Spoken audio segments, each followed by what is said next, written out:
Hey guys, give me 1 second. Being div.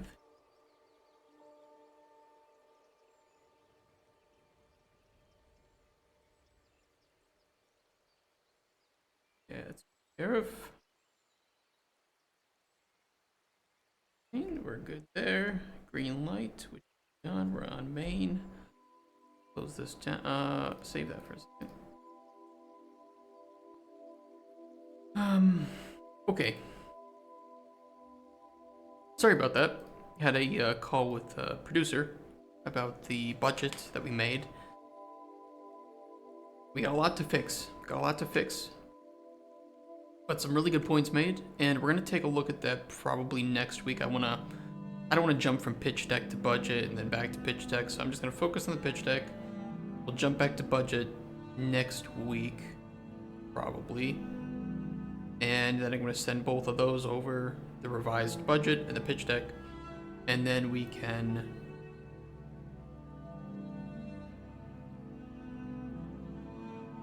do last minute revisions on those. We'll do last revisions on those, and then we will just polish off gameplay. I have a few key things that I want to fix with the prototype before we release it to publishers to delete instantly because they hate it. I mean, hopefully they play a little bit. Hopefully it runs well. I'm also a little worried about that, but we'll see.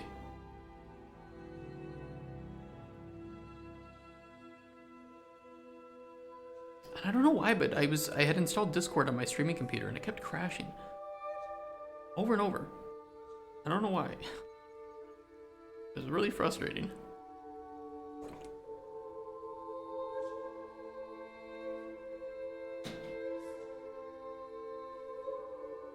Okay, and a few things about the pitch deck too. And he reminded me, like readability and understandability is key, right? And, we need just to keep that core aspect in our mind all throughout today. Readability, understandability. Keep it simple. Especially, like, don't go too much detail into gameplay. We will need some estimates for marketing and sales. I'm always worried about that, but yeah, it would be good to get some demographic and sales info in here. Don't you do it.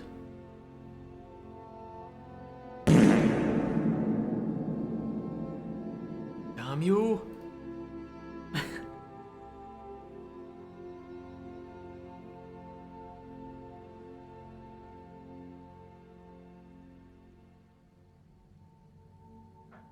This is a request to chat. Please keep your farts out of the chat experience.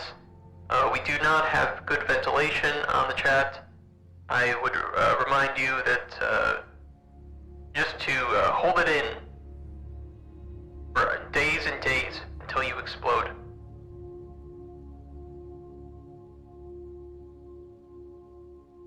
Thank you for coming to my TED Talk.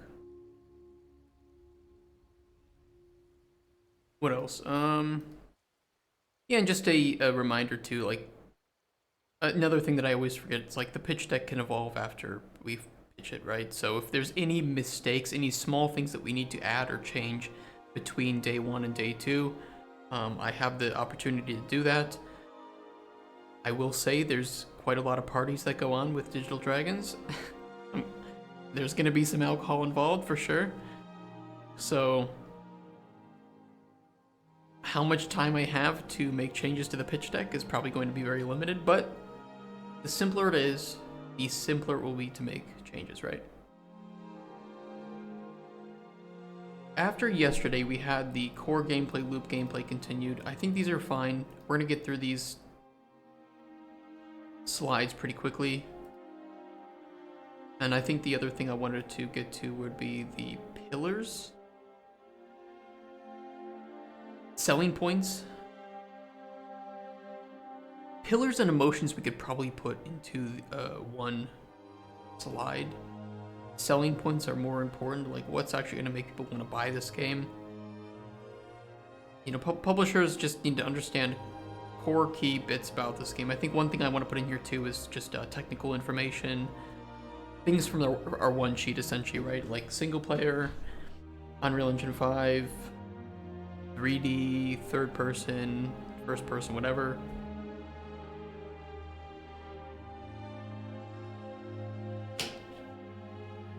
Because all those things are going to affect budget and marketing and okay. Let's put a slide in here, or I'll just duplicate this slide. Duplicate, let's put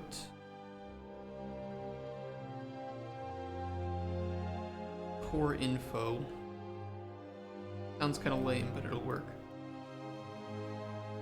Get photo, flap open.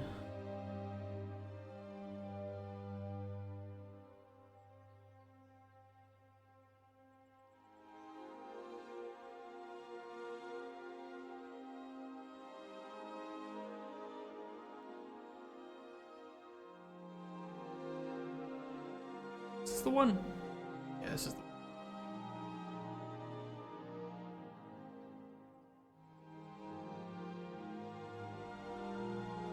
something flashy, or just the the alchemy. It looks so bad though. I don't know. It's like it's programmer art, right? Isn't that what Minecraft calls it?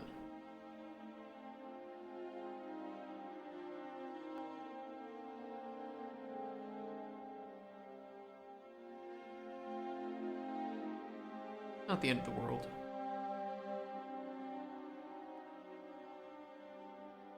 Hey, hi Brent, how you doing?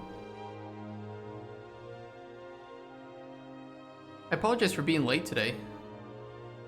Hey Rager, how you doing? What's up? Or pitch deck.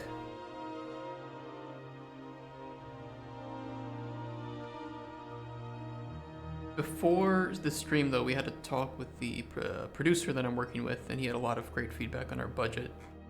And some thoughts for the pitch deck too. Also,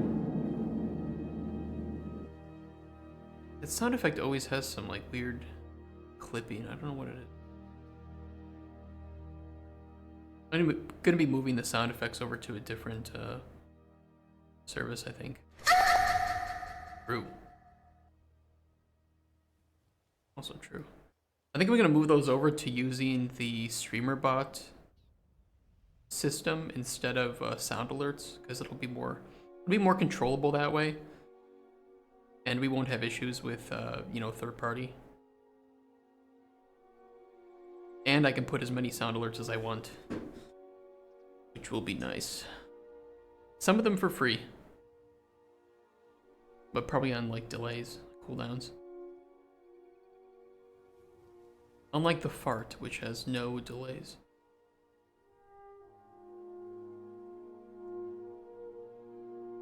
Need a Maven moan?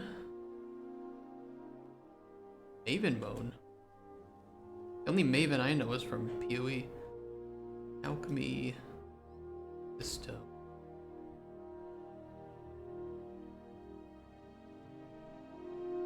43. Doesn't she say a lot of things that are like, if you don't know Path of Exile, they could be considered very lewd? PoE, Maven, voice lines.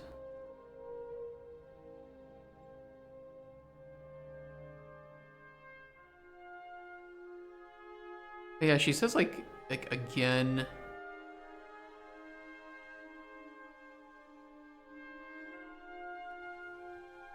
Go more, again, more. Oh, I totally forgot too. I have a new follower. I have a new follower animation, new follower alert, but I haven't implemented it yet. But I kind of like it. It's really janky. It's kind of lame, but I think it'll be entertaining for at least the next 2 weeks. Creation of any potion. Poison.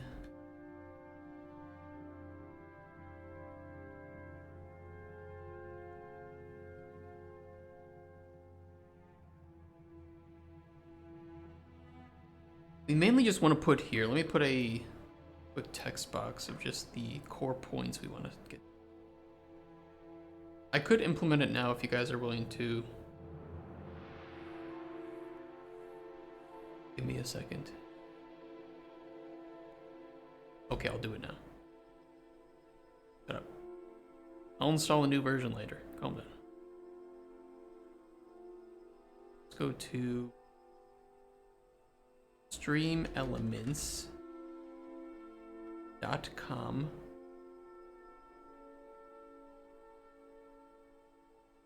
Oh, I have sponsorships, chat. Oh, I wonder who with. What exceptional games do they want me to play now? Call of Dragons? Warpath? Oh yeah, absolutely. Okay, I do have one though for AFK Journey. I have to admit, I have been playing that. I don't want to talk about it. Okay? But I'm man enough to admit that I've been playing AFK Journey. They got to me. Do it. I wouldn't make any money from it. Like, you guys would have to download it. And get to, like, certain levels. Using my link. You've been playing that too? Oh. Don't say that. It's actually gonna say that maybe I could make some money off of it. Don't. You guys have not been playing it. Nah. I don't want my first sponsorship stream to be for AFK Journey. I think I would lose like 50 followers of that. Okay, follower alert. Variation settings. Make a duplicate. What ones are these? Oh, that's the, okay. Change video.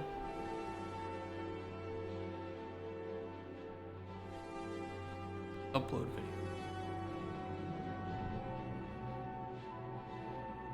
I would show the screen, but I have my...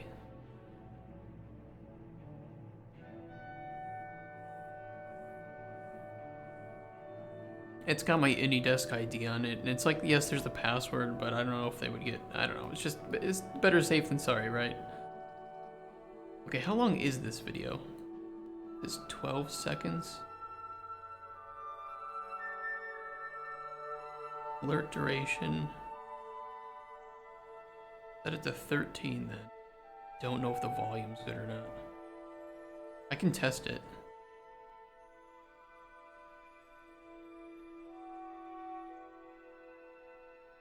Save variation. Okay, so if I mute this tab.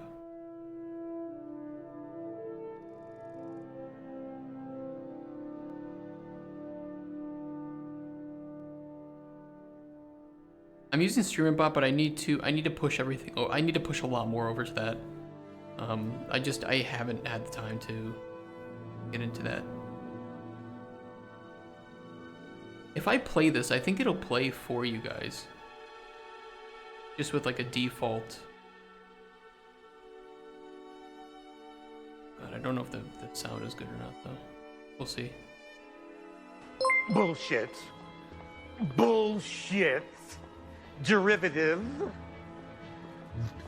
That I love. I absolutely love. Okay. I think it's pretty good, right? It's pretty jank, but I like it. How self-serving. Did you end up needing developer account application? I haven't even set that up yet. I'd still like to have a custom bot of some sort, but I'm only gonna have time to look at that after Digital Dragons, I think. I need to maximize my time for developing. Okay, core info. Speaking of time for developing, I saw so many games get announced last night, and like DLC for games from the III initiative. There's so much news we have to talk about. Let's see, tech. Players. What's in my one sheet? Because that'll just keep me from having to overthink. Did you guys see the AAA initiative announcements?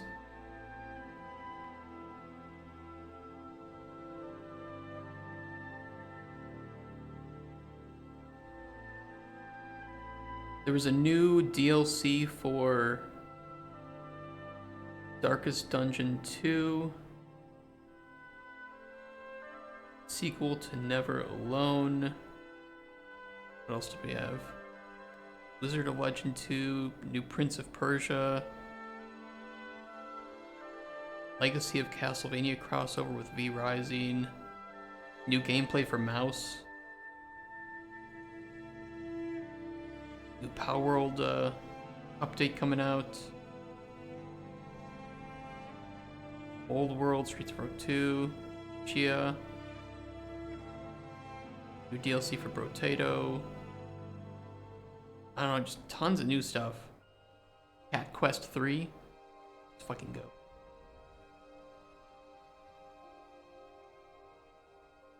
Undermine Dyson Sphere program. New update for Dyson Sphere. I mean, so many things. So many things were announced. New update for Risk of Rain 2. Oh, we will maximize by not doing that step because they're not making a new account.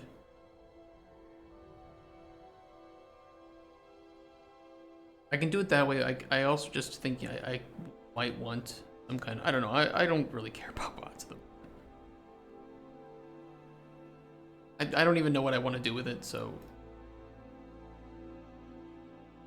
if it doesn't help me get funding, then I'm not going to worry too much about it for the moment. Okay, tech players, engine, camera.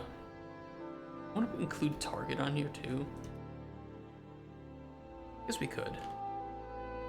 Target, rating, platforms, release type, monetization. I might split this up into 2 or 3 slides depending on what we're talking about here.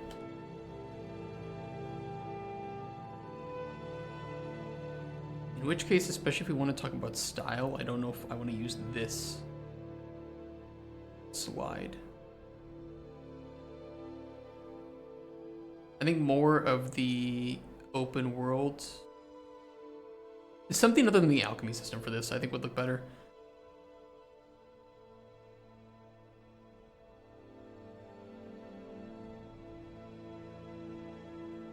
The desert.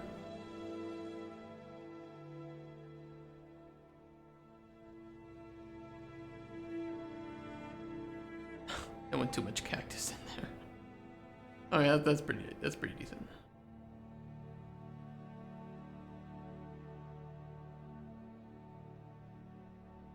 Do do do do do do. Do do do.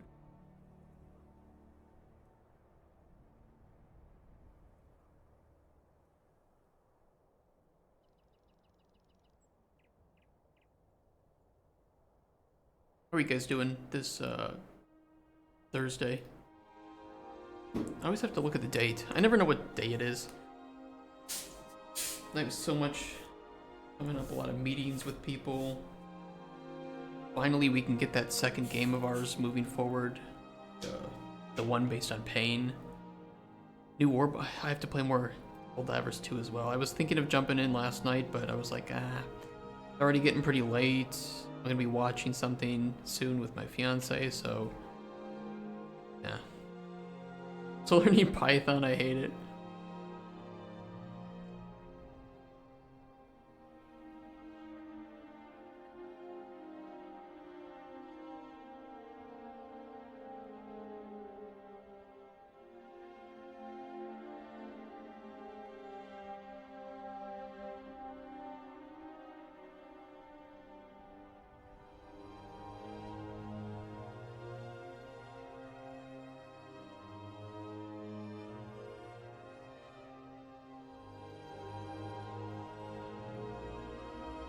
I didn't do anything exciting last night. Maybe I'll play some more Helldivers tonight, but I do want to get pushing forward with that second game of ours. So I think I'm supposed to meet a colleague later sometime. Tomorrow? Weekend? Did we ever come up with a day for it?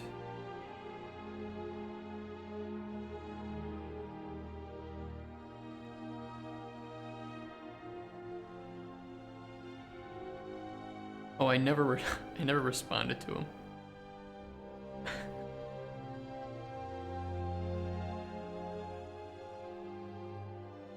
Any time today after work. Meeting somebody on Friday. I'm gonna have some things to do on the weekend. Would have time today.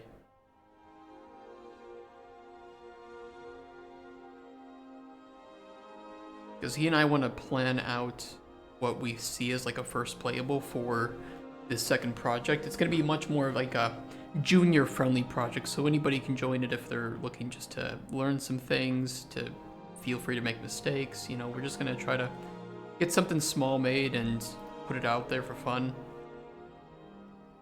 Nothing too serious. Yeah, it'll be an Unreal, because it'll be very destruction heavy, so like chaos physics and things blowing up. I mean, you could always learn Unreal too. Not that bad. It's pretty easy to learn.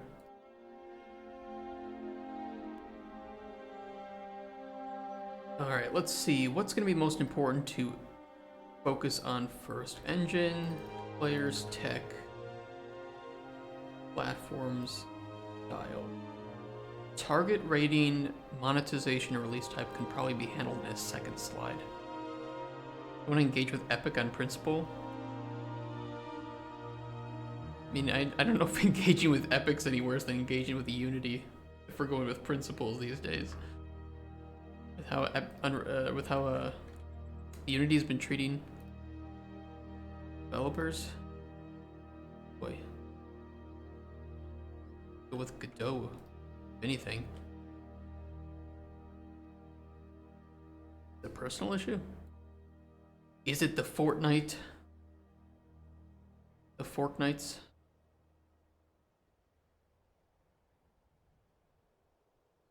Hey, word.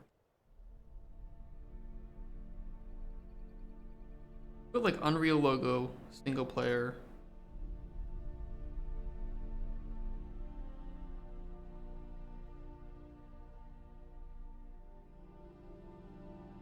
PC stylized fantasy or something. Customer support leading you.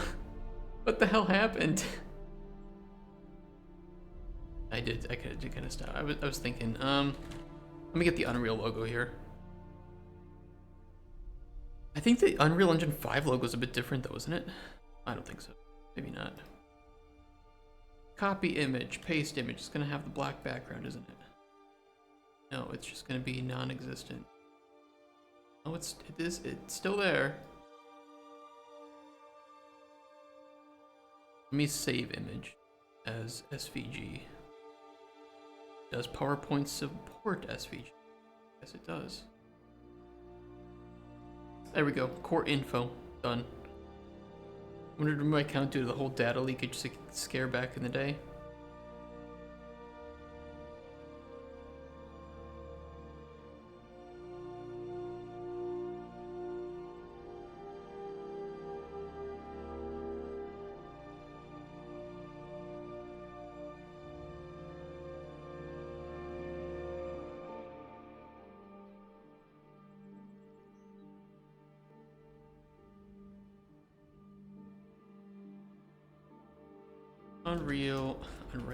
Unreal Engine 5.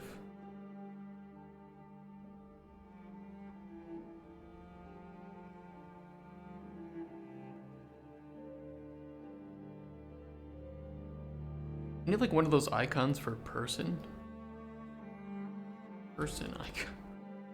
Yeah, like this, just like one of these things. That's good. No background, ideally, though, please.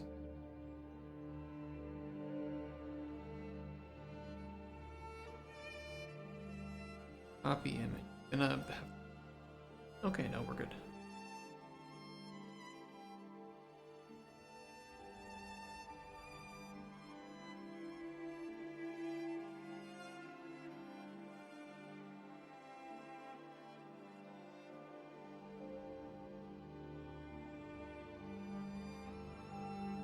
Single player.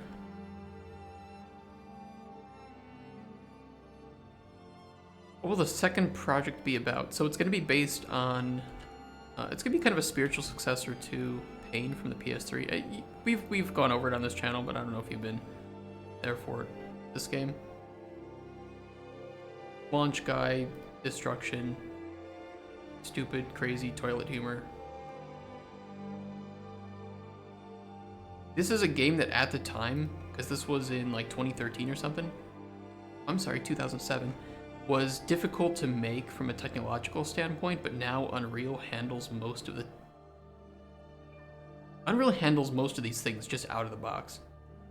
And I think it's a game that's both fun to make and relatively simple, especially from a system standpoint, but would still probably have a lot of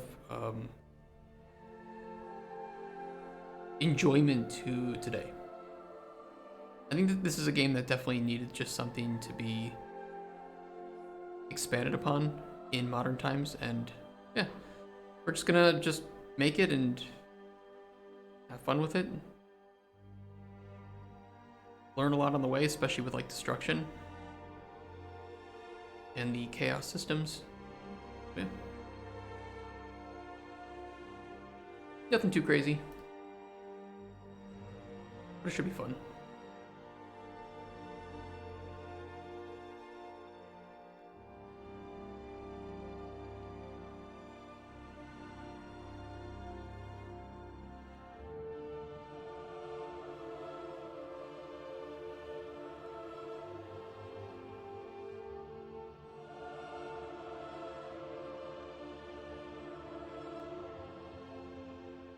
Just not show up.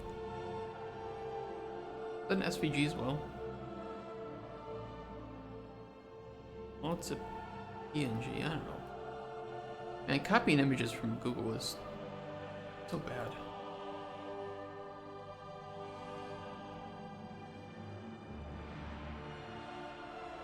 It's unknown right now if the second project will ever get to a stage where we would want to monetize it, I would say, is the word that kind of works here. If so, though, I think we would just self-publish it and get crowdfunding. I think that the game is viral enough in visual nature that crowdfunding would be a strong possibility.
I mean, is there anything else technical info about it that I want to include here?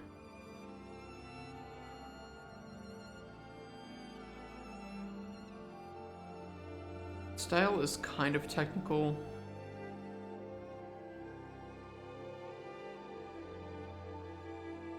Release type is kind of covered here. Rating, maybe. Because then that way I can keep target monetization and marketing in one slide on its own. Probably for the best.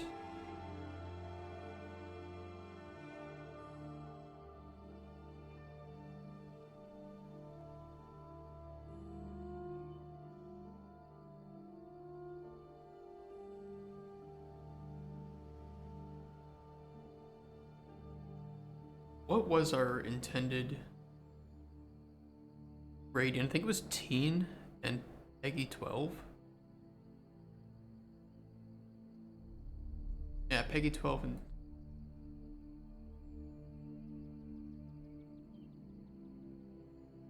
Then I will just use this. E for teen.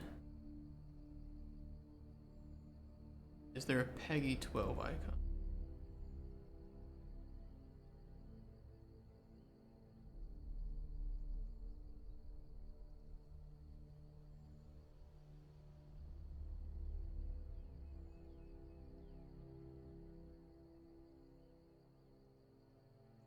How do I wanna...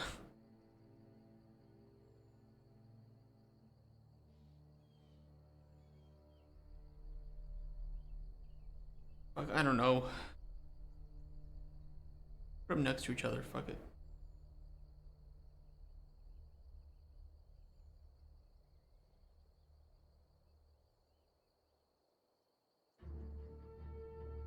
It looks so bad.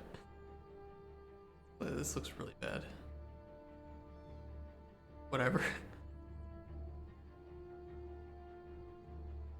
The amount of fucks that I have regarding this are at an all-time low. No co-op, no VR. Yeah, but the thing is, I can't promise VR, right? This is something that I would say, and if a publisher was interested in it too, we would say, we'll look into it. But no, co-op for this game?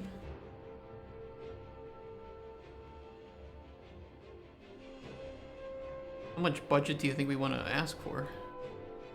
If we're asking for 4 million already. The other player's the slime. Oh my god, multiplayer is so fucking difficult though. Multiplayer adds so much overhead and in back end. You have to redesign all your systems to be co-op friendly. I've worked on a few games where people are just like, hey, add co-op. It's like, okay, co-op button. Here's your update.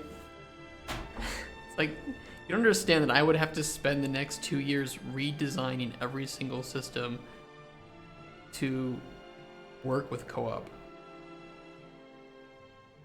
Like from a data, I mean, you understand, right? But I'm just saying to the general public who doesn't understand the difficulties. It's so damn difficult.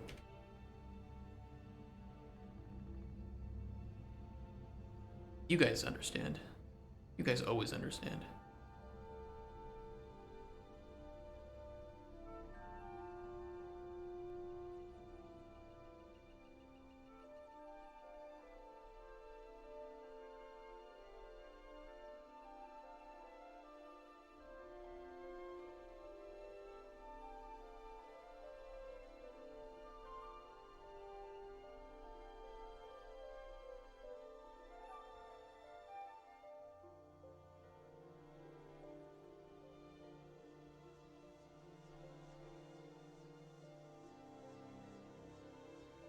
And in my opinion, adding multiplayer to a game post-launch is not only an extremely difficult and tedious process, but usually it doesn't work out very well because the game was never designed to have multiplayer at its core. Especially with like proprietary engines, you find that's just really janky and doesn't work well, or has some like security issues, like a lot of cheating. So the best multiplayer games are the ones that designed it from the ground up, right?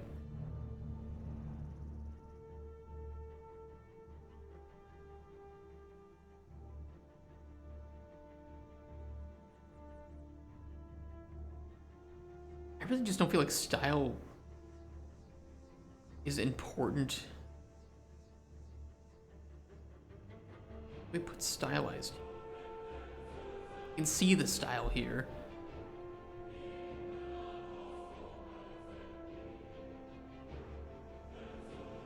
I could put a little, I don't know.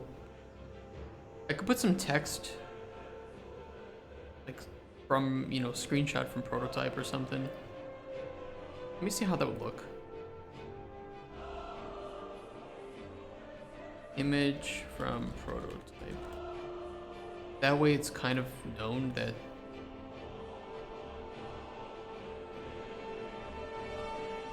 I don't know, it's kind of out of place. It's something that I can just tell them. Like, oh, this is from the prototype. This image is from the prototype. I mean, everything we have right now is from the prototype, so we'll see. We'll see. Okay, style, release type, kind of stated here. Platforms, rating, target is not covered here. Engine tech players covered.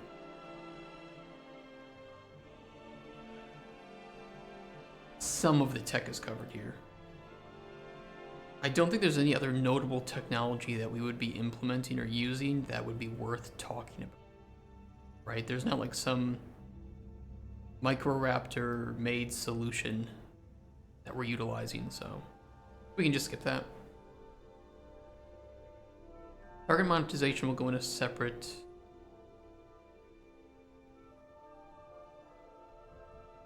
slide.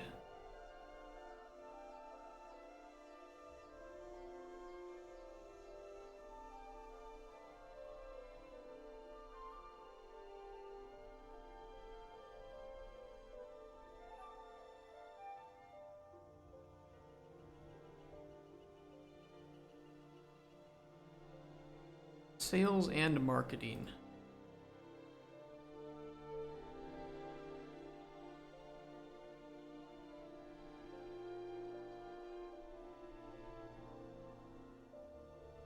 What slide do we want to use?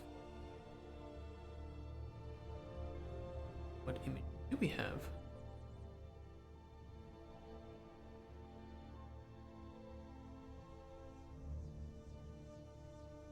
We'll use the storm because that's like really scary, and marketing is scary, so.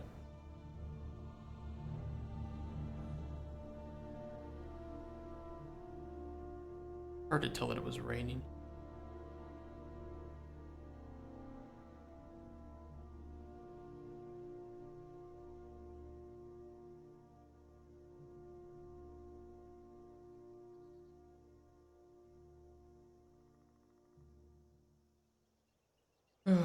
Like traditionally you want to talk about like how much your competitors are selling and how much you expect to sell, you know, just rough estimations, right? Because then they can say, okay, your budget is this, you're expecting this, your PPU is this, you know, it doesn't add up, right? Like you aren't going to get enough sales to pay for this.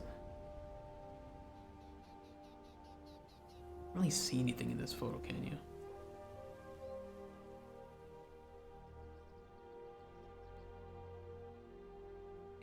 Hard to tell what you're looking at if you don't know what it is already.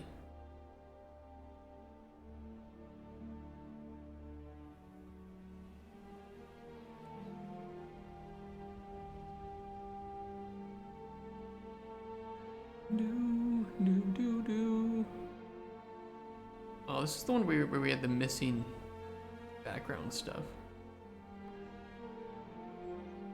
We'll do the mines.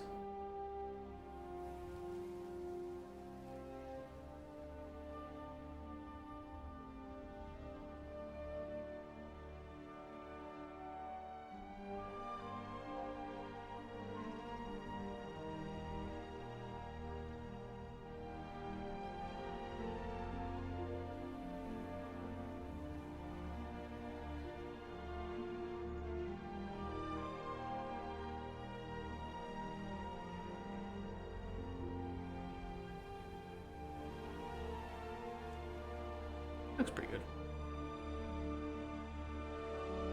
Acceptable.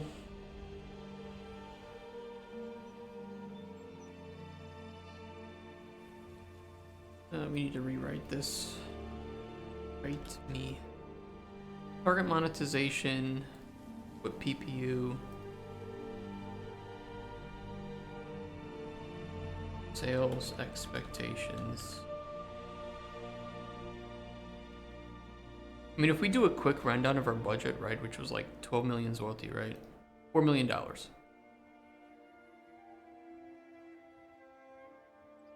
If we assume that of a PPU of $30, let's say, which is the maximum that I would like to price this game, just to note, maximum, we would need to... Hold on, let's do $30 times 0.7, because that's what we would keep after Steam's cut. If we're making over $1 million, then let's multiply this by roughly let's just multiply by 0.95, because the 5% that Epic would take.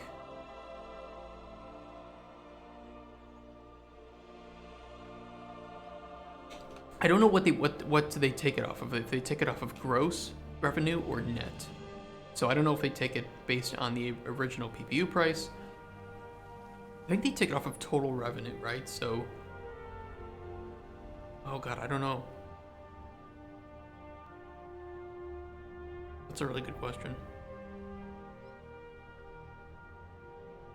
Okay, let's say we lose 35 between Steam and Epic. Probably another 30% roughly for taxes. But that's only from net.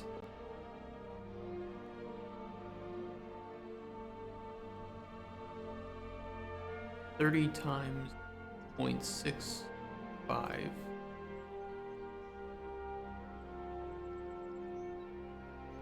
We keep about $13.65. 4 million. 13.5.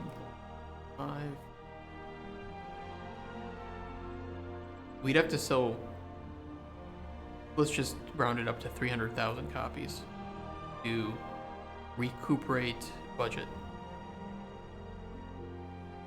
It's a lot of copies, chat. That's a lot of copies. But it's not, it's a big number, but I don't think that it's that untenable. Is that the right word to use here? Untenable?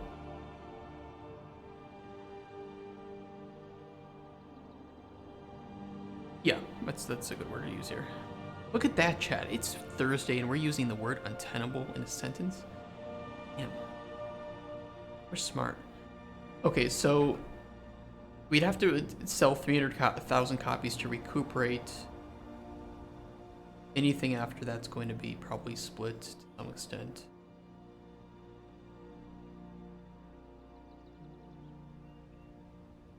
What are our sales expectations?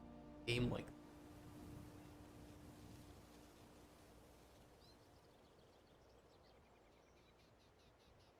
I mean, the closest competitor systems wise would be something like Potion Craft, almost. Potion Craft, however, is a 2D game. I'm not sure what sales estimates are in Potion Craft.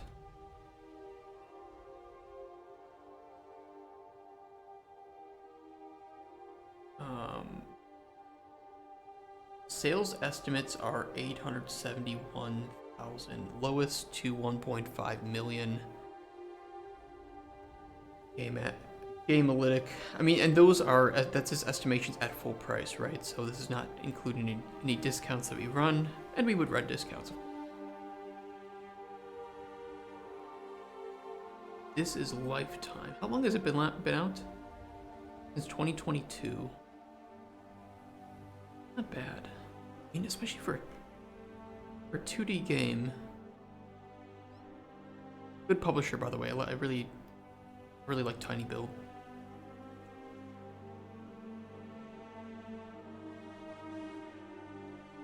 That's not bad.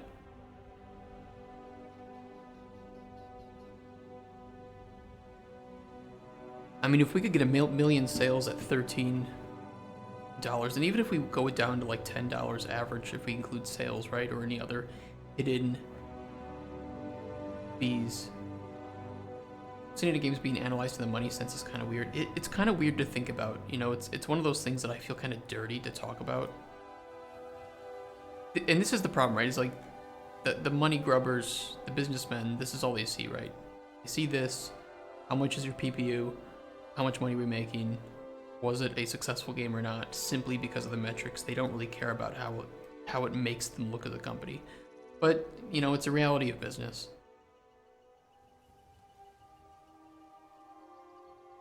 To me, this matters almost as much as the game itself, because at the point where you're hiring people, you know, it's like you have a responsibility to provide for them and to provide some stability and a healthy work environment.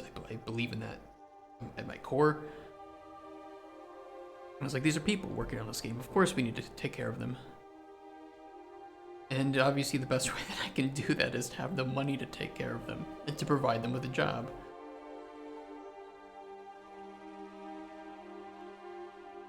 Pay for some nice things like some parties and some bonuses for, you know, some revenue split.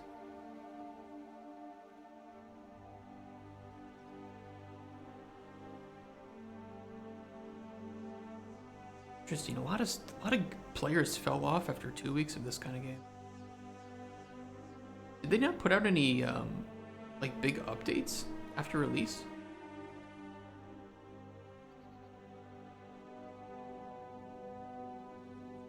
Maintained a pretty consistent level of players since release, but it's not very many.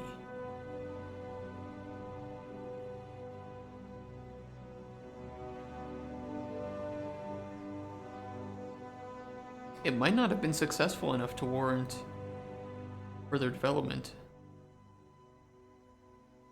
That's interesting though.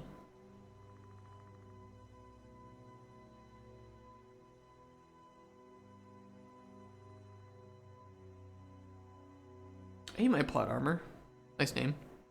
Did launch in early access. Yeah, you're right. It did launch in early access, but I feel like it achieved most of its goals. How are you? I'm good. Good. How are you, my plot armor? How's your Thursday? I'd love to know their actual sales. What's their price point? Because that matters too, right? Can you show me US dollars?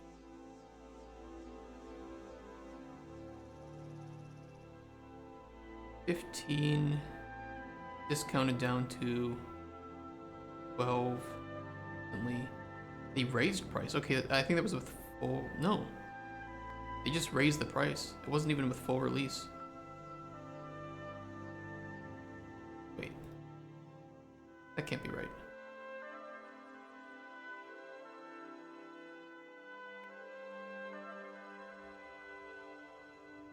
They did. They raised price probably for inflation.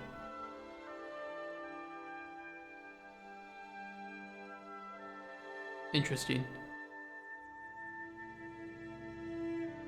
Yeah, because release was back here. You don't often see that. How's the regional pricing though? Bushcraft Beautiful game. It does have a really cool art style. Oh, they're using Valve suggested price too, which is nice. You don't see this a lot, but that's good to see.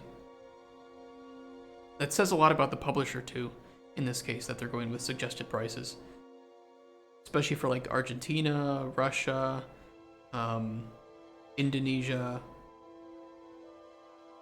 The more common outcome is you see something like. I don't know, let's take a look at Pal World. See what Pal World's doing for theirs. They're using suggested prices as well. Okay, Pal World's good. I need an example. Okay, Call of Duty, which they certainly wouldn't do that, right? Yeah. That's way more expensive than suggested prices. Especially like South Asia, it's 200% higher. Vietnam 119, 100% more in Mexico. They're going with lower prices now. Is there like a sale? Yeah, there are sales pretty often of bushcraft. I took that advice you gave me a few months ago and I made my first steps into the satisfactory mech game we spoke about. Oh yeah? How's that going? You'll have to remind me what advice I gave. Trust me, I forget a lot of things. Yeah, this is not what you want to see in a game. You don't want to see the red pluses. That means that the publisher or the developer is fucking you over. What you want to see is... it's like Stardew Valley, right? A lot of green. Some pluses, but not too much. Mostly green. Mostly it is cheaper in different regions than it is, that even Valve suggests that it should be.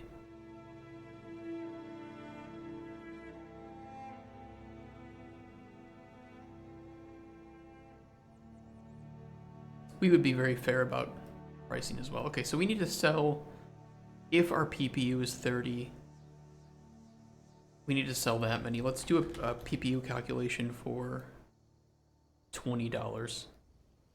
Or a sales estimation for $20. What did we do?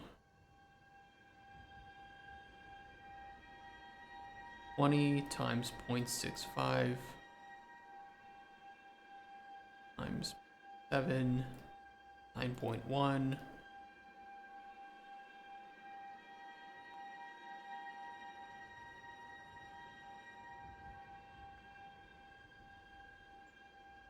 A lot more. It's a lot more sales if we do $20 PPU. Barely touch Blueprint. I was asking for advice on if I should stick to C++ or use Blueprint. It suggested that I actually use both. Gave me sources to learn Blueprint. Let me sling ideas around how the mechs would work. Yeah, how are your first steps going, and how is the C++ and like Blueprint journey going? I'm starting to remember now. I apologize. I have so much on my mind these days.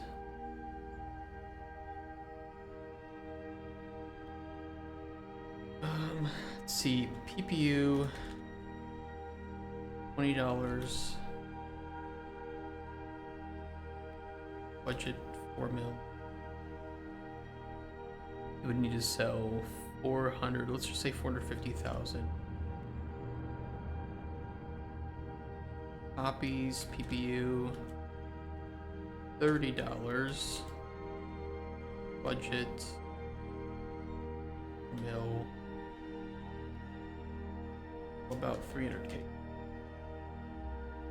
A lot of copies, chat. What I'm thinking. PPU. I remember I want to do fully customized mechs that give you a range of game-changing mechanics. Yeah, I noticed that was a large bite to take, so I'm deciding to actually work on that portion first. Okay. Make it more like modular in that way. Just work on, like one mechanic at a time. Make sure it's working, then work on the second one, make sure it's working, and with the first mechanic, and just keep building on those. Because I do think, like, if those are a essential pillar of your game, right, those are core to making it interesting and unique, then focusing on that is a really smart move.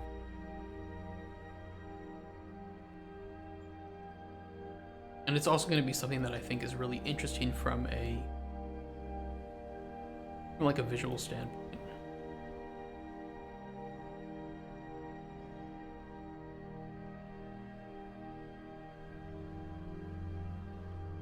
Okay, target monetization, PPU sales expectations.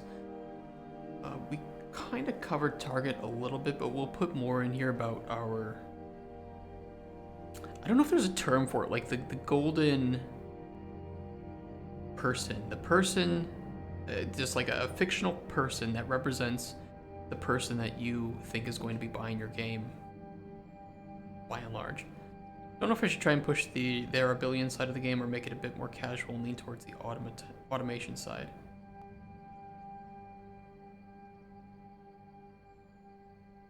I think that would depend largely on the market of the game. Golden player. There's some term for it. There's let me check ChatGPT because maybe there's a term.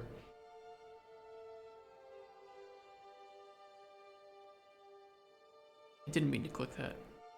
I accidentally clicked come up with 5 concepts for a retro style arcade game. Let's see what the accidental click 5 concepts are. Galactic salvage. Players navigate a spaceship through asteroid fields and derelict spacecraft, collecting valuable salvage while avoiding obstacles and enemy ships. Okay, could work. Neon Ninja. Set in a cyberpunk cityscape filled with neon lights and bustling streets, players control a pixelated ninja who must traverse various levels filled with enemies and traps. I feel like that's already existing. Time Warp Racer. Players hop into futuristic retro-styled vehicles and race through time portals, competing against AI or other players. Sounds like, oh yeah, the retro graphics are reminiscent of Outrun and Rad Racer, but I think that the gameplay is pretty similar probably to Wipeout. It works. I feel like that probably already exists to some extent, but it works. Pixel Pugilist. Inspired by classic beat-em-ups like Double Dragon and Street of Rage, Pixel Pugilist puts players in the shoes of a pixelated brawler. Fighting, okay, it's just a brawler. I mean, I think it's very niche, but it could work. Set in a fantasy world. Okay, yeah. Pixelated monsters and mystical creatures, arcane adventure, retro-style action RPG where players embark on a quest to defeat an ancient evil threatening the land. Okay, it's just Zelda. Okay, back to what I actually wanted to ask ChatGPT about. Is there a proper term in marketing for a fictional character that represents your target audience?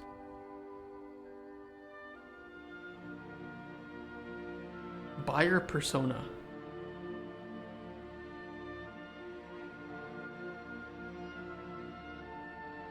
Yeah, okay, that's what it is. Self-insert.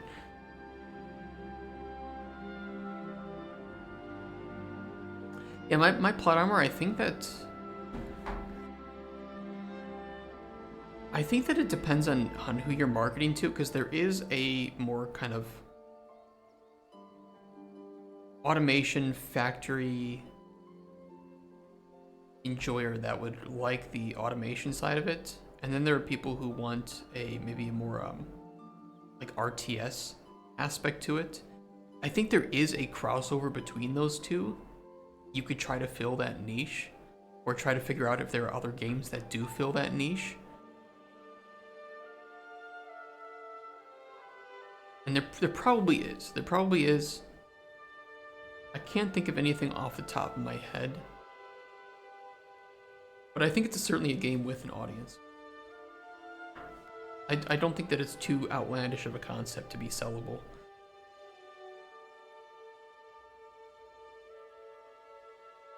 Okay, a customer persona.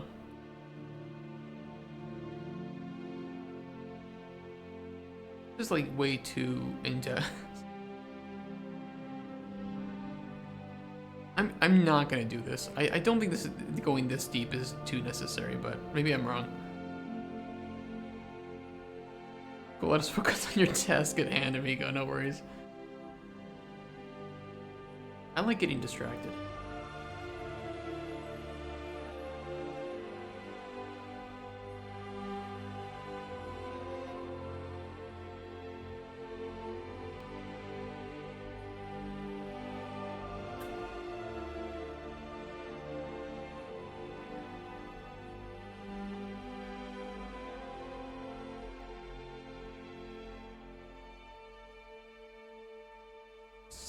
%, female,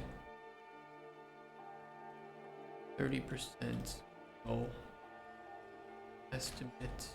I do think that is probably off at this point, especially with some of the tertiary systems that I'm trying to include here, I think it'd be smarter to say 60% female, 40% male.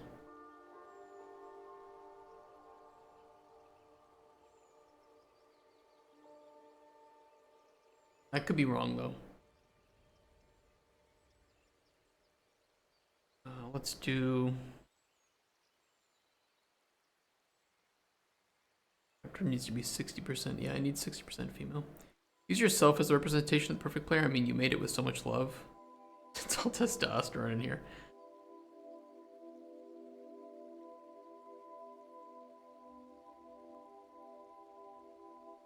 I don't know my plot armor. Is it all testosterone in here? You tell me.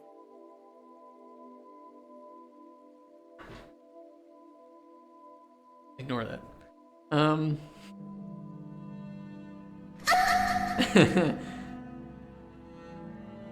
I did put 18 to 34 on our one sheet.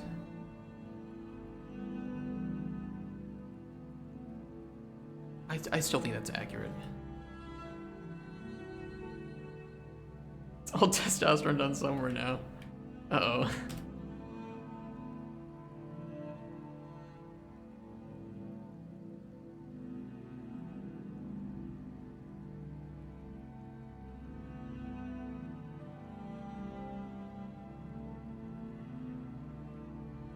(18 to 34-year-olds, 60% female, 40% male.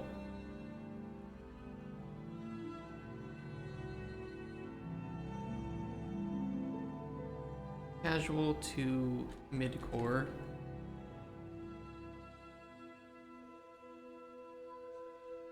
If you don't rock and stone, you ain't coming home.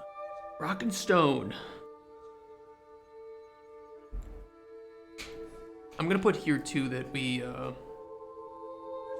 plank. Okay, I'll plank. Damn it.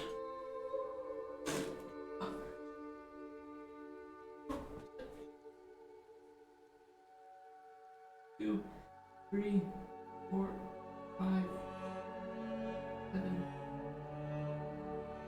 10, 8.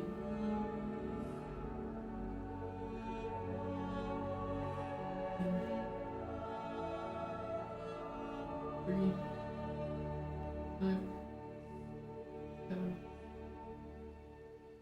30. Oh. Okay, 5. Okay. 1, 2, 3. 4, 5. Ooh, 6 checked. Ooh, 7.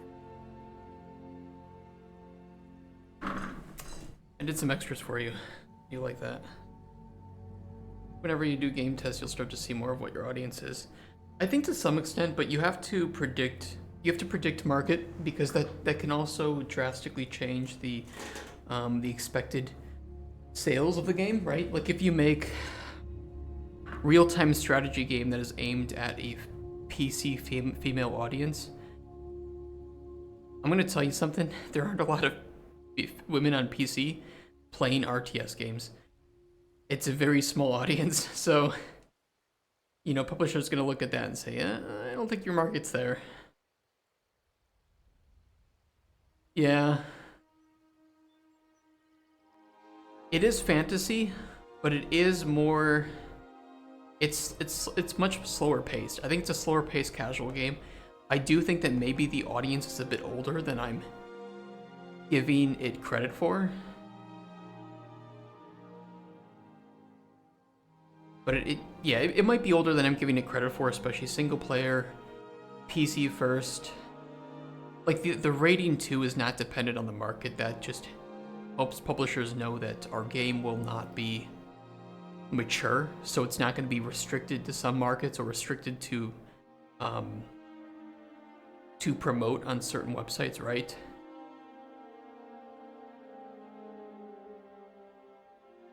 It's possible that that my intended market is probably older than 18 to 34. It's probably leaning more into 34-year-olds than it is 18. But because we're mainly aiming at, 60% female, casual to mid-core, there is a market there. And a big wizard boobs. I mean, I'll say we want to keep characters realistic proportionally. That doesn't mean that we're going to make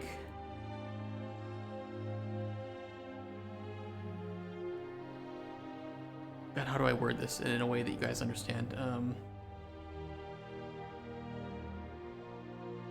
Our characters won't look like they were made by AAA game developers with no attachment to reality. If you know what I mean, you know what I mean. We just want to make interesting characters. That's really like just somebody interesting, somebody that looks cool, that is you can maybe idolize to some extent, or is memorable. It's all about the silhouette of a character, right? So if you take a look at some of the most iconic characters in like film history or TV history, and you just look at their silhouette, you can pick them out, right? Film characters, silhouettes, movie characters.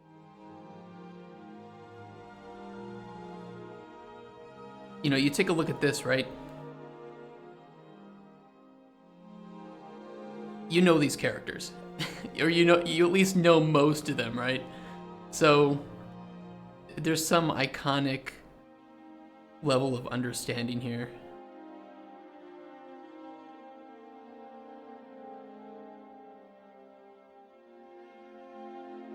It all goes into that design. Yeah, silhouettes are really important. So just creating a character that just has a unique design that's interesting. To me, that's the most important. I think anime is really good at this too.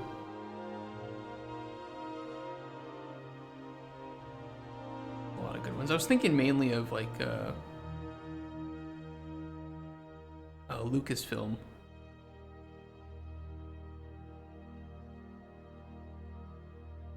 Character, anything that George Lucas touched, especially in his early years, were like Indiana Jones and most characters from Star Wars.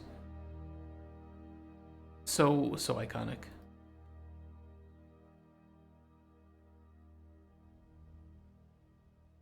And I want to lean into fantasy, so I don't want to have I don't really want to have characters that look out of place, like they're from modern times. So I don't really want the, quirky...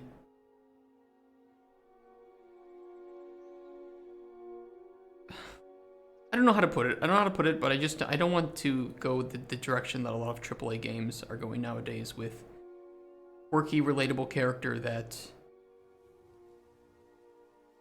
looks like every random teenage girl or something, teenage guy. Or self-insert isekai protagonist, right? I want to go with something a bit more, unique.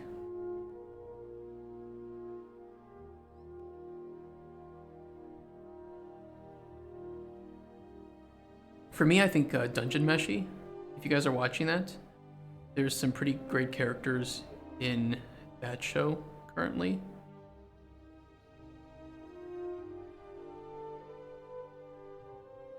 And I think that this is a really nice style that makes some pretty interesting looking characters, especially with the dwarf.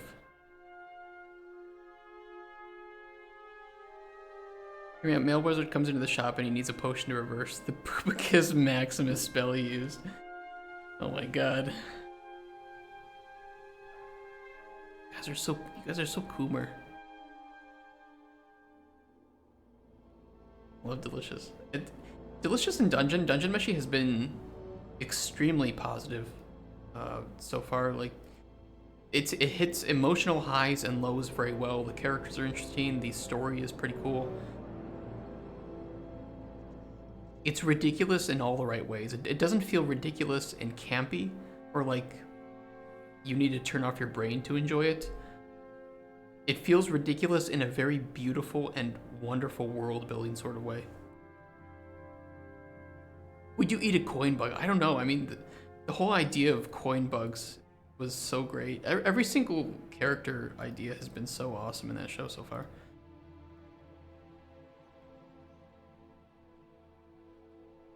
I want Gordon Ramsay to react to those episodes.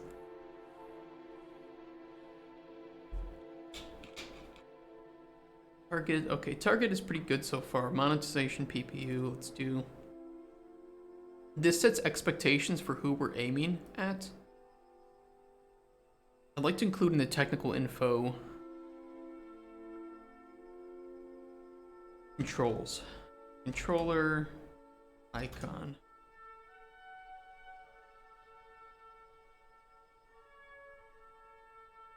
This works.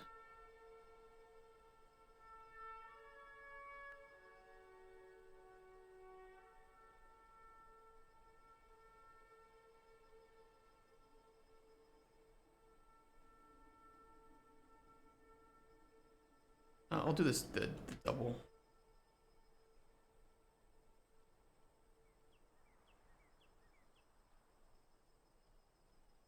Keyboard and mouse.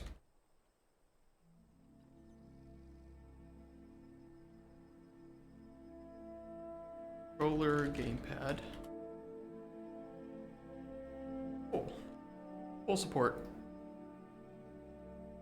And I'm gonna make sure that we do full gamepad support from day one. And VR, I will look into VR. I will say VR is not going to be promised, but it's something that we can look into. It does add a lot of overhead for performance and implementation, but we just need to look at it. It's I don't know if it's a game that is. I mean, yes, it's gonna happen either way. I would like to support it in an official manner. We don't have a VR headset, and we would need at least one programmer who has some experience with that. Otherwise, it wouldn't be that great. I would just say I'm not gonna write it off yet, and but I'm not gonna promise it yet either. I think is the way that I could word that fairly. Because I've never designed a game that had VR implemented into it, and I've never, I don't have a headset. Luckily, I live in your garage. Do you? Do I have a garage? Are you my dad? Daddy?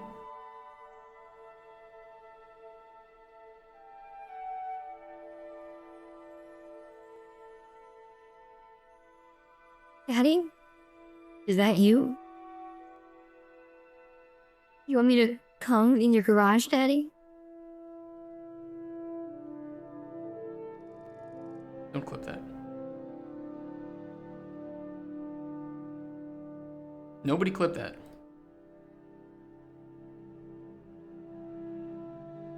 Alright, let's see. Let's put PPU next. PPU.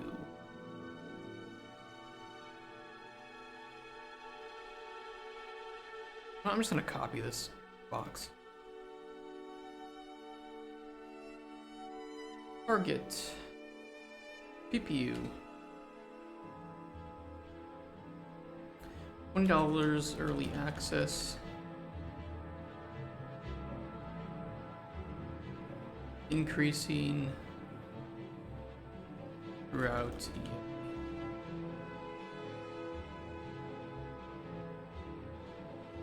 $30 full release. I think that there's enough to the game.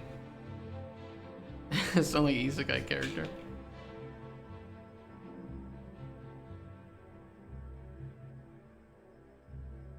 I really appreciate isekai characters that actually feel. I watched some isekai, right?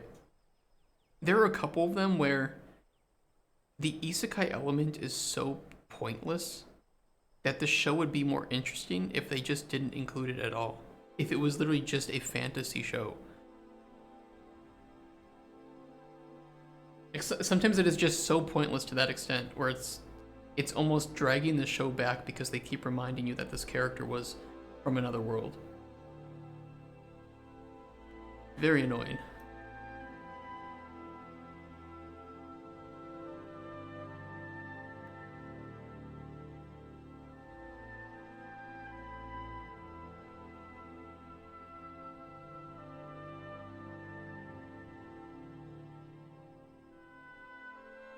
I mean, we need to sell 300,000 to 450,000 to recuperate budget.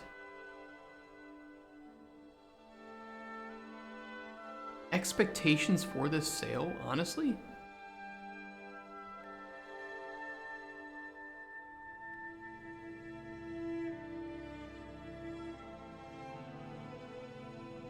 I could see lifetime sales reaching 1 million.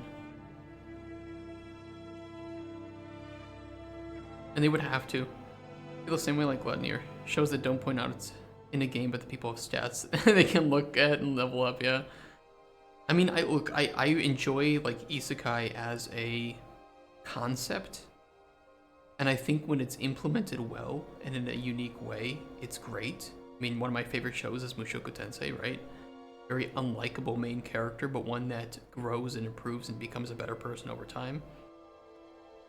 You know, I think that that's a really great usage of it. Very simple, easy to understand, easy to get into usage of that. And then there's other shows where it's just, we wanted a fantasy world, and this character sometimes has little memories of their past. Why can't you just make a fantasy show like Frieren, or Dungeon Meshi, right? It's like, these are great fantasy shows that just, they knew that they didn't need to rely on this shitty plot point in order to make something interesting. Reaching 2 million. Yeah, but I'm not sure if we want to put, let's put estimated sales. Do I want to include it by like 1 month, 6 months, 12 months, right? I'll do it. I'll do it because I think maybe that would be an interesting way to think about it. No, I take it back. I don't like that. Idea rescinded.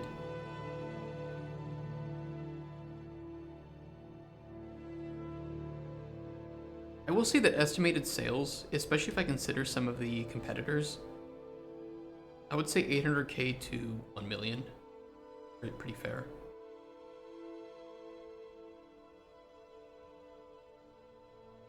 For lifetime, or at least for like a goal, and we can surpass that goal, but at least that's the point where I would feel pretty happy about where the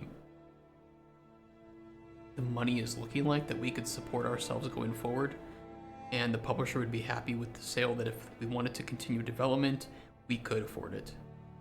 Do lifetime 1 year and 2 year. Okay.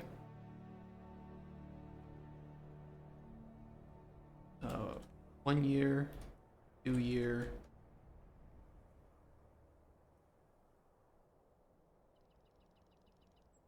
Do you think we should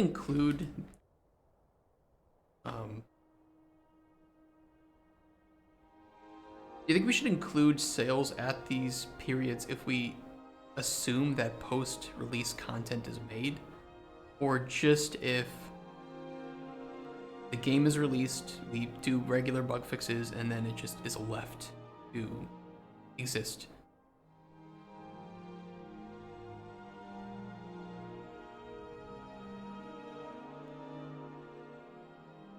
One year.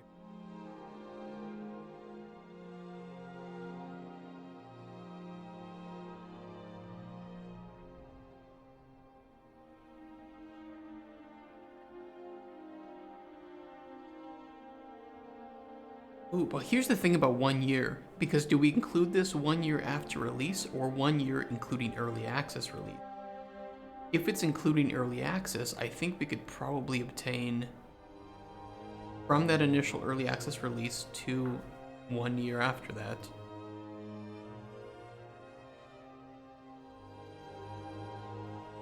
or 1 year from that release. Yeah, 500. I think 500 would be reasonable to expect. I think you have to keep the idea of more content in mind, but that comes down to, is it something you actually want to do? Are you going to do it if sales go where you want? You're going to say fuck it if it doesn't go. That's always the challenging thing, and I think that's something that's very difficult to explain to players as well, where there are times where you release a game and monetarily it just doesn't succeed to the point where you can even pay for another month of development on it. Or you'd have to, you have to fire people, right? Remember the Tale of No Man's Sky? I remember a lot of shit about No Man's Sky. Oh god, what a disaster. I think there's a dangerous point, and because this is our first game and we don't have any reserve budget, this isn't a game where we could develop further if we don't sell enough to warrant developing it further, unfortunately. I mean, at the very least, I'm saying that now before the game is even at its first big milestone, so it's not like I'm gonna hide that from players, but if we don't have the money to pay people, people aren't gonna want to work. So it's not a question of do we want to, it's a question of can we actually afford to. Do I want to make post-release content? Yeah, I think that this game could succeed to some extent with some post-release content. I don't know yet what that will look like on a minute level. It may also not be a game where that's really something that could be done, so that would be determined, I think, with a vertical slice, where we take a look, we sit down and say, okay, this system is modular enough and could be expanded, and it wouldn't affect the rest of the gameplay in a negative way, right? So think of like a strategy game from like Paradox. They can release a DLC that adds a new mechanic, and most of the time it's not going to detract from the main experience. But a game that has a story-driven game, it's a story-driven game, it has a story, you often can't do, I mean, Paradox, you're right, Paradox is rich. This is just an example, not a very great one. But if it has a story, there are times where you can't add another section to that without it negatively affecting the gameplay.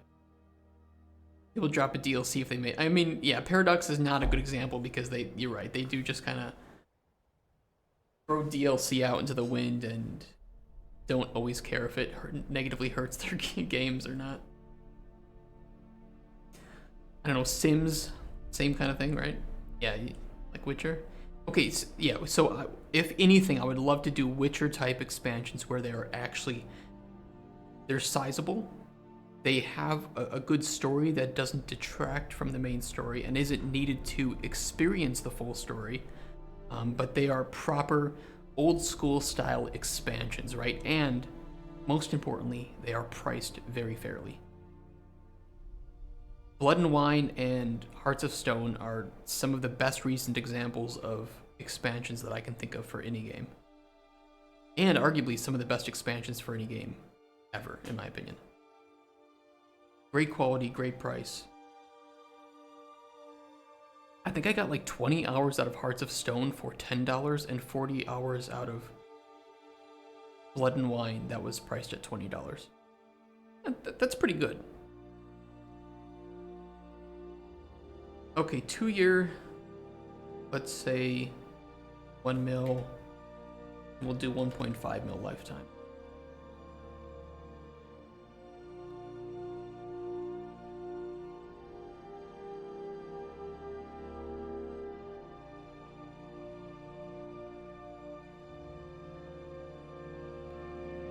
Expansion in any game with Shivering Isles. Okay, yeah, I mean, Shivering Isles is great.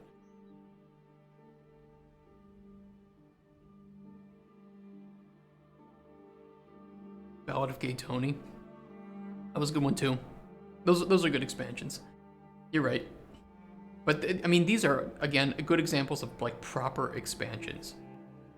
Not just, I don't know, insert any game. Here's our supporter pack for $5. because giving us $20 wasn't support enough, apparently. Ooh, Roller Coaster Tycoon franchise sale. Guys, get some of the best games ever made.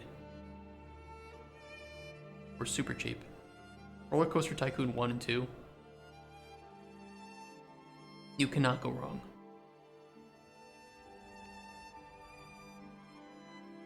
Target, monetization, PPU. Let's move these up a little bit.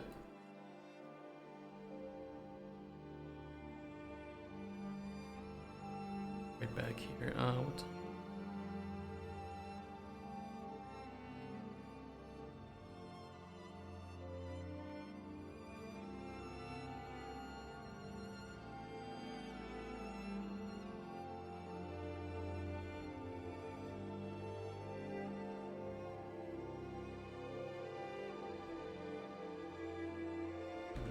You at work?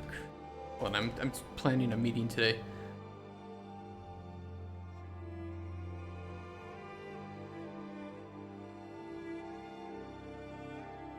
Like, here's content that works with the game but doesn't really tie into the world that's built around it.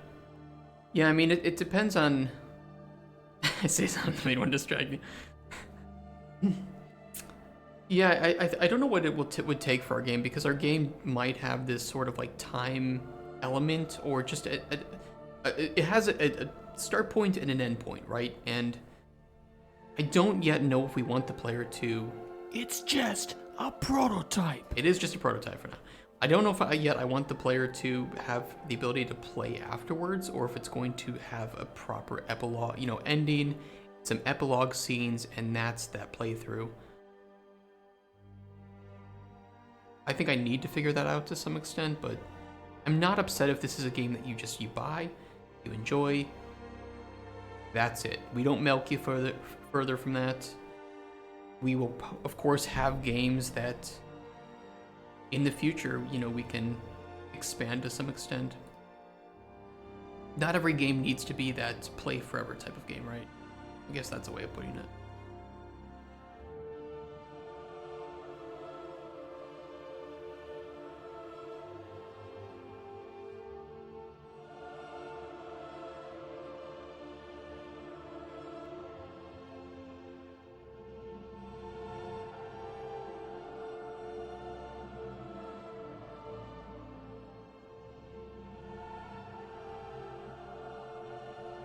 What's this Balach? I still have to play that.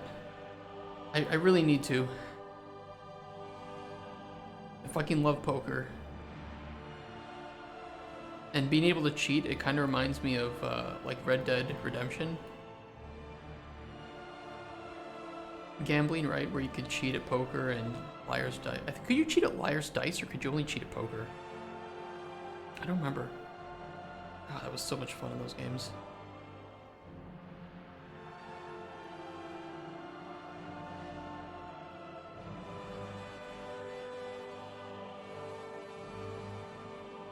Premium game, DLC TBD. I will say ethically priced for actual value, and no loot boxes, microtransaction, NFT, blockchain, premium currency. Anything else we want to not have, chat? Along the lines of that?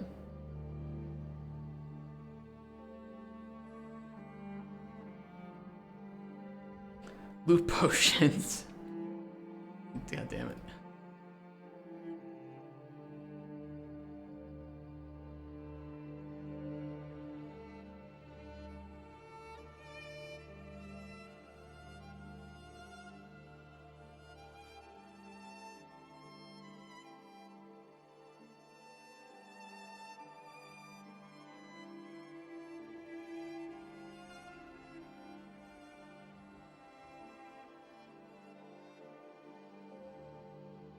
That's kind of the same though.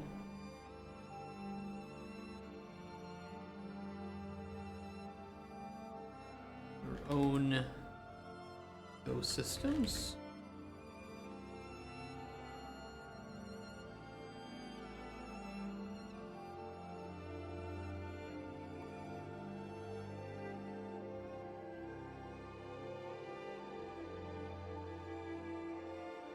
Sounds good. Yeah, I don't think we're missing anything. There was something I tweeted about recently.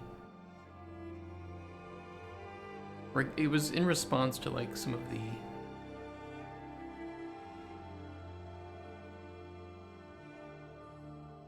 it was in response to like Dragon's Dogma 2.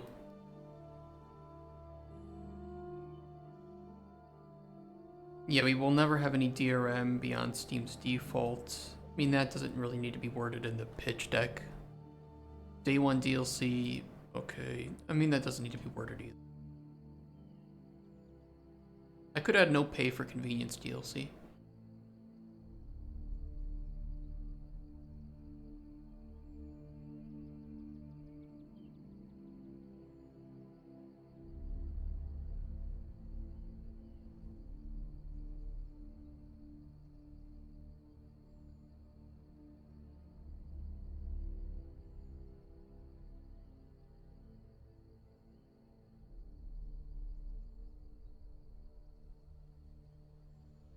Yeah, it works.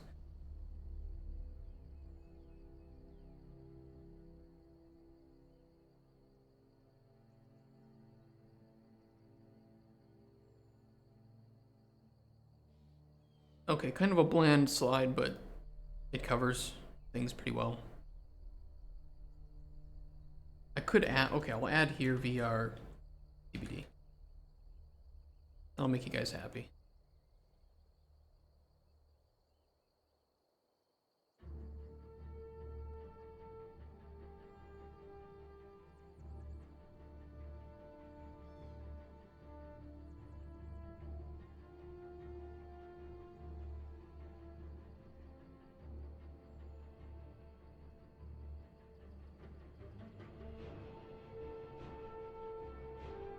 I'm gonna reorder these slides too after we're done, so don't worry too much about sales and marketing before being gameplay. We're just gonna do the slides that we need to.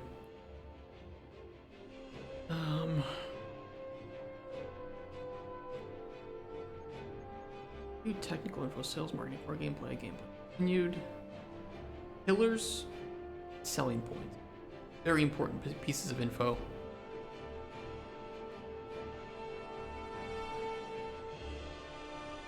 That we cannot forget to add. Duplicate this slide.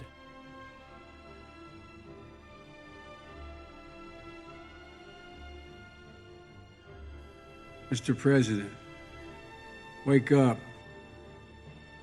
I'm awake, Mr. Biden, okay? Look in the mirror.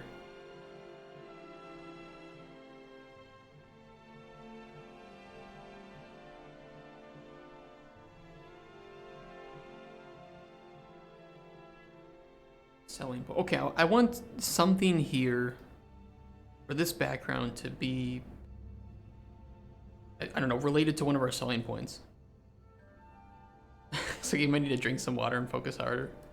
And I'm just thinking about like tons of different things. This is a really overwhelming stuff to do alone. Selling point wizard boobies. Look, we were previously working on a game called. Okay, I'll talk about it. It was previously called the Porn Studio Janitor. Let me tell you, the selling points of that game were interesting. Very interesting.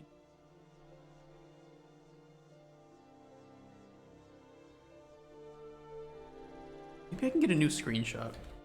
Let me load up the game.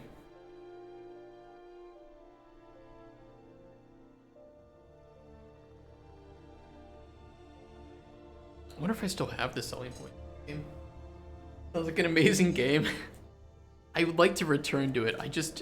It's such a tough game to market because it's an adult game, right? Like, I don't know any adult game publishers that we could talk to maybe get some funding or some marketing help. You know, or piggyback off of their audience, right? Let me read some of these not safe for work selling points that I had on here.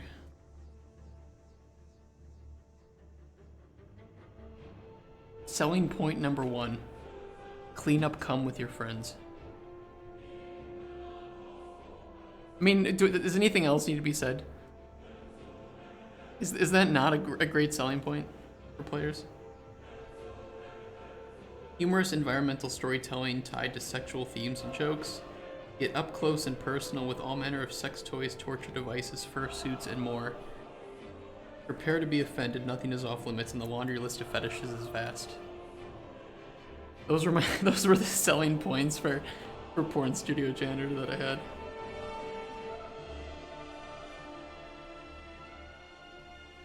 Here's the summary that I wrote for it. Someone's got to clean up after the filming of adult videos, and it just so happens to be your dream job. Clean up all kinds of liquids and toys with the help of your best friends, or go at it solo in privacy. No judgment. Discover what happened on set before you arrived through environmental storytelling and prop placement. Clean quickly and efficiently in this cooperative and humorous first-person game as you see the dark and unwiped side of the adult films industry. Instead of a vacuum is a straw.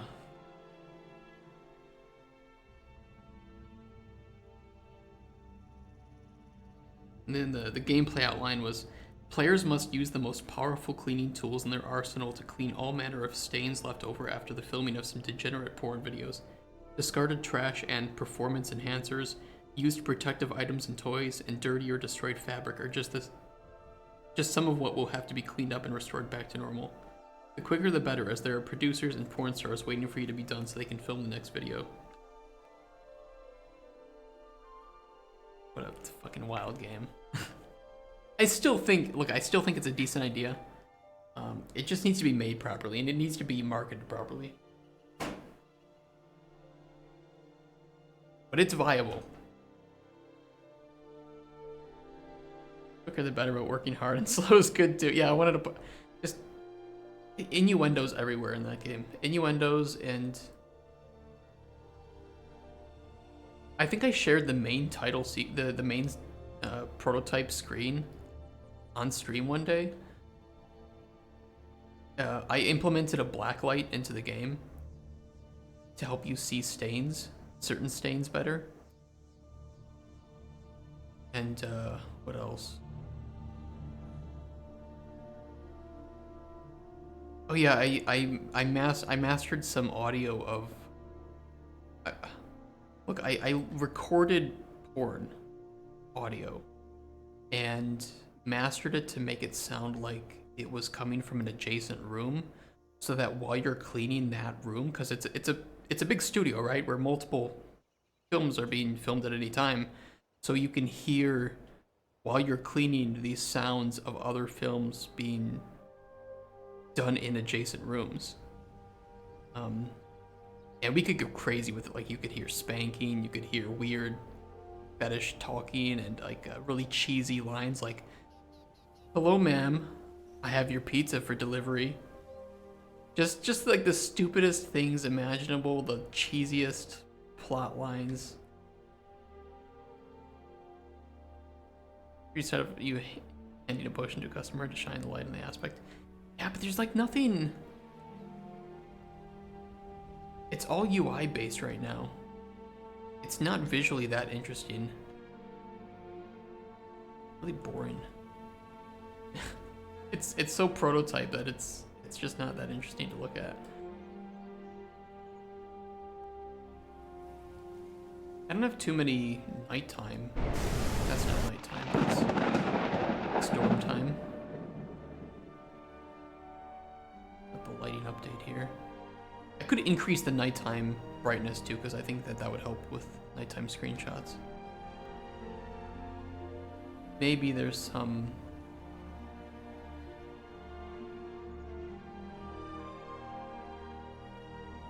interesting nighttime screenshot we could grab. Again, though, it doesn't really show off the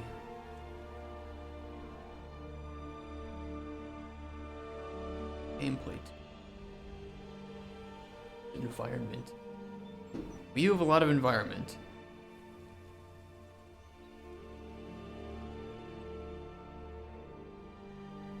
Come back! What are you doing? Running away.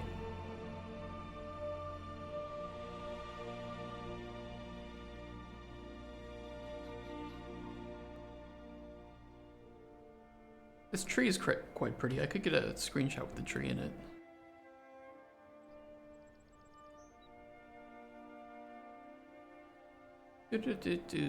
Regenerate health. What? Send. Send.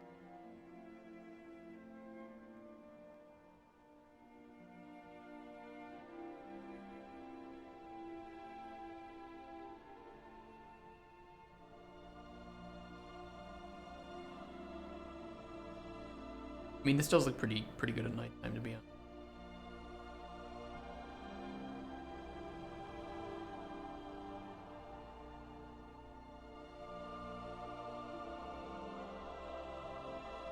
honest. To type gorilla sounds.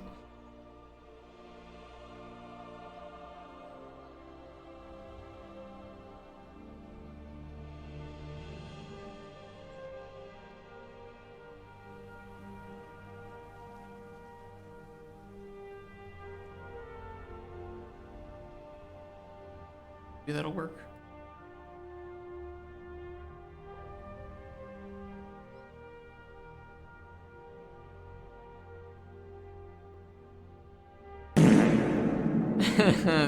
That's so accurate because the roof is missing. God, I forgot I didn't save any of yesterday's LOD forces. Where's my hut? Alright. I gotta fix that. That was missing.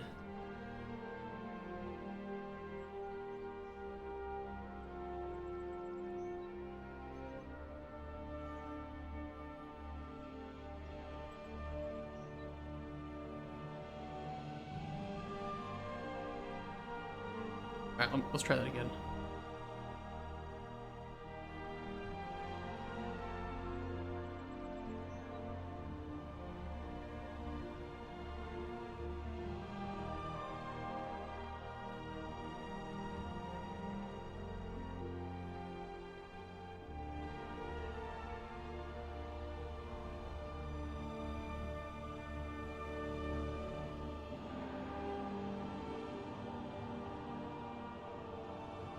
Head out of there.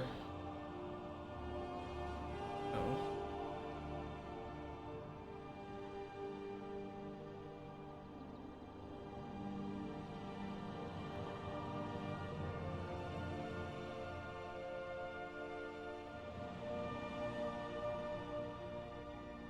Yeah, that should work.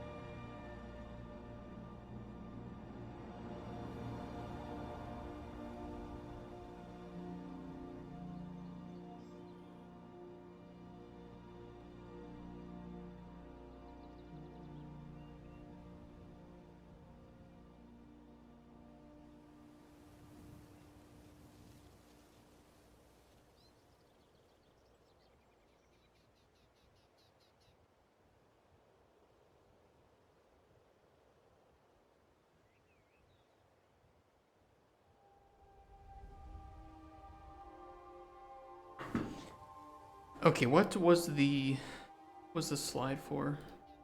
Selling points. Chat, what are our selling points? I'm just kidding. I know what our selling points are.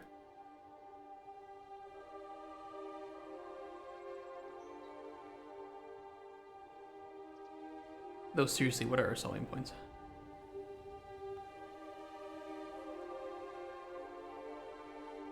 Oh yeah. Open-ended alchemy system. About the arrows above plants. Maybe glowing outline. Okay, so glowing outline would be better. It's something that I tried to implement right off the bat. There were a couple problems with it. Mainly the way that they were being implemented was it wasn't working very well with complex meshes. These are just the ones to show you the tutorial, so these 3 tutorial ingredients that you need to collect. But I would like to have some glowing aspect on them to show that you can pick them up. I need to find a better way to implement it. Maybe that's something that we can do before we pitch the game. 'Cause I think it would help a lot.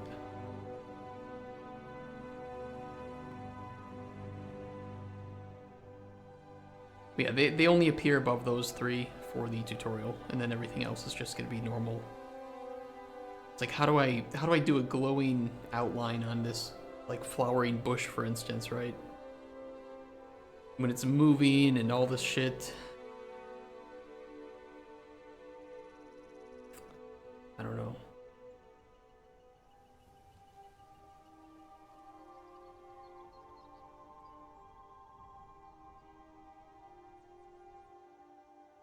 I'll look into it. I don't think it's going to be the end of the world if we can't do it, but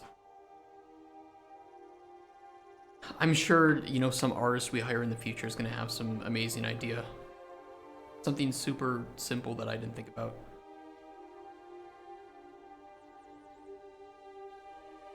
It's about the shaders and you should be good to go. Yeah, I mean, I looked up some, like, outline shaders. The only problem is they either did this outline through, I think it was like an overlay, material overlay, if I'm not mistaken. And this is the one that didn't look good on complex meshes. So it looks good for like squares and stuff, but yeah, it's doing the custom depth pass. This did not look good on complex meshes. And I think this one also used something similar, right?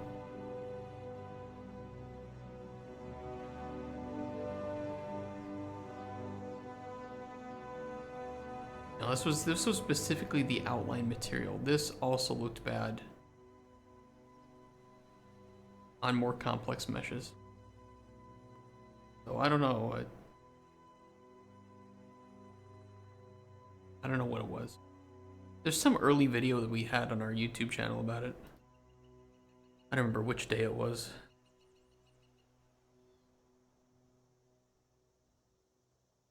Which day was it, chat? I think that one.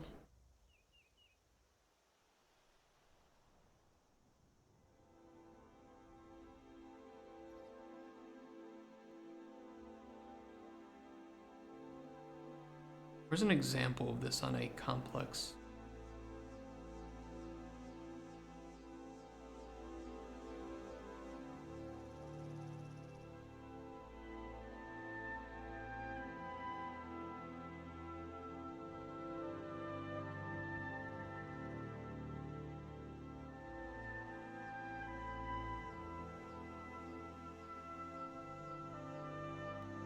No worries about that.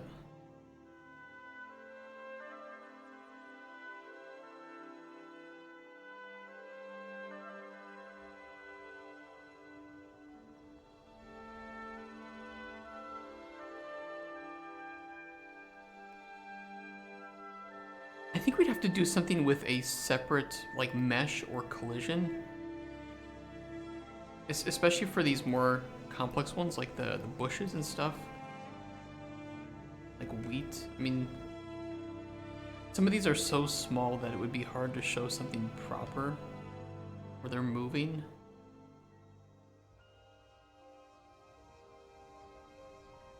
I'd have to look into it.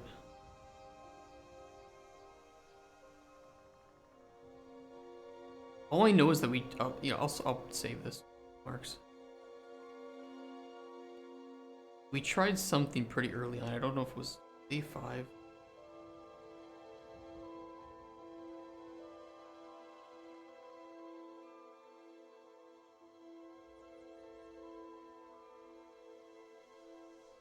Whatever day we started on our open world.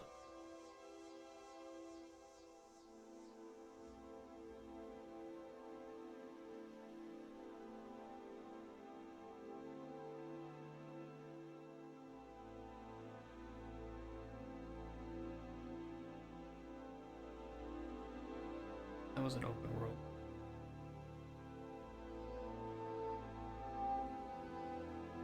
This was just data. Just a data stream. Oh, that wasn't it either. Spent a lot of time on this table, didn't we?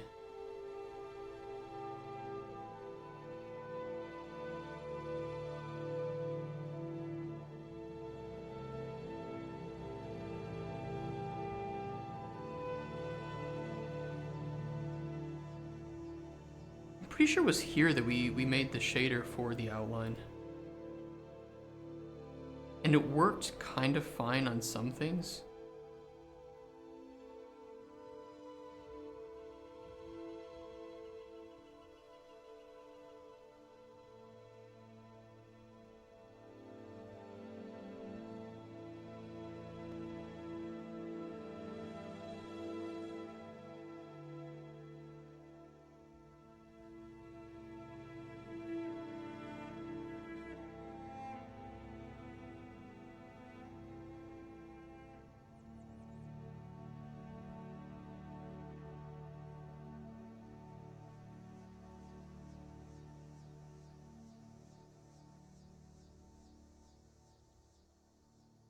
Look at how far we've come, chat.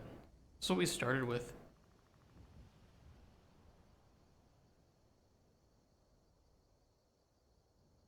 Cute centipede? Dude, that'd be so cool. Centipede. Little smiling creature. Like some flower growing off of each section or some moss on its back. That'd be pretty cool. This is what we started with. Day 29. I don't know, I'll look into the outline. It's definitely something that I want to have, but it looked really, really bad on these initial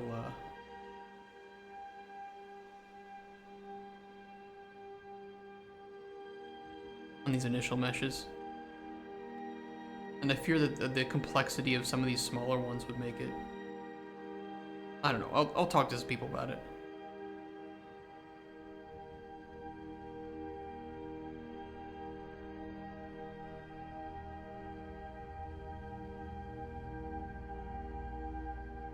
Let's see. Alchemy system. We worded this open-ended alchemy system allowing players to craft nearly any potion they want.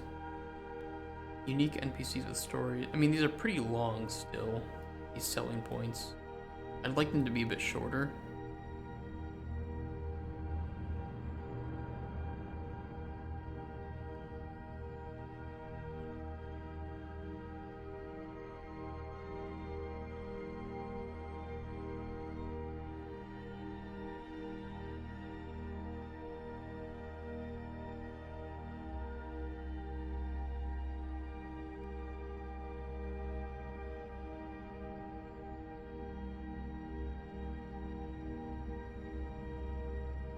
I'd like them to be shorter, but I also...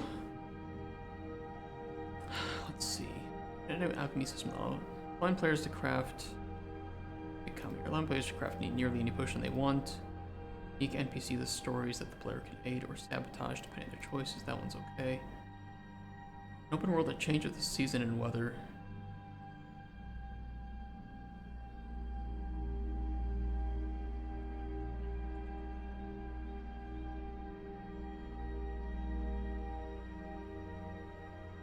Yeah, that's not bad either. So my question to you is, what makes the game a challenge? I would say that the potion making system is itself a small like puzzle mini game, right? Which is dirty. It is for a casual mid-core audience. There is some kind of corruption as well, so it's not really meant for like a hardcore audience, but there is a challenge, especially related to determining exactly what customers want and what they need, and then being able to make that. So, it can take you probably anywhere. If you've never played the game before, it'll probably take you about 5 to 10 minutes to make the tutorial potions, mainly because you're thinking about what you can combine that isn't going to have negative effects, or how to maximize the effects that you have from the ingredients. But in a very casual, friendly way, so it isn't going to be, there isn't a lot of like permanent loss. Of course, when you make the potion, those ingredients are then consumed, but you have the ability to play around, to fiddle, and to find out the best combination that you can have. Then there's the corruption. So when you're exploring the open world, you might come across like monsters. And you know, they're not going to be hounding your ass for miles upon miles, but they will. Some might be aggressive and attack you on sight within a reasonable range, and the corruption that can occur within different biomes will increase the aggression and the damage that they can do to you. We really should add some cute NPC like guide eyeball that helps you make potions. So there is going to be a cute little slime that acts like sometimes like some hyper dog, but then just like runs out of energy and just melts a little bit. And he's going to, I don't know, it's a slime, is going to be able to taste ingredients or potions and tell you a bit about that ingredient or potion. So if you find a new ingredient, like some flame flower, you know, likely it probably does something flame related, but it'll gobble up that ingredient and will tell you one of like the effects or a couple of the effects that it has on it. And then like burst into flames a little bit. Kind of like Jack from Incredibles. Should add a little corruption bug that can sneak into a potion if you're not paying attention. Oh. I mean, so yeah, we'll see what we can do with the corruption. I think it's a cool mechanic that we can play with, especially relating to, because it's a game about the player versus environment, right? I think we should add some depth to this corruption and how it affects the ingredients and the monsters or the wildlife in that area. We have some of that in our GDD as well. Just some like high level ideas. Zero Punctuation made a review on Dragon's Dogma 2. Weren't they the ones that gave it a 30 out of 100 on Metacritic? Somebody gave Dragon's Dogma 2 a really, really low rating on Metacritic. I don't think it deserves a 30. I think the game is, for me, about a 6 to 7 out of 10. Some elements closer to 10, some elements closer to like 4. Especially the story quests. Potion-based combat system where the potions you make can be used on yourself or used as weapons against monsters. I do think that's a good selling point. We could add something about the corruption. Corruption mechanic that infests biomes. Greatly alters the flora and fauna in that region, providing a lot of risk and reward for the. Also, do you get ingredients only from plants? There will be something like hunting or taming. So you will be able to get ingredients from not just plants, but also the animals that you find, or like fishing. You know, you may see a boar running around. You can kill the boar with a potion and take its meat or some of its bones for ingredients as well. You can also, there might be some with, I have an example. I don't have it tied to any logic yet. Where did that boar go that used to be here? Oh, there he is. You might also have some animals with, like, this one has like some moss on its head, that if you are to immobilize it, so you could like freeze it or slow it, you could get close and harvest something that's growing on it. A good example that I put in our GDD, I can load it up real quick. Where was it? Ingredients, monsters, animal. A good example was free run here. So like this big tortoise with some flowers growing on its back. Some might just be, you know, tame. They're not going to run away from you unless you hurt them or something. And you could probably just pick like some flowers off of its back.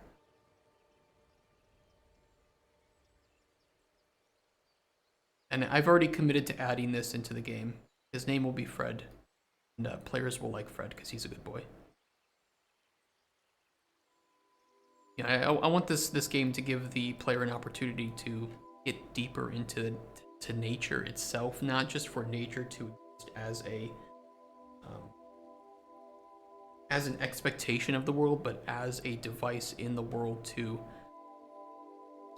kind of have a sandbox and a tool set, right? That the actions you take within the world can help change and shape the world itself, and therefore then the world is going to have an impact on you and the way that you perform your job because you rely on nature so much. Mainly with like the corruption mechanic, or if you destroy wildlife in a region, maybe it takes time for it to come back. So if you're a little bit too genocidal with killing the creatures or something, maybe it takes another season for them to return. Again, casual mid-core, it's not going to be something so deep where if you kill all the animals, they'll never come back again, but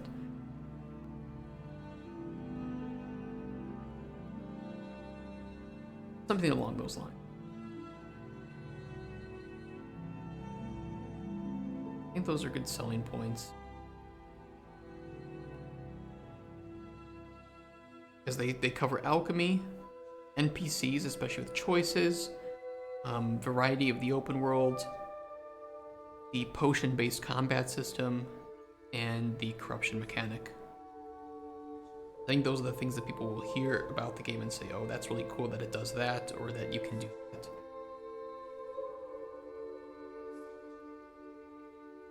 Note too, and this is just a personal thing, I call them selling points, not unique selling points, because very few things in many games are 100% unique. They're usually combinations or, derived from other games or from other sources of inspiration, so maybe you could argue that makes them unique. I just like to say selling points, because what are the things that really draw out the player's interest in this game?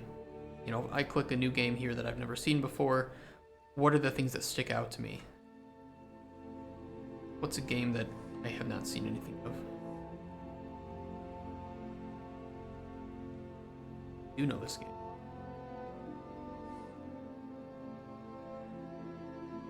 Erebin or something? The things that are going to stick out to me are in this type of game are different ways that I can do stealth. Maybe there's a unique stealth mechanic that hasn't been seen in other games, or unique enemies that are able to counter your stealth to some extent, or like some different light mechanics. Those are things that I would want to showcase, especially in like a trailer. Some of those things are a little bit hard, or like you can walk along walls. There's interesting mechanics with the light in areas, so you need to follow the shadows. Selling point, thrown right here, first thing you see when you start to look in the details.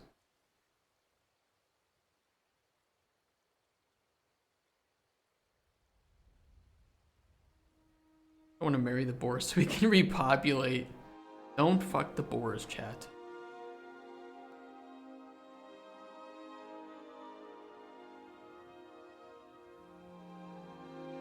I'll repeat, chat, do not fuck the boars.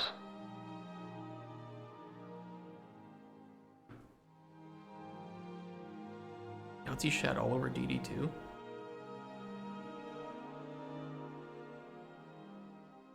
The game for me is just a mixed bag. It's a mixed bag in the same way that Baldur's Gate 3 was.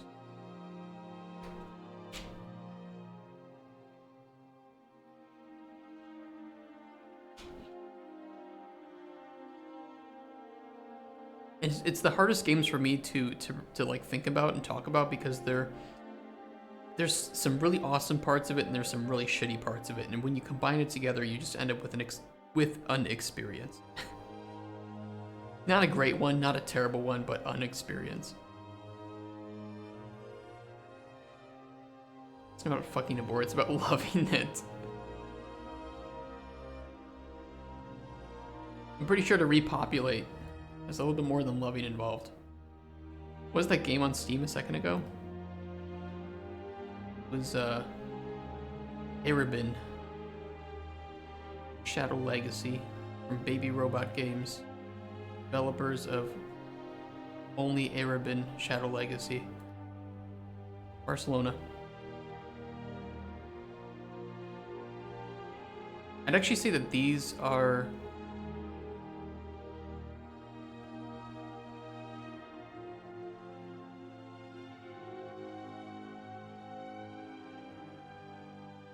their images are a bit better than their text.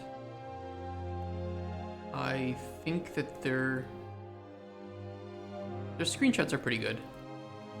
Screenshots for this type of game are hard to sell the gameplay because you do have that dynamic. Their trailers are probably better at showing that. I hate Steam broadcasts that you can only see a small portion of the end of the stream. I'll tell you a small story and then we'll get back to the pitch deck. So I went to a talk about, they used eye tracking software like the Tobii eye tracker to determine what people look at, what customers look at first when they click on a Steam page. And, you know, a very interesting premise, right? There's a lot you can learn about what people are looking at first and what draws their attention.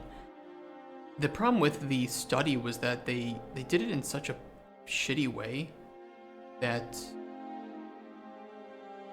like, very obviously they're like, oh, the first things that people look at are the broadcast and the screenshots. Like, wow.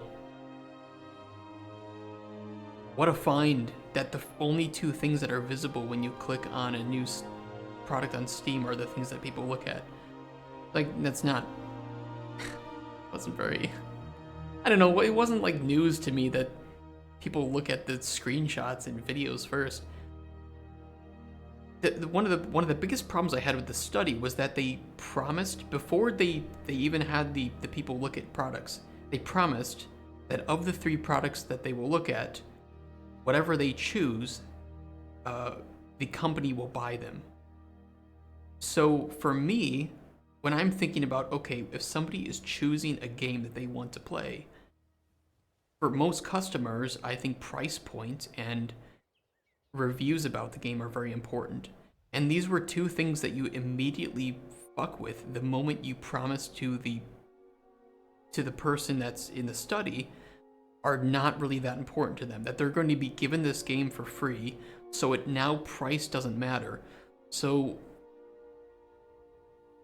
it was a really flawed, it was a good idea, but it was flawed in its methodology, that now the study basically showed that customers aren't looking at price at all. Well, it's like, no shit, they're not looking at price, because you just said you'd buy the game for them for free, and now they aren't going to maybe spend as much time looking at reviews because there isn't any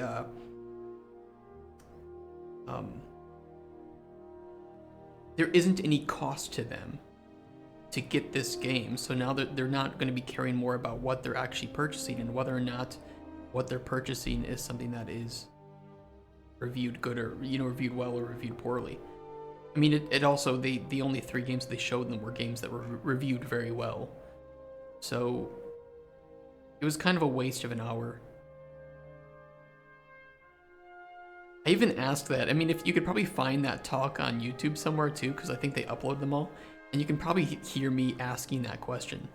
I basically asked, don't you think that, something like, don't you think that the methodology was flawed from the start when you promised to purchase the game for them before showing them the games? And he didn't understand it at first, and he was like, yes. Okay. Alright, buddy. Need eye tracker and come clean up porn studio. God damn it. We need VR. You need to get down on your hands and knees and actually wipe the stains. We had some cool ideas too, like a vacuum, that if you had to be careful what you sucked up, because if you sucked up like a dildo, it would get stuck in the vacuum, and you'd have to reverse the vacuum, and it would just shoot out like a rocket. You could also like throw items. So if you threw one of like the dildos with a suction cup on it, it would get stuck on the screen of if you threw it at like one of your co-op partners, that would get stuck on their screen and like slowly slide down.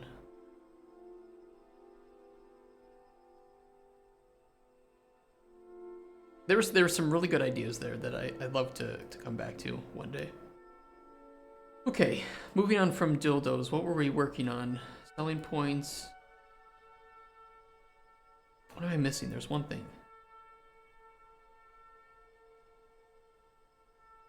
I think like pillars and emotions would be something I want to cover.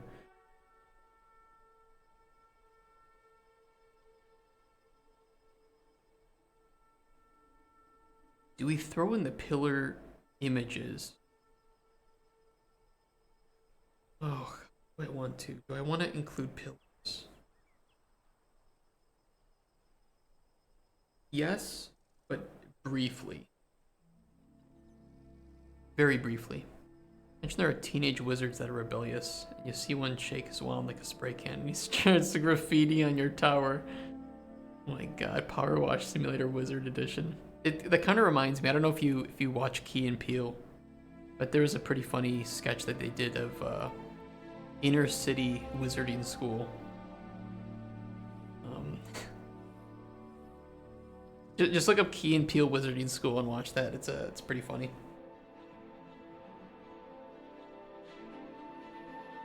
Do some stereotypes of inner city schools and like a silencer on a wand.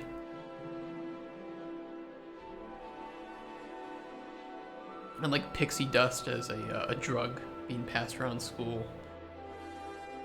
It's fucking dumb, but it's so funny. It's dumb in a good way, right? Now, let me see what my pillars are. I know my pillars, I just want to like condense them. Pillar. Remember Scary Movie 3 when he cooked his shovel like a shotgun? I don't remember that clip. I don't know if I saw Scary Movie 3. Where my brain's at all the time. Scary Movie was... Those were so bad, but so good. I kind of miss parody movies like that. When was the last good parody movie? I don't really make those anymore.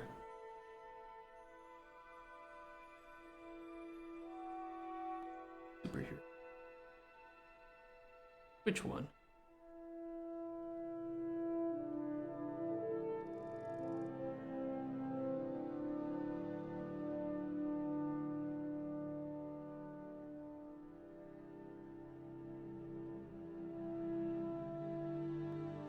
Oh, I wanted to rewrite in the document too.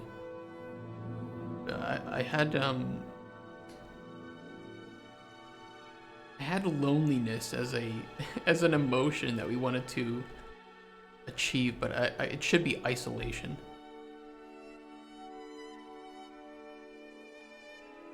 We want to recreate that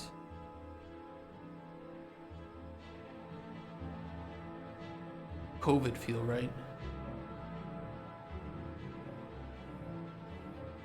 I'd say that this is actually this emotion, this mood that we want to convey about being isolated is more to help sell the importance of human connection. Even for people who are introverted, right? Because introverted doesn't mean that you don't like human connection. It just means you don't need as much of it. And you don't charge your batteries by getting that connection all the time. Oops. Will you be able to buy stuff for your tower? Yes. Or will there be like trophies for milestones? Trophies for milestones, potentially. It would be cool if you had some visual representation of your progress or achievements that you made in the open world. Yep, like those trophies for milestones. Or do you mean actual trophies, like achievements and trophies? But I will say that being able to upgrade your tower is something I want to explore, like buying a basement, another room, greenhouse for farming, things like that. Pillars.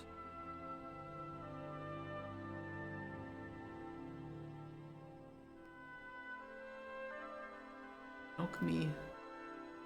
Open world. NPC.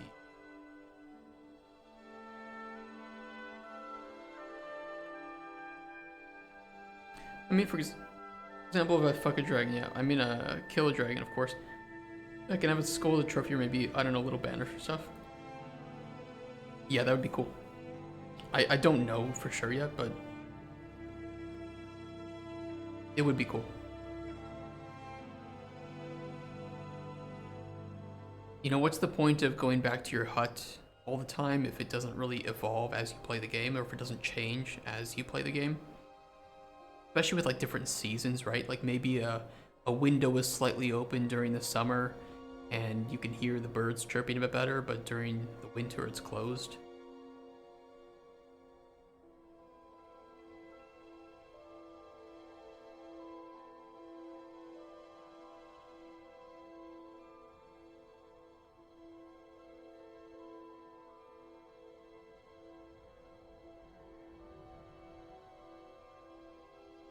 I make that smaller.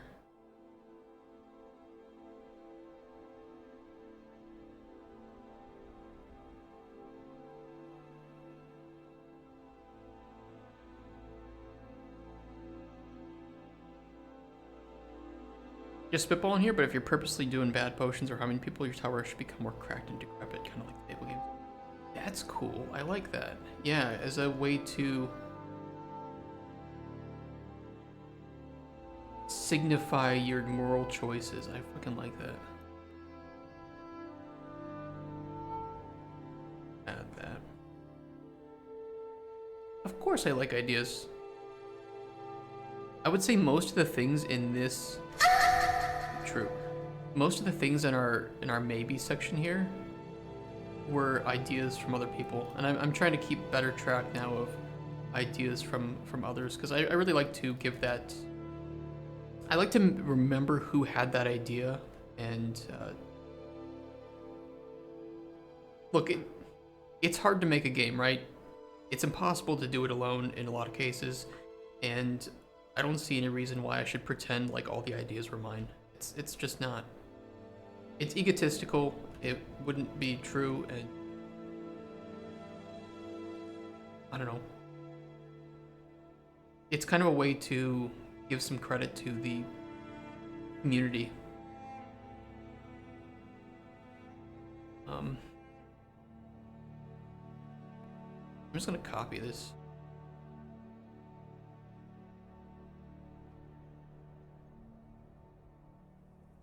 Yeah, I don't know, it's a game built, it's our core value, right? It's a core value of collaboration with the community. That's who we are. We live it every day. This might be the game that we're making. We might be the workforce behind it, but you guys are just as much a part of this journey and have just as valid ideas as anybody in game dev. Don't let anybody tell you that gamers can't have good ideas. It's wrong, and it's stupid.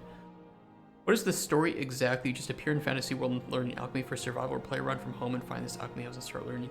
So I can read you a little bit. And I will do you the favor of not reading it in a trailer voice.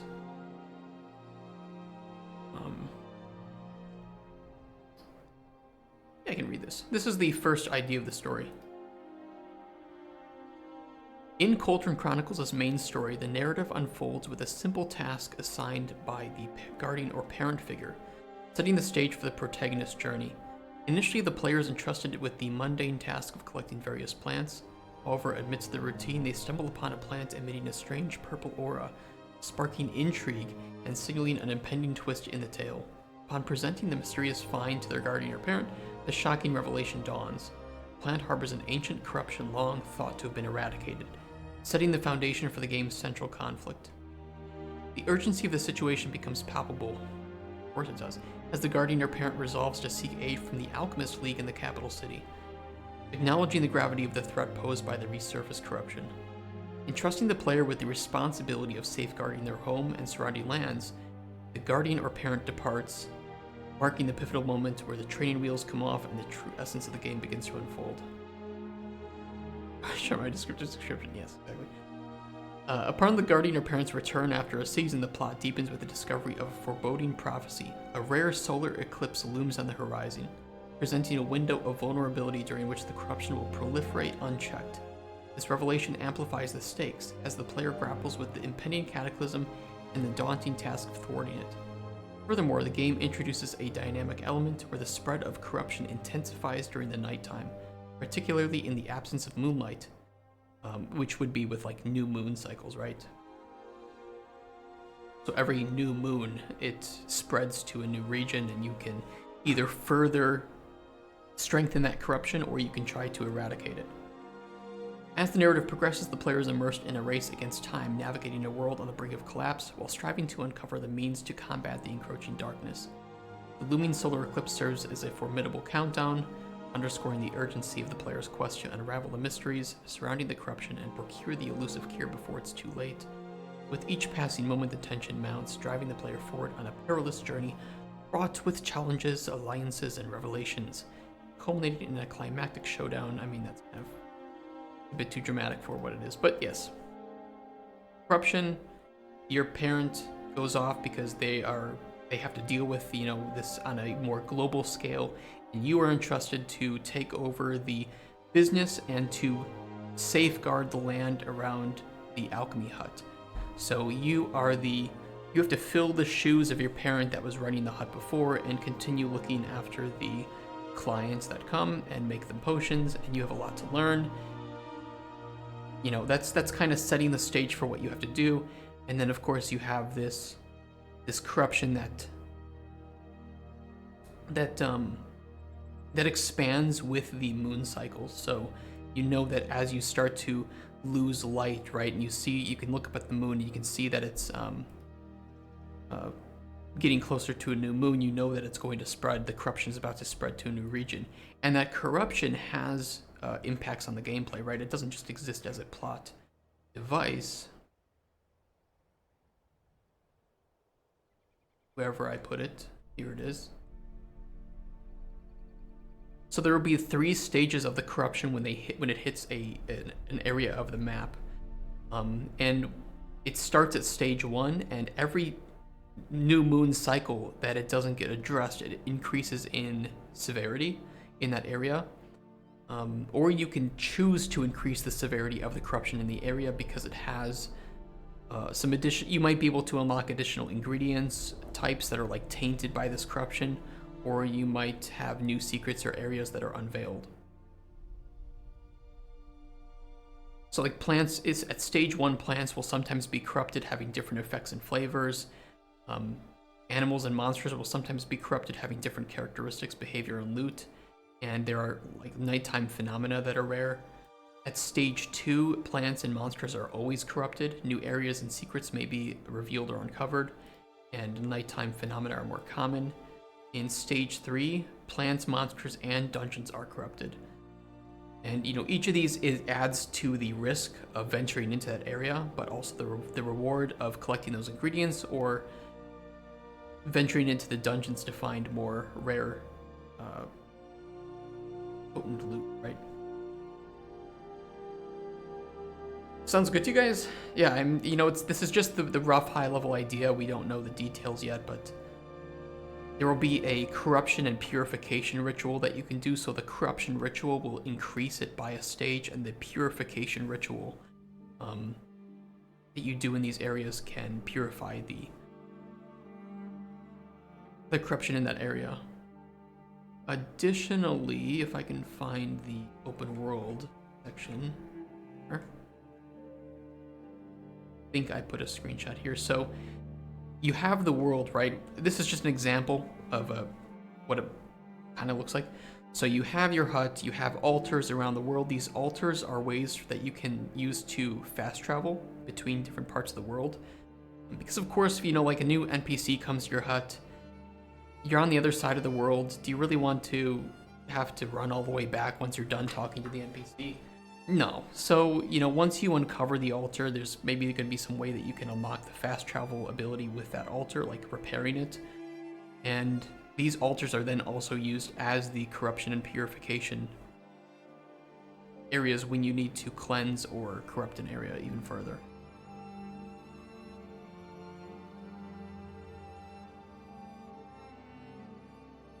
Will there be a sandbox mode or linear storyline from the start? Most likely just linear storyline, but the linear storyline is kind of sandboxy in nature, right? So you have, on the underlying aspect, the foundation of the game is time moving forward, right? Time is always moving forward. You can't go backwards. You can't pause it. It's just kind of moving forward. Think of like Stardew Valley, right? Of course, if you're in a menu, pause menu, whatever, is pause. But for the sake of argument, time moves forward. NPCs are slated to arrive with certain flags unlocked. So let's say during winter, we have an NPC that's only supposed to arrive during winter. So during winter, at some point, that NPC is going to arrive. And based on how you proceed with these storylines, you may kill off the NPC. You may force them to come back sooner than expected. And this kind of, at the start of the game, it's going to be pretty similar for everybody, because we're going to probably script NPC arrives on day 2, this NPC arrives on day 4, but then we just kind of let the gameplay and the choices the players make evolve as it goes on. So if you do end up getting all the NPCs killed, maybe it's, you know, it's not going to be the most interesting of experiences potentially, but you're going to have fewer NPCs than somebody who tries to keep them alive. Or if you deny everybody who wants poison because you just don't trust anybody with poison, you're going to have a different set of NPCs arriving. We're just going to handle it with flags, let the player play the way they want. So it is a linear story in the sense that at a certain period in time, at roughly like year 2, this solar eclipse is set to happen. But the way that the story and the NPCs progress throughout the in-between years is very much up to the player's choices on what potions they give and how they do it, and who they deny, who they accept as part of their their commissions. And it's all going to culminate into whether or not you have secured the hut and the surrounding area from the corruption, and whether or not you've helped your parent uncover the mysteries behind this corruption, or if you allowed the corruption to fester and strengthened it too much to the point that it has overrun the hut area. Those are the two core game endings, right? But then you have different epilogue sequences for each of the NPCs, right? And the areas of the game, like maybe you had the opportunity to save a town from some disease and you turned it down. Well, now we want to make sure that you have an epilogue sequence that shows what happened to this town. Did it survive the disease or did it succumb to it? That way the player's choices do actually culminate into something that feels tangible and feels like you had an effect on the world, even though you aren't the main character of the world, right? You're just an alchemist. You're just an alchemist, you're making potions, people rely on you, but people make choices on their own. So you give that guy poison saying he wants to kill some rats in his basement. Now his wife's dead because of poison or something, right? You are responsible for that in a way. Save a boar mating farm. You coomers. But maybe. I mean, I don't know what stories we want to tell. I will say that the direction of the stories we want to tell are interesting stories that are a combination of simple, relaxing, enjoyable ones of just here's a story that isn't that complex morally, make your choices, and ones that are more morally gray. Maybe you don't know what choice to do. Maybe there is no perfect choice. There's just different shades of something's gonna get fucked up. Somebody's gonna be fucked. You don't know. It's like if you don't provide the potion, person A gets fucked. If you provide the potion, person B gets fucked. And you gotta make that choice. You gotta make that choice. We do include some examples here of different stories. I will release this GDD on our Discord, so if you're really curious about reading some more about what we have right now, where did I put it? Missions. Oh no, storyline examples. So we have some examples of storylines and different outcomes that might happen based on the player's decisions. So, you know, and even examples of NPCs that will only show up if you make other decisions, right? So the game is going to evolve in a way that the player can't always predict, and even if it's a game that may not have a lot of replay value, although I think it will, it is going to be a game that you can watch others play, and their experiences are going to probably be quite different from yours. So, you know, it's not a game where you really know what's going to happen next from the NPCs. They do have a life of their own. They have choices. You might give them the healing potion. They may choose not to use it, or they may, you know, use it on somebody else. Maybe it was to protect. Maybe you gave a knight a potion of healing, and he was supposed to use it in case he got hurt, but he ended up healing somebody else, and they show up at your hut, and they mention this, right? That the only reason they're alive is because he gave his life to protect theirs. So it evolves in ways that you may not always predict, and I think that's part of the fun. And it lends a lot of strength to the choice. This isn't just somebody that shows up, here's the HUD that shows make this potion and your reward is 30 gold. No, it's here's my problem. Can you solve this problem for me? You go make the potion and you get to decide, do I want to make that potion? Do I want to trick him, give that person a different potion? Or do I not want to give that person a potion? And how that NPC story evolves is going to be, it could be anything.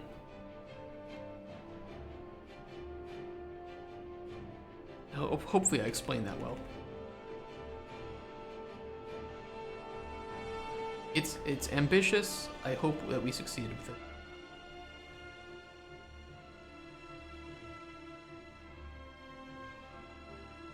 Goal.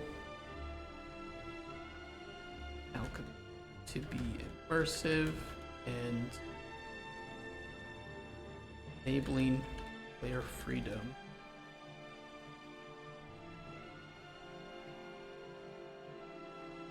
With a system that doesn't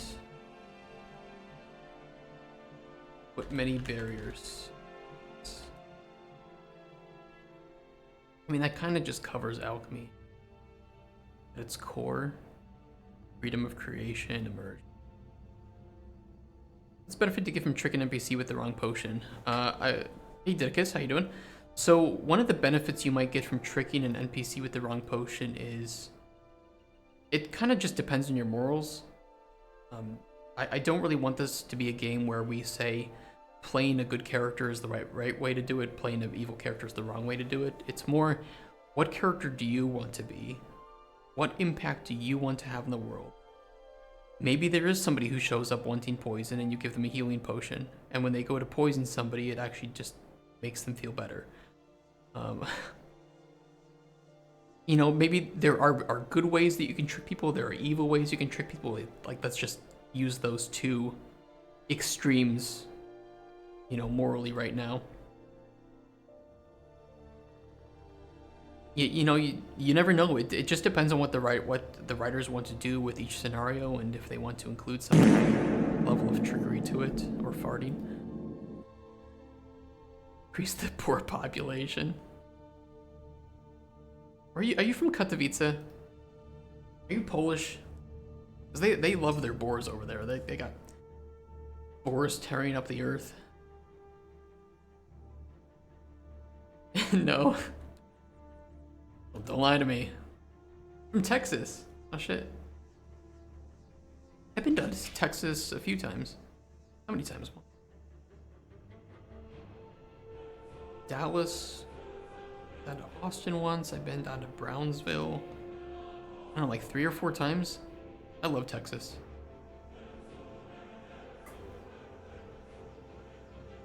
Texas is an awesome state. A lot of land, some cool people. Yeah, hopefully that makes sense. I also love their boars. Are there a lot of boars in Texas?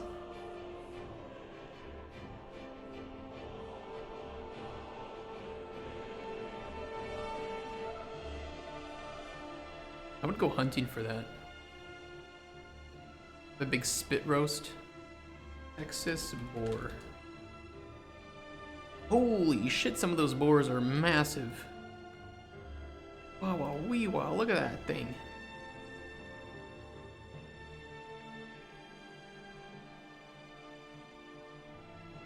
So I imagine they're considered like a pest at that point. There's too many of them. They're considered a pest. So the safety of people and like animals. Big. Oh my god, you'd have to have a big spit roast. You'd feed a whole family for days on that. Feed a whole neighborhood. Oh wait. Maybe I have to go boar hunting in Texas. They're open.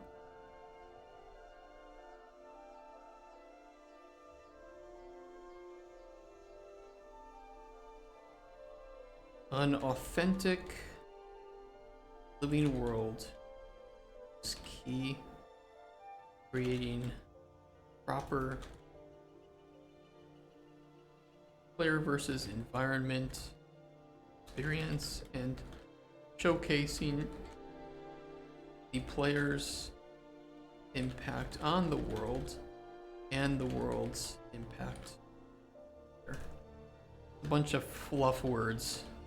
Say player can do things with world and worlds can do things with player. I don't know how to put it.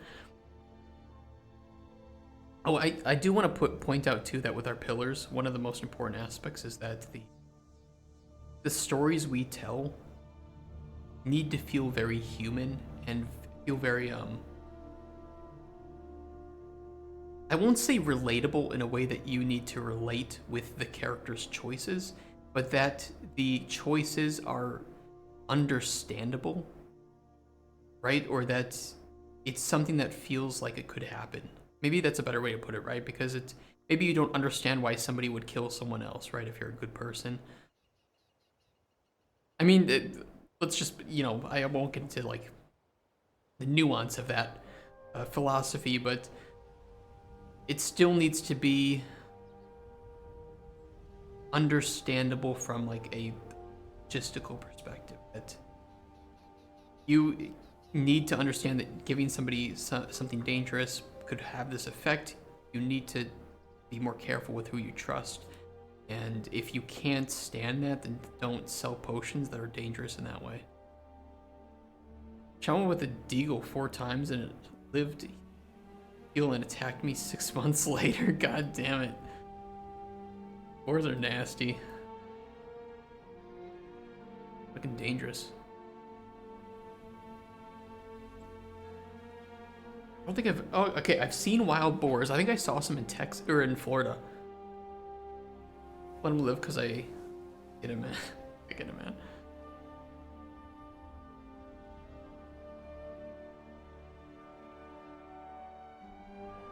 I've gone deer hunting and pheasant hunting, killed some small game. Nothing any bigger than that.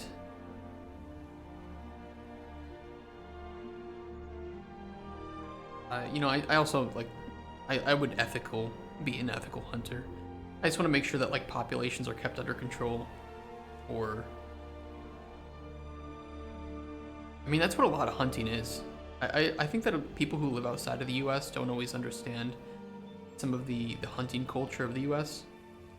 and other places where a lot of times you need to kill certain amounts of population in order to maintain a healthy ecosystem, right? Like if the wolves become too out of control in like Wisconsin where I grew up, they would kill too many smaller pieces of wildlife, and then those populations would become endangered.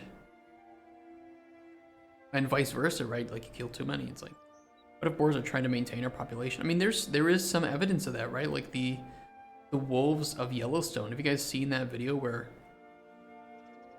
they reintroduced wolves to Yellowstone, and it had this chain reaction of effects that restored Yellowstone's ecosystem and it became much more healthy for so many different populations of other mammals and birds and insects. Like, it's crazy what one properly controlled population can do to an ecosystem. It's kind of beautiful.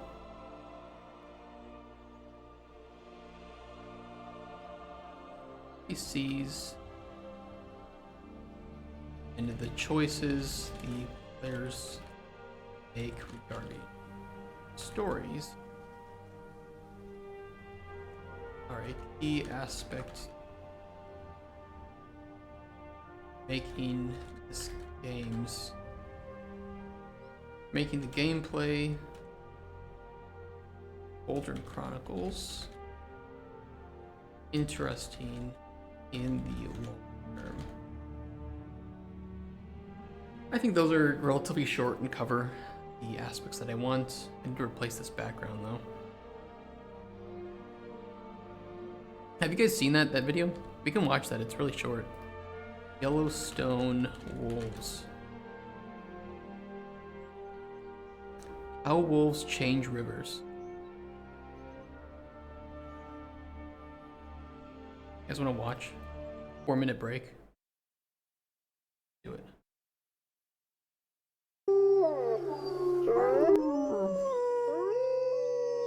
Owl for me, chat. Ow. Wait, we can do this. Ow. Ow. That's pretty good. We did it, Lazy Fangs. Okay, so this is really cool. This is a really cool video. It's very short, 4 minutes. I just love this stuff about nature. There we go, chat.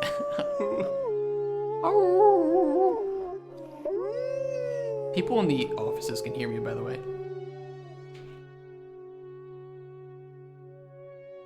A Coke, you know, I have One of the most exciting scientific findings of the past half century has been the discovery of widespread trophic cascades. A trophic cascade is an ecological process which starts at the top of the food chain and tumbles all the way down to the bottom.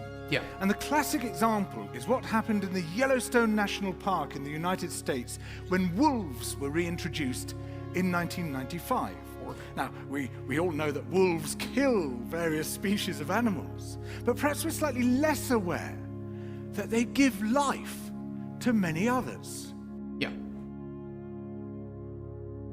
Before the wolves turned up, they'd been absent for 70 years. That the numbers of deer, because there was nothing to hunt them, had built up and built up in the Yellowstone Park, and despite efforts by humans to control them, they'd managed to reduce much of the vegetation there to almost nothing. They'd just grazed it away. Oh, brown. But as soon as the wolves arrived, even though they were few in number, they started to have the most remarkable effects. First, of course, they killed some of the deer, but that wasn't the major thing. Much more significantly, they radically changed the behavior of the deer.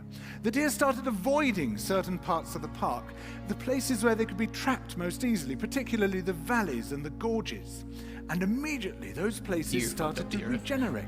In some areas, the height of the trees quintupled in just 6 years. Crazy. Bare valley sides quickly became forests of aspen and willow and cottonwood.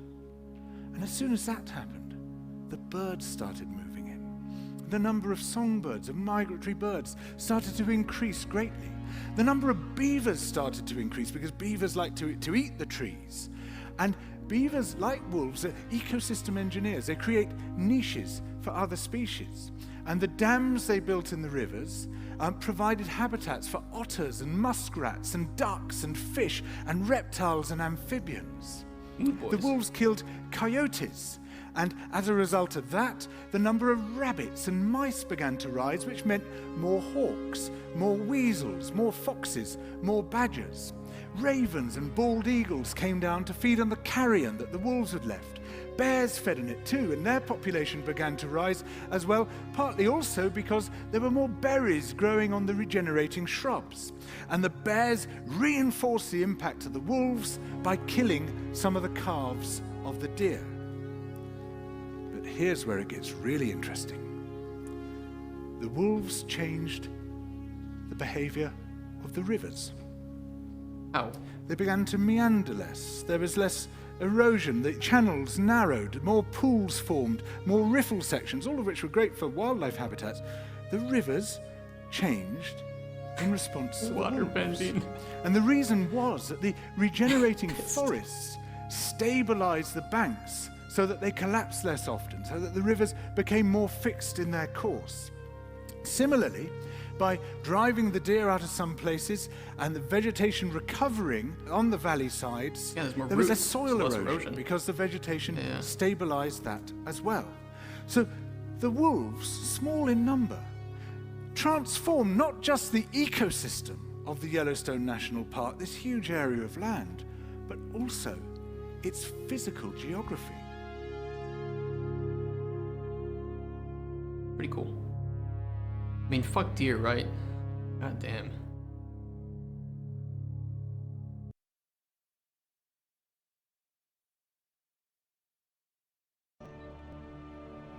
Pretty cool though. It's a really quick video, but I think that it showcases that, I don't know what was like tropic, or I don't know, something about that.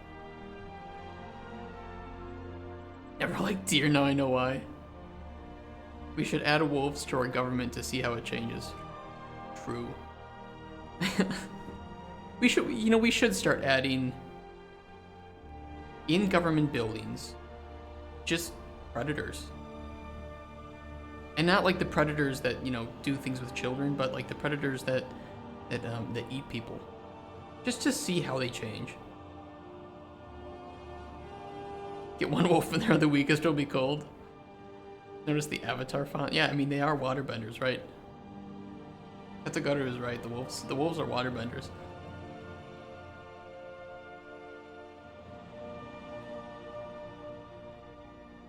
We're selling. I want technical info near the top after the overview. Put sales and marketing here.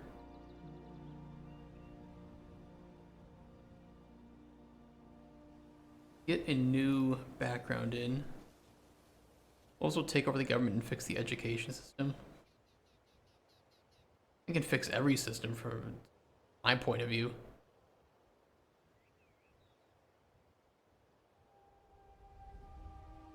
Ah, shit, we used this image already. What background have we not used? Okay, I know which one.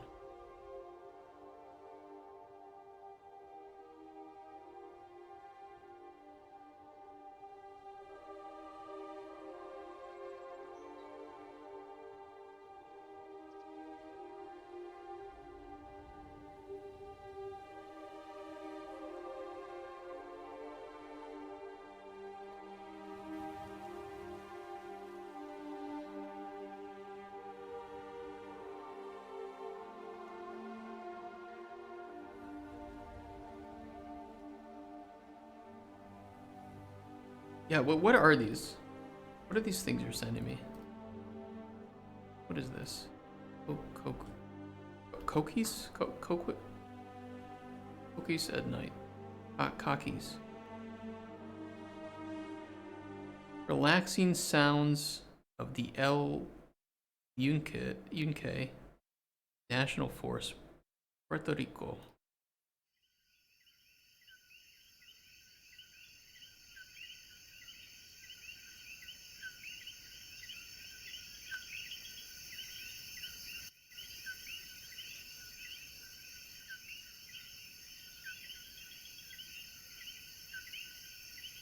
I don't hear it.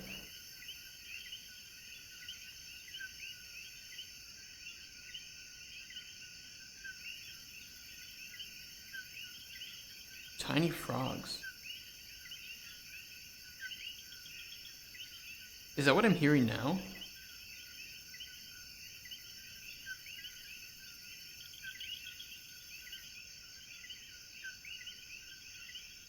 Or would I know for sure when I hear one? Let me look it up. There's one that says up close and loud. I don't know if I want to click that one. It's gonna be fucking... Okay, hold on. Okay, we can listen to one. I have to mute.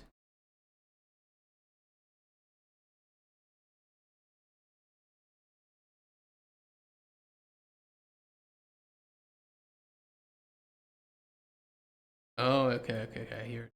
That is pretty loud.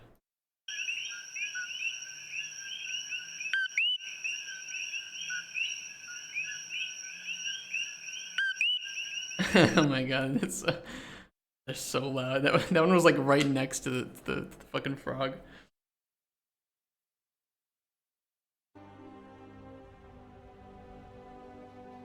That's wild.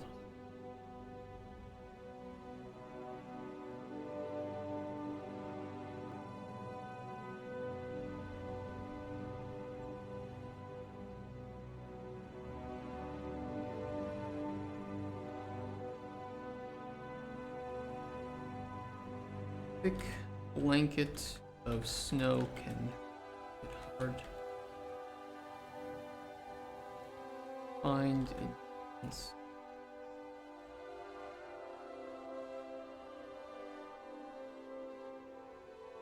Any spot of color certainly sticks out. Imagine hearing that all the time, 24/7. Most people hate it, but it's literally what Puerto Rico's nighttime is defined by.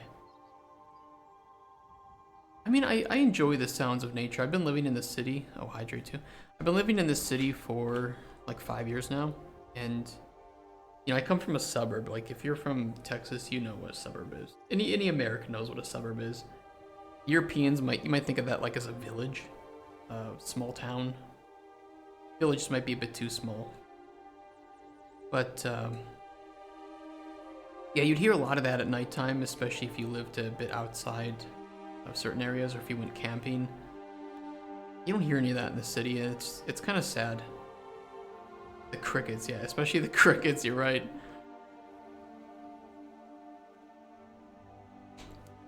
I don't know, I enjoy nature. I think that it's de-stressing, it's humbling to be out in nature. You know, sitting on a riverbank in a summer day and just fishing with like a close friend or family member. Just hanging out. No screens in sight.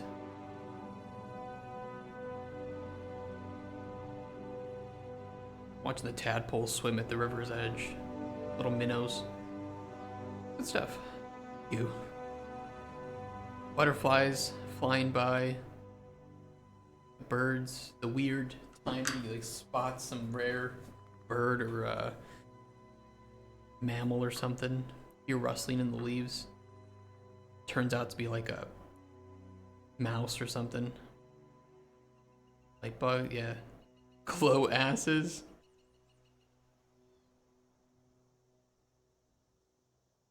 We had a lot of those in Wisconsin. And they're good too because they eat mosquitoes. Fuck the mosquitoes. The only reason I don't wish that mosquitoes were gone is because so many things eat them.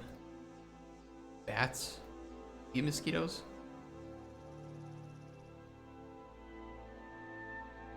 Bats are pretty cute too.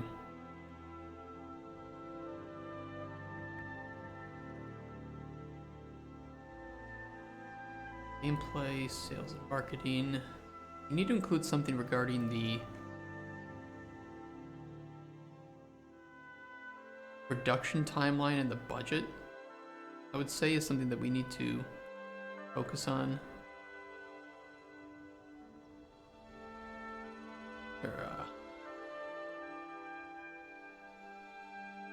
Some budget notes that I made from the time I talked with the publisher or the producer. Oh, we have a lot to work on.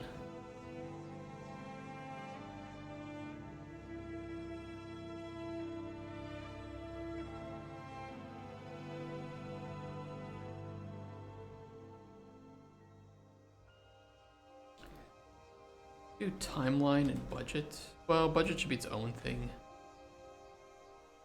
Budget is where I have to whip out the spreadsheet, right?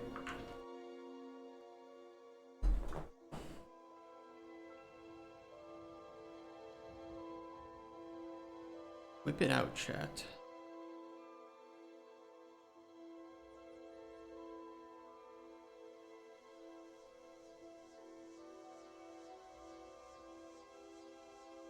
This is a good one for timeline.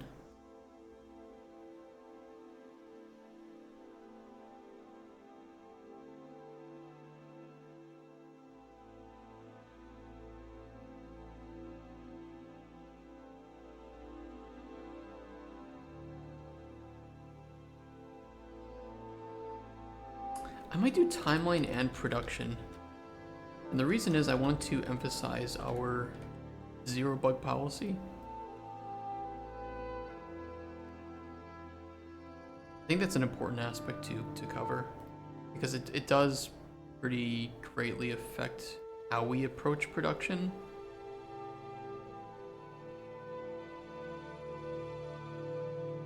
Have a nice time going to study game dev. Good luck, Rager. You have a nice day too. Stay sane. Stay happy. Stay happy. A lot of unhappy people in the world. Be a happy person. It's easier said than done, right?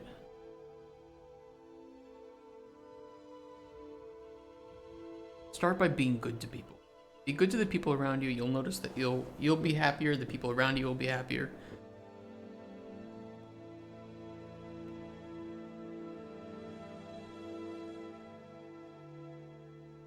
First playable.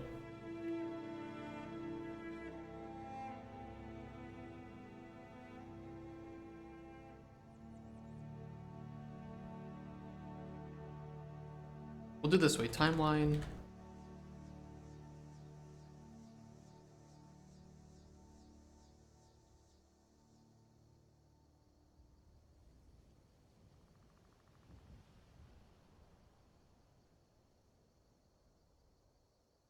What did we have in our budget even?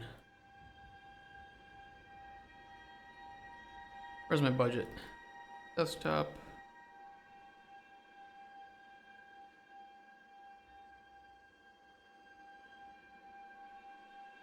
Someone talented on your team? Dude, same. So much same.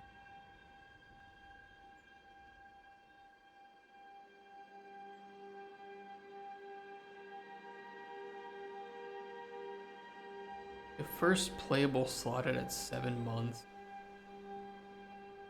We could push that up. We could do, I think 7 months is 9 months vertical.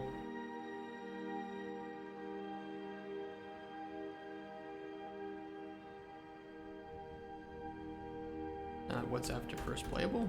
Vertical slice is after first playable.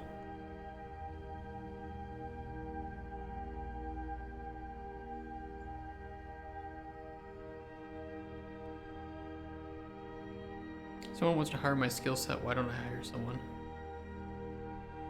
I mean, there's so many... Hiring in the game industry right now is really fucked up.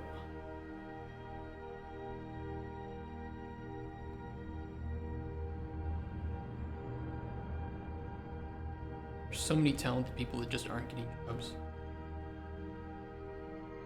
I mean, that's one of the reasons I started this, right? I couldn't find a job, right? Like, and I was applying to so many places all around the world. I think that what I had was pretty decent, but maybe not. Maybe it was just a combination of both bad CV and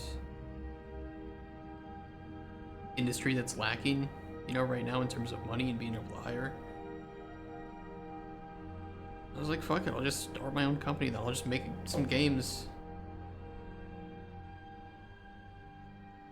Gonna lose some money doing it, but it is what it is.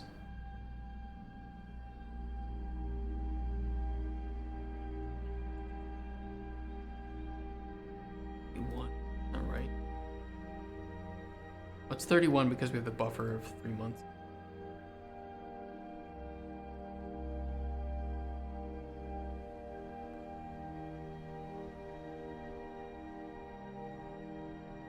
Hire me for free, I just want a box of donuts a week.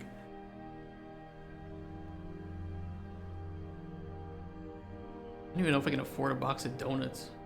I'm in Poland. I don't even have donuts, I have pączki. And pączki are good too.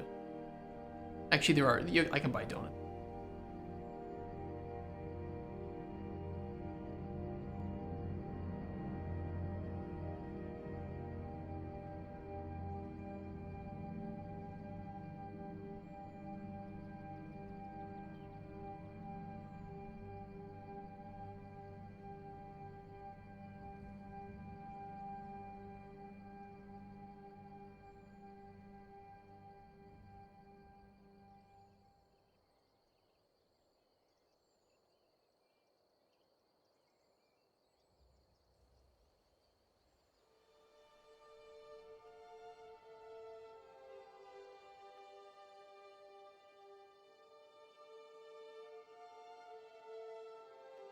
I just want to include that we have the zero bug policy.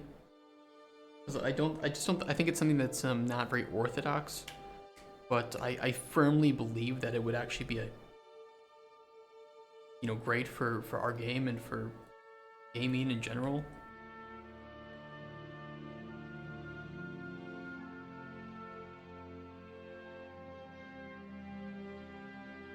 Live streamed considerably.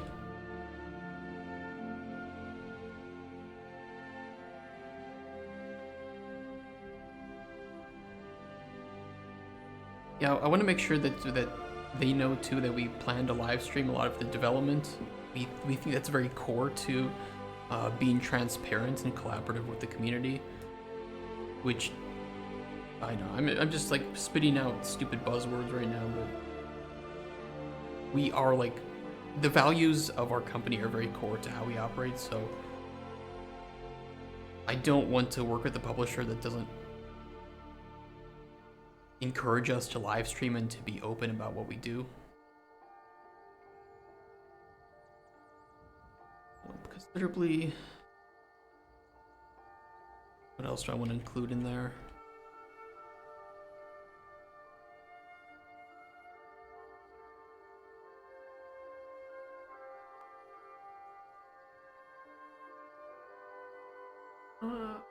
I'll leave that there for now. We'll add to it if I need to.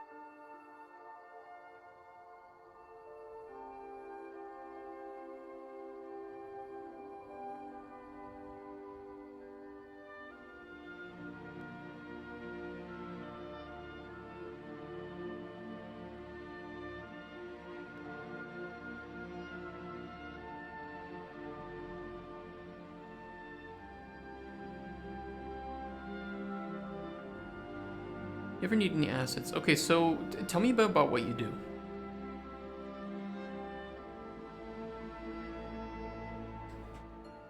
Like, what's your specialization or interest in game dev?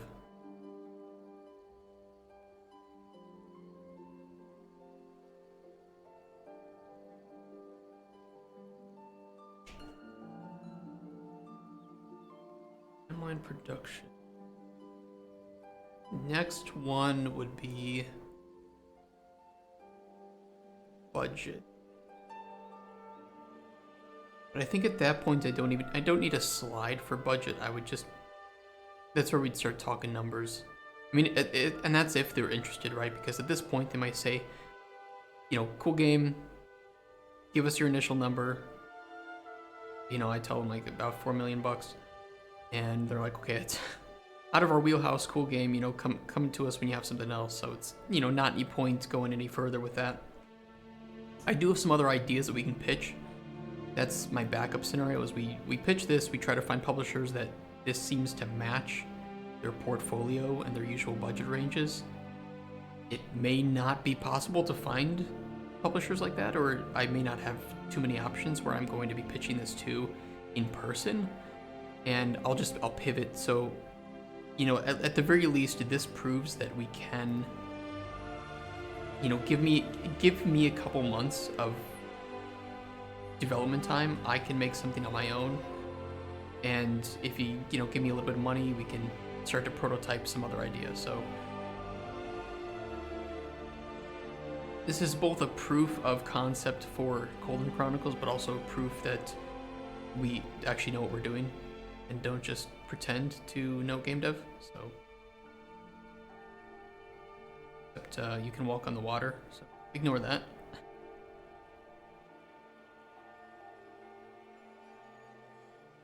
Don't look.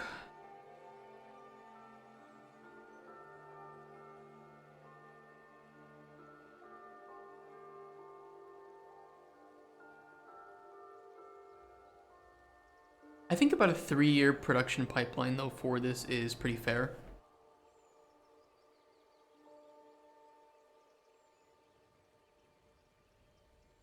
The only thing I'm worried about, and the same thing that the producer was worried about, is just team size. It's significant, and it's more significant than I was anticipating, so we need to be a bit more clever about how we hire people and any outsourcing that we need to do.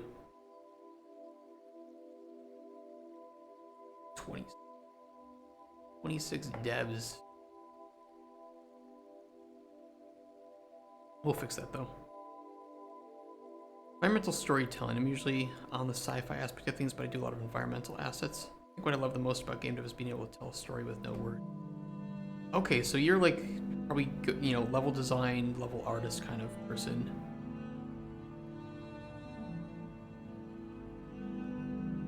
You need somebody to give you the assets, but once you have the assets, you can make them sing, that kind of thing.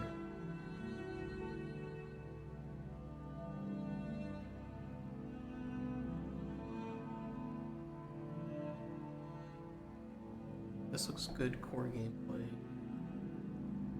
This slide would be followed up with me making a... You also make assets. Okay. Wearing multiple cowboy hats, are we? That's a good thing, I think. I think it depends on what if you want to work in like AAA or if you want to work more indie. If you work more indie, you need to wear multiple hats, but if you want to work in AAA, you can specialize, like deep specialize. Those are my only 2 hats. It's okay. I don't have that many hats either. I have like one bigger hat of design, and then it's like one of those sombreros, right, where they have all the hanging things off of it, and hanging off of my hat is like really tiny hats that on their own don't really mean much, but they look cool. I can do a little bit of production. I can do a little bit of 3D modeling. I've done texturing before. I designed this level. Not very good at it. But I'm struggling but learning with a small project. That's a good thing. That's a good thing. 3D character modeling right now. Oh shit. I don't even want to go into character modeling and animating. Stuff scares me. Much harder than a damn wall. I agree.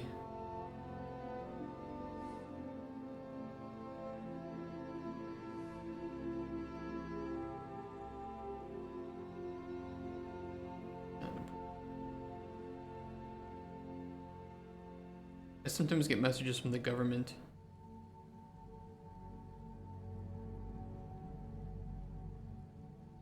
Especially interchangeable pieces of a character. Oh, gee. Yeah, that sounds pretty scary.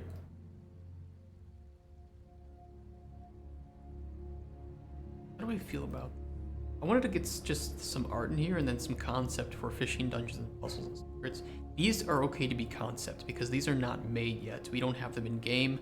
Of course, if we continue working on this past our initial pitch, then I can start to replace those concept art pieces with actual screenshots, right? So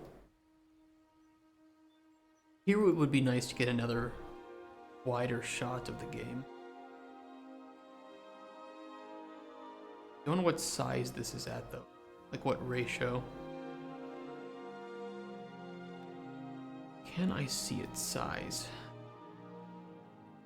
2.5 inches by 6.1.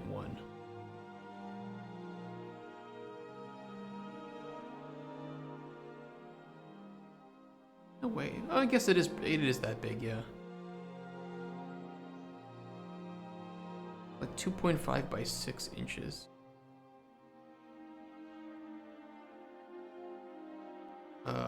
Width is 6 inches.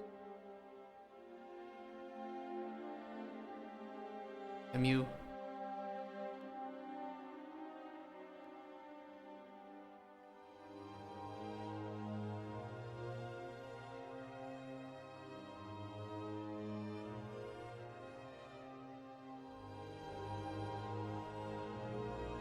That looks better. Thinking a 30-year production window. With your game? 30-year, Jesus. So you're going for like the Star Citizen approach to making games. So basically where you can fund it so that your kids can end up playing it. It's like life insurance.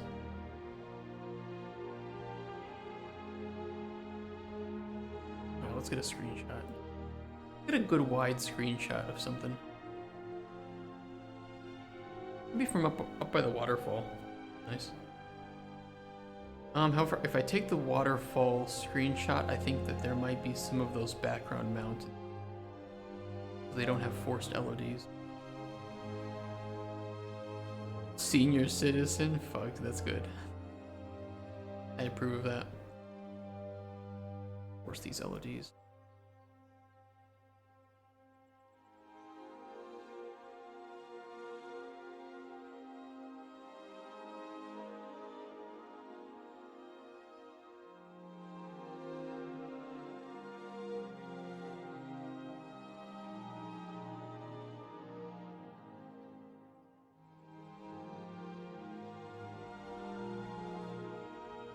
I think that's pretty good.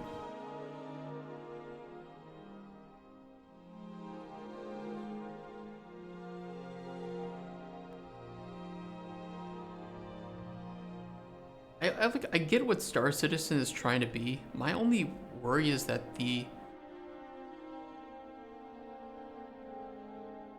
basically after the point that it's fully made,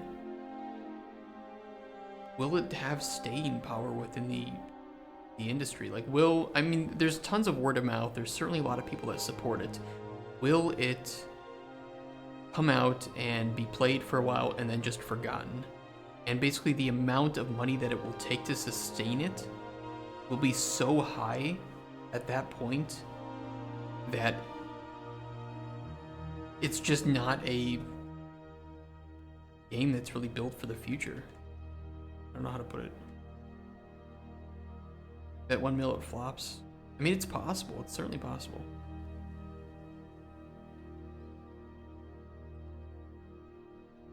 Okay, let's see if that looks good.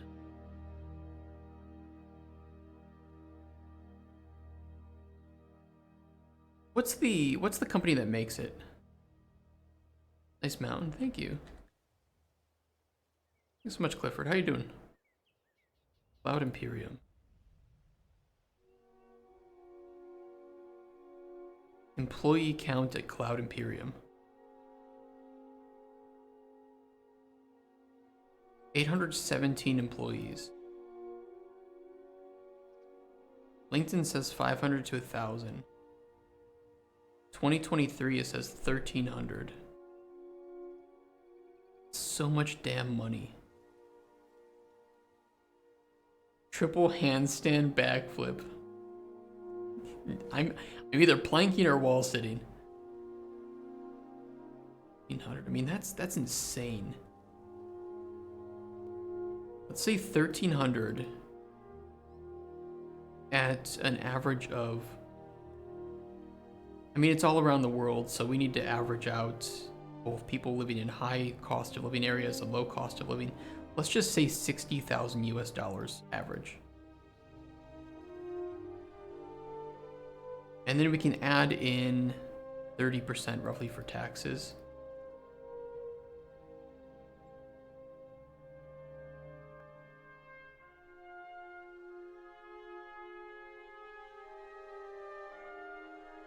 Oh, I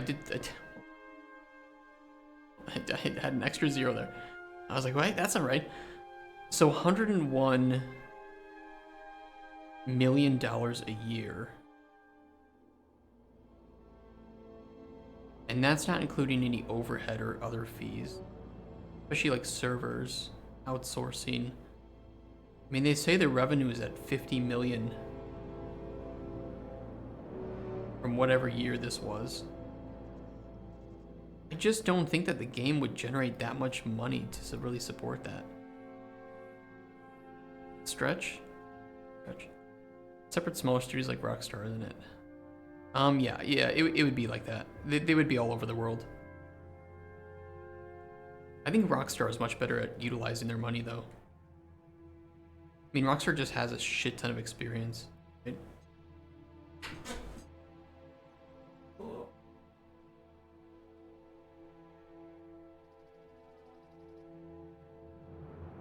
Didn't feel good on my knee.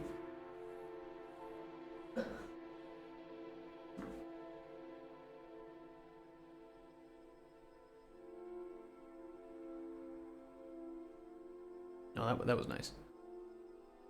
Is this the screenshot that I just took? Here it is. Yeah, that looks accurate.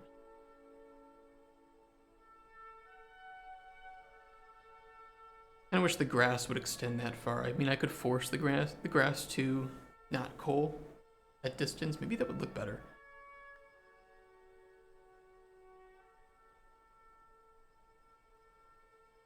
Maybe that would. I also do a WoW style game. What pisses me off about Star Citizen is that every little update I see, it's always some new microtransaction. Yeah, it's really a game that's built it, and it needs it because of its development size and production length. I mean, I get what they're trying to do. They're trying to make something that a game with a scope that has never been seen before. The reason it hasn't been seen before is because it's incredibly hard to maintain that scope and be funded. It's like, okay, so the best case scenario, the game just gets released. In my opinion, the best case scenario, game gets released, people play for a little while, it makes some of its money back, and then that's it. Like, it just isn't sustainable to build. At a game, when you have a game of that scale, when you need to add new content, like a new system, and it touches all parts of the game, I mean, what the hell are you gonna do? And are people really going to be dropping the MMOs they're playing long term to go start Star Citizen? I'm not so sure. I mean, even a recent report showed that people are mostly playing older games, right? I think people will be curious about it. I just don't think people are going to be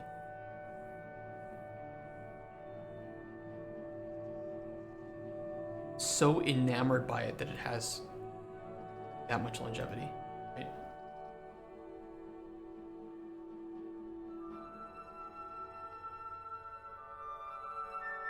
I mean, I can keep some of the grass fade distance.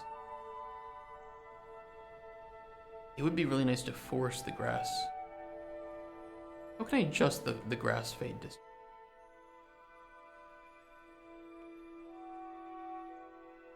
Don't think this is right.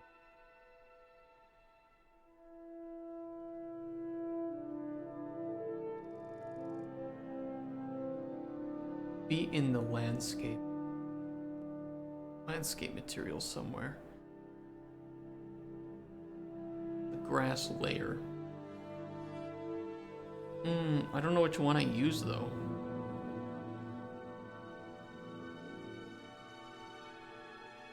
Yeah, there's cold distance. I don't know which one I use.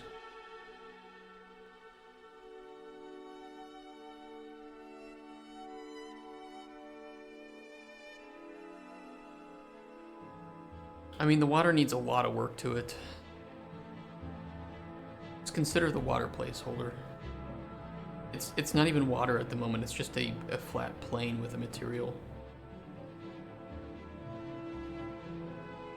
Really bad.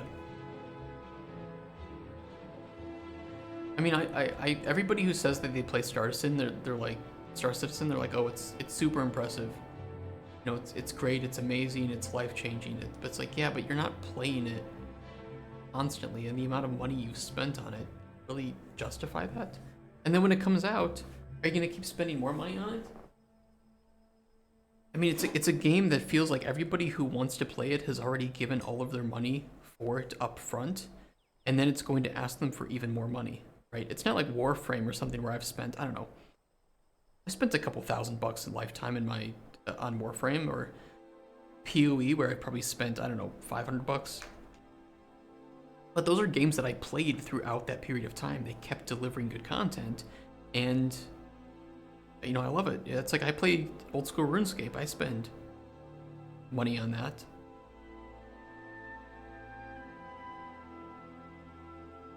I just don't see how a game of that size can sustain itself when it's already, it still needs more money in order to even be built in the first place. I don't know. I mean, they're clearly making money, so they're doing something right. I have no idea which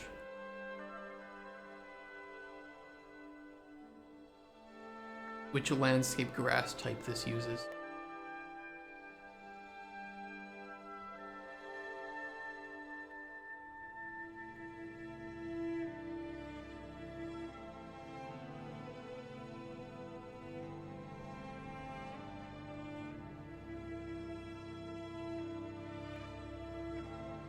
VRAM's being exhausted. Oh. Grass layer info.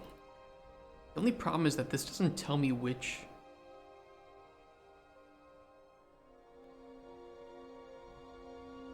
grass is being used. Dreamscape Meadows terrain.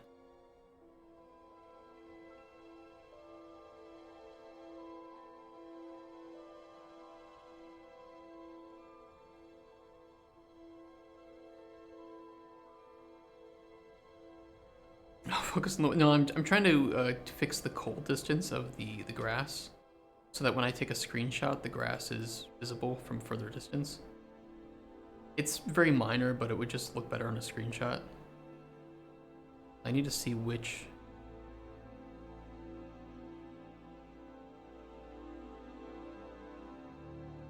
one of these it is. It could be multiple too.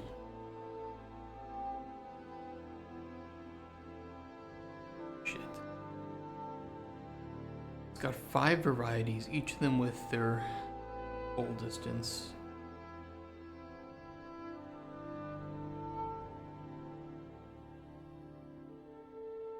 Doctored screen caps. You're not wrong.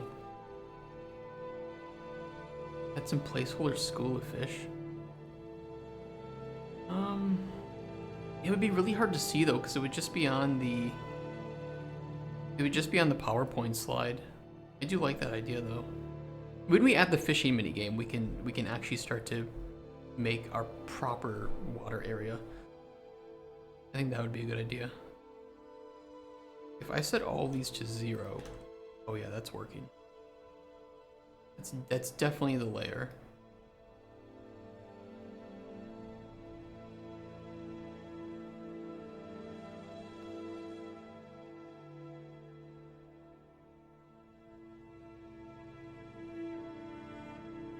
Oh yeah. Really gonna hurt performance, but let me do this for each of them then.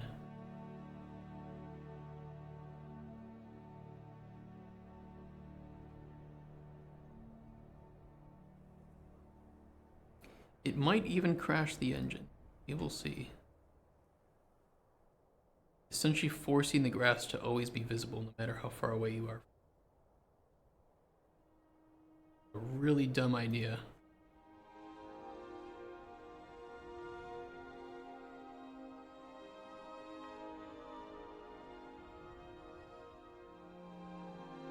It's an absolutely terrible idea.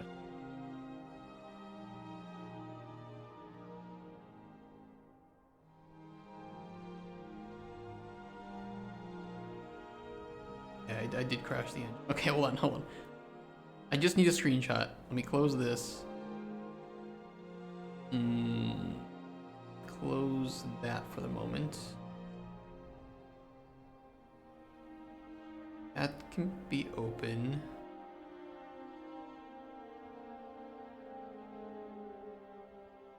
Actually, I need that open. Close that.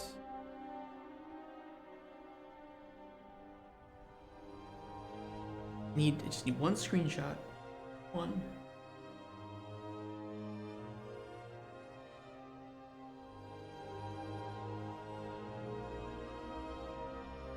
Unfortunately, I have to reset the... Because it crashed, I'm gonna have to reset the, that grass. Shit! I'm you.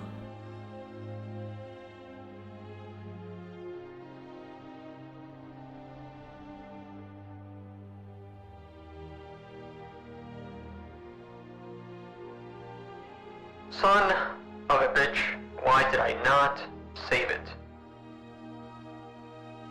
What's wrong with me?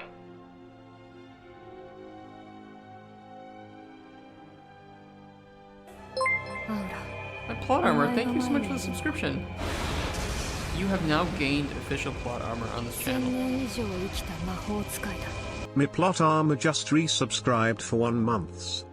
Told myself if you crash to sub. Okay, I will continue to crash more often. You want a short or long? I want a medium answer for why I didn't save it.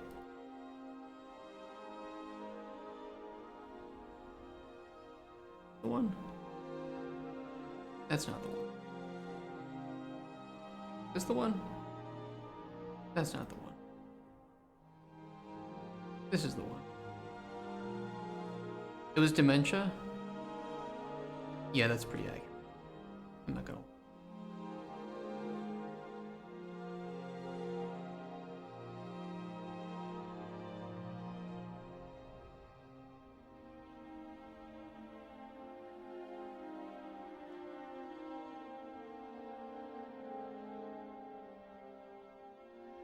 Look, I saved it now. This is definitely gonna hurt VRAM.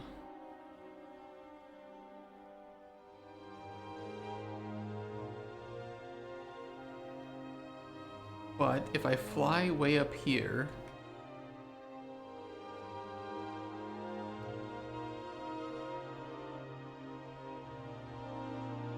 we force the LODs. Well, they are for. Okay.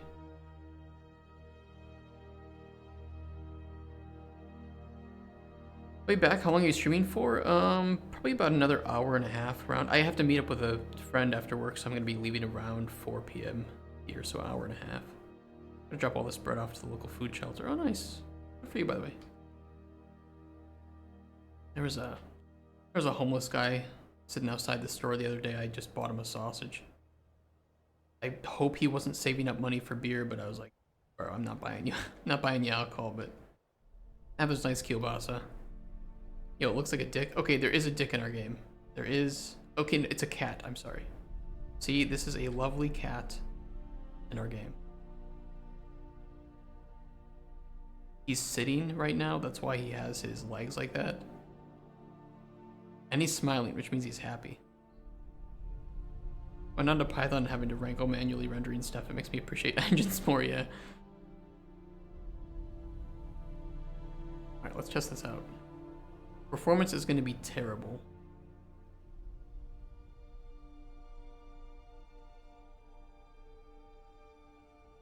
It loads all the grass in the game.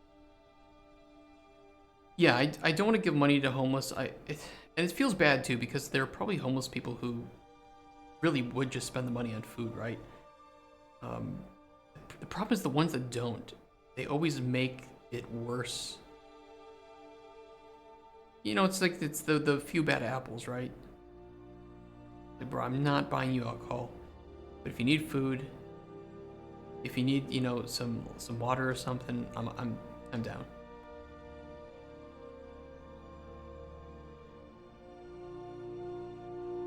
Okay, that looks a bit better. We can see the grass everywhere.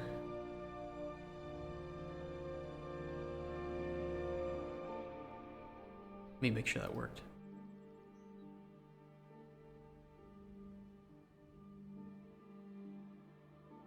We got grass. Grass good. Most people don't have issues such as that, but yeah, it is a few bad apples that fuck it up. Like, bro, how do you afford it? I mean, it's such like it's a multi-varied problem, right? Like, I get it. I somebody who enjoys drinking probably a bit too much. I get it.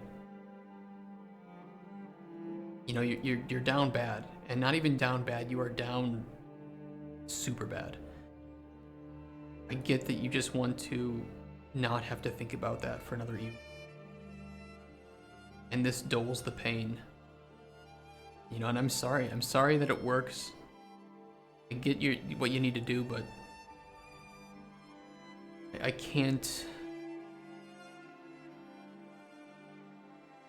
I don't know.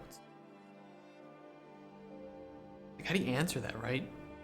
A good meal does. I think, yeah, you're right. A good meal does the same thing. I love, you know, like soup kitchens. Those I think are fantastic. I've volunteered at those places before.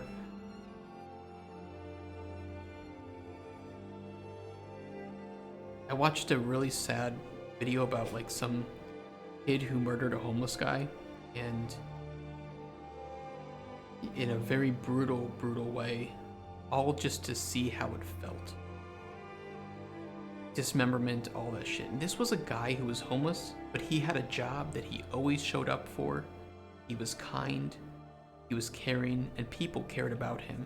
And it's like, that's infuriating. You run a soup kitchen? That's awesome.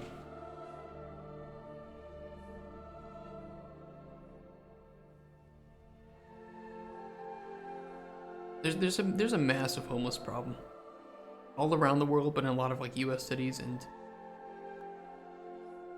not enough money gets spent dealing with the problem. I know that money isn't always the solution, right? But money can help pay for services, and getting even one person off of the streets and into a better life, I think, is whatever effort.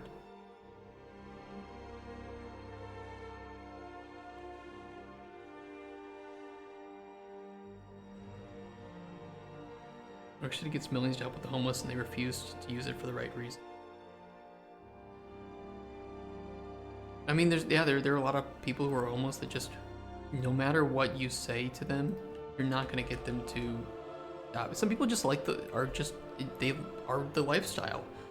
You know, there are good interviews with people in Portland who were.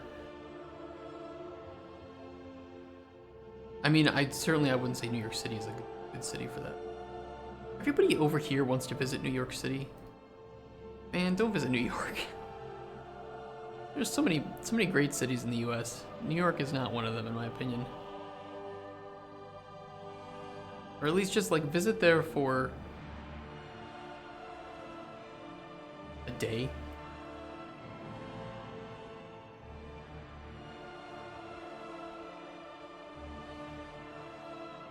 Look at that. Calculated. They raise wages for officers and white-collar workers instead of helping the homeless. I mean,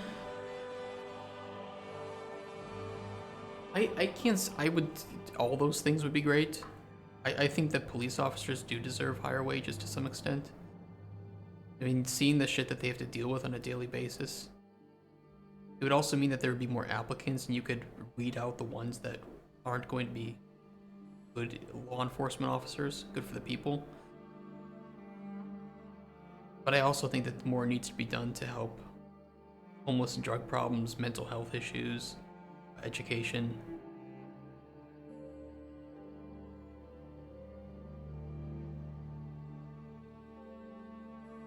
Okay. Nice spacer image. No, I agree with you. I agree with you. They're not taking the funds from the right problem. I agree with you on that.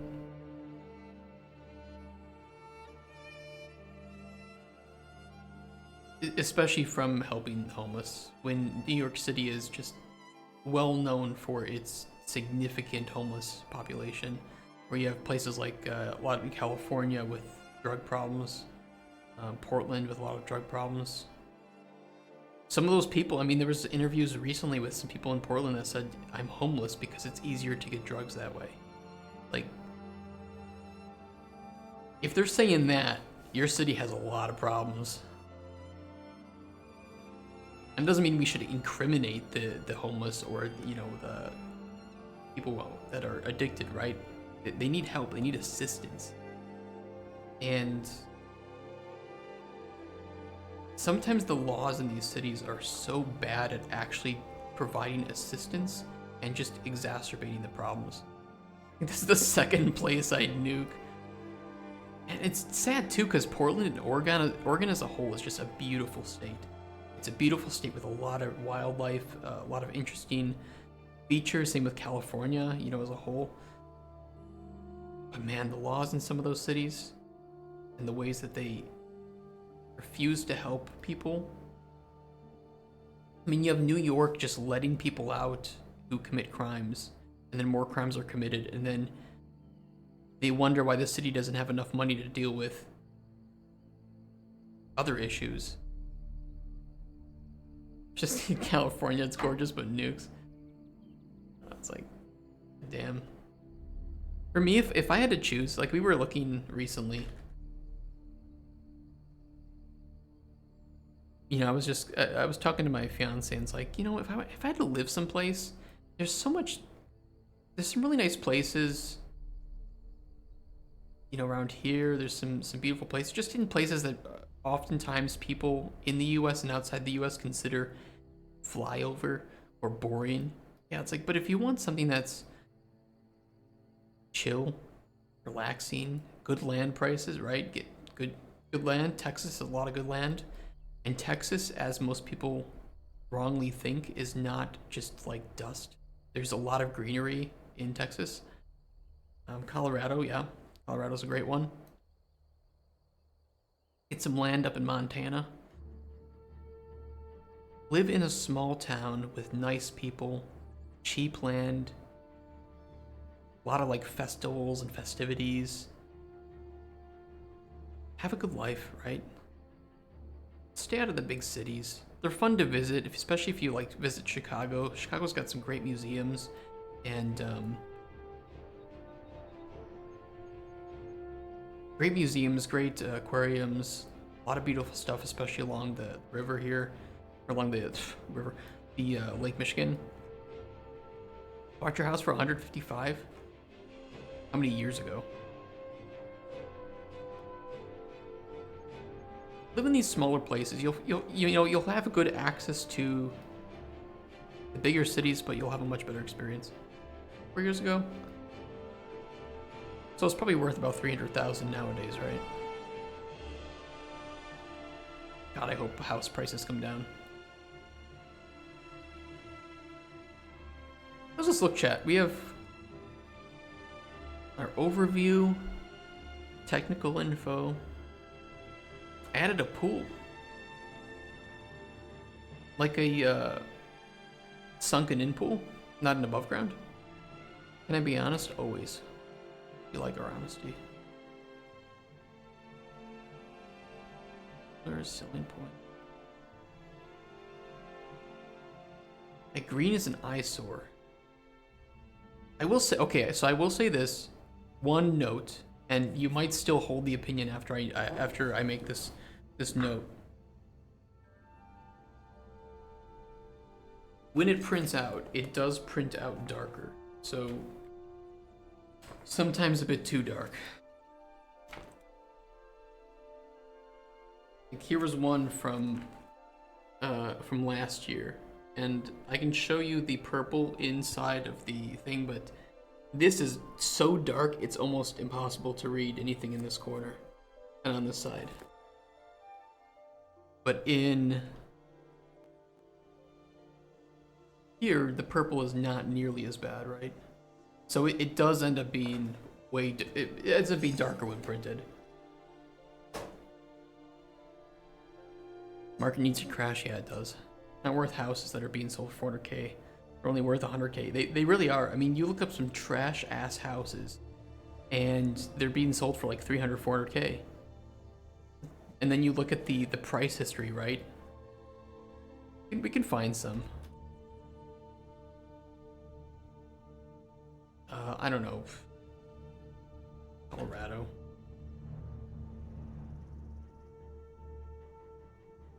Okay, this is not a trash ass house, right? This is a nice little house. It's got a good interior. But it is a single story house as far as I know. Okay, it does have a basement, but it's only one floor. Right? 450,000. Price history. Look at this. 2015, 104,000.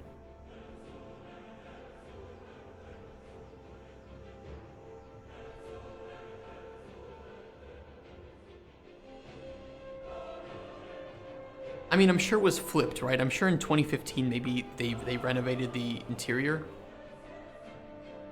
But at the same time, renovating the interior does not add 300,000 to it when nothing has changed. When the exterior doesn't look like it's been renovated in that time frame, and nothing's changed about the land. I mean, the backyard isn't even that big. They have a shot of the yard. I think I just went past it. Basement is unfinished. Yard is tiny. 450,000. Try to sell your house for 400k, you can't sell it. The big companies buy your house for 100k and then they sell it for 400, yeah. Yep. Out in the country comes with 3 acres. You have like some forest nearby? Have you ever seen a damn finished basement? I see them sometimes, but nowadays, I mean, you'd be looking at a house worth 600,000 with a... I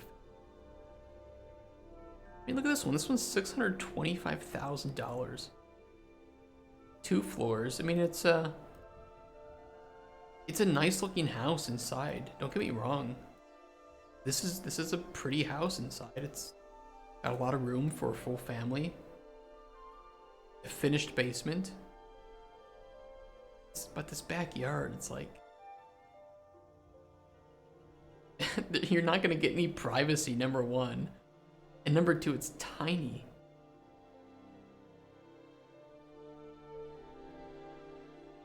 Okay, this is a nice house. I don't know, for 600k though.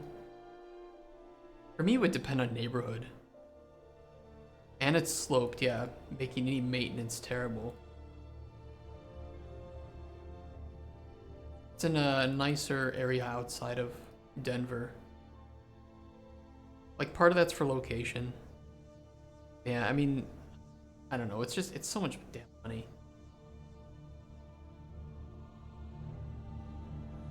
And you're like, okay, I'm gonna try to look for something realistic, right? Like 240,000.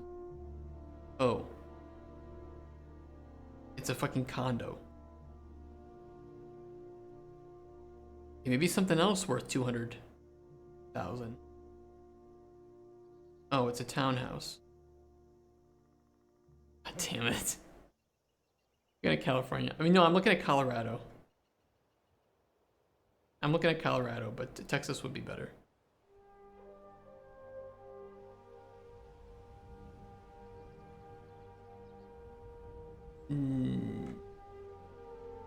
Something a little outside of Dallas and Austin. I don't know what Athens is like in terms of like Bee Cave. What a name.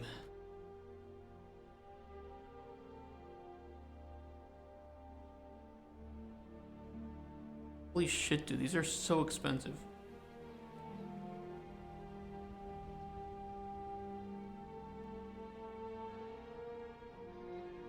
Just live in a cave. Where's this located? Oh, it's outside of Austin? Nice.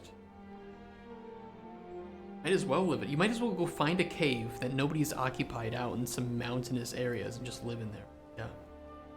I mean, I'm sure they're worth the money. But if you're looking for something realistic, I don't know, just live a bit outside of, like, I don't know, in Tyler, Texas.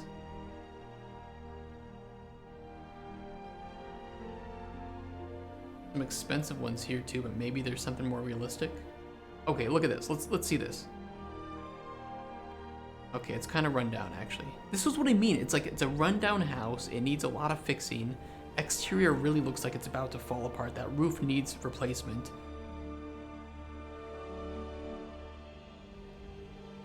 And they're asking $250,000. And you know, 5 years ago, $250,000 would get you. $250,000 5 years ago would have gotten you this.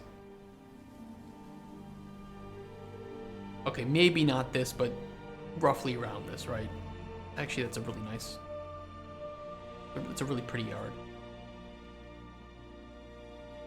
But at least for what this is, and for the space that it has, and this yard, which is pretty nice, even if it's a little on the small side for some things, but actually this is a pretty good size yard. This is worth the price. I would just do a little bit new tiling maybe along here, but overall, this is a nice house.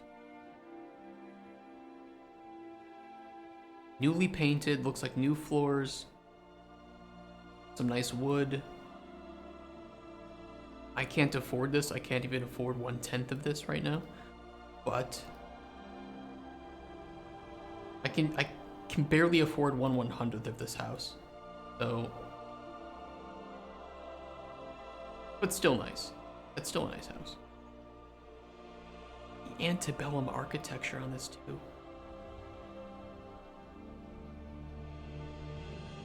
How about this, chat? We will pool all of our money together and we will buy a house together. And we will all live stream from it. We'll create drama. We'll milk money off of TikTok.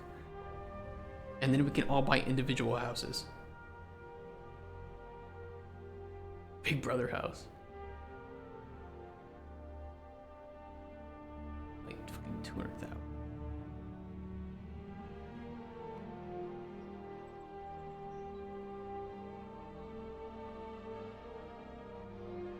What happened to that roof there? That's just like the shading.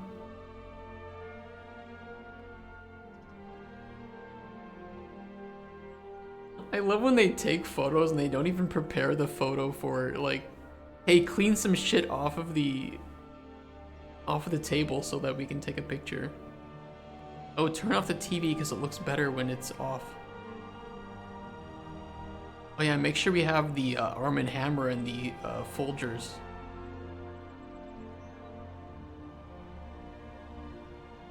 Did you see my steampunk backpack? I did this morning. I can show it on stream though. Bro, let's clean up a little bit. Just make your bed. Just make your fucking bed before you take a picture and you put this on. Do you want to sell your house or not? Chat.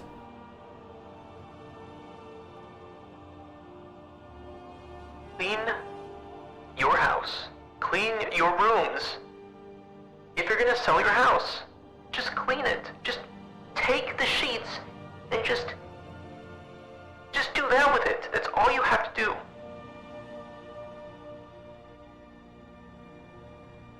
Sorry, I had to rant there a sec. I had to rant.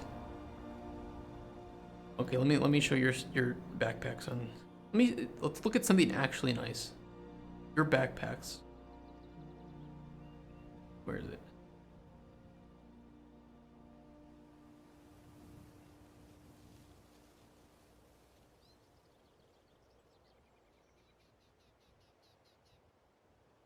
With some nice emissive material. I like it. What did you model that with? Did you model that in Engine with the Unreal modeling.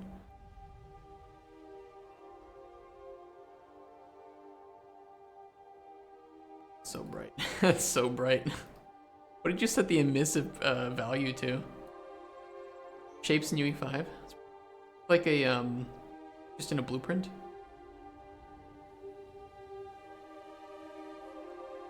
That looks cool. That might be a little bit too bright though. But it looks nice.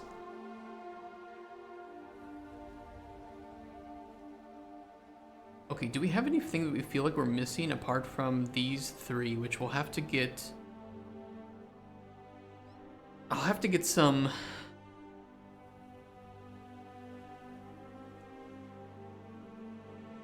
concept art done. I might get Mid-Journey, and something I'd see in Risk of Rain. I want to play Risk of Rain.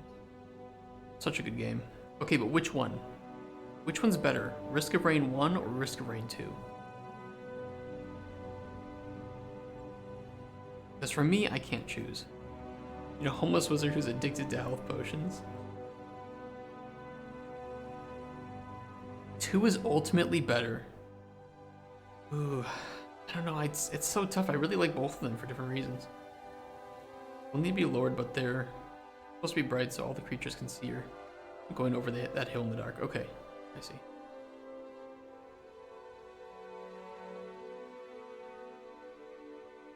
Let's try to make some of the changes to the budget then before I sign off for today.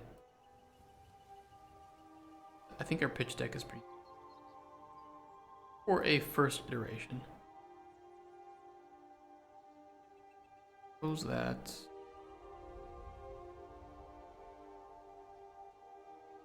That's true, the modding potential is there. You're right. Okay, so some of the things that I need to work on. We definitely don't need a full producer yet. For starting the first playable, or at the very least we don't need a senior. You know, homeless guy, don't forget to add that.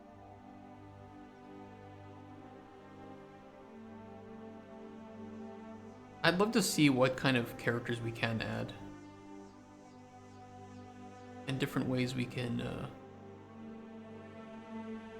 make them interesting.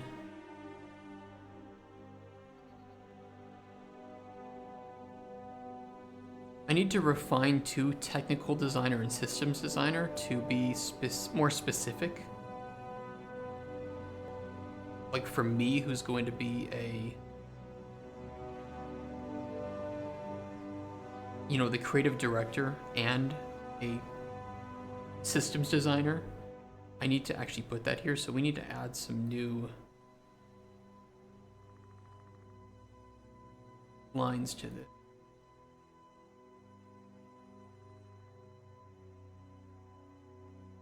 Animation, I'm missing a producer / general manager.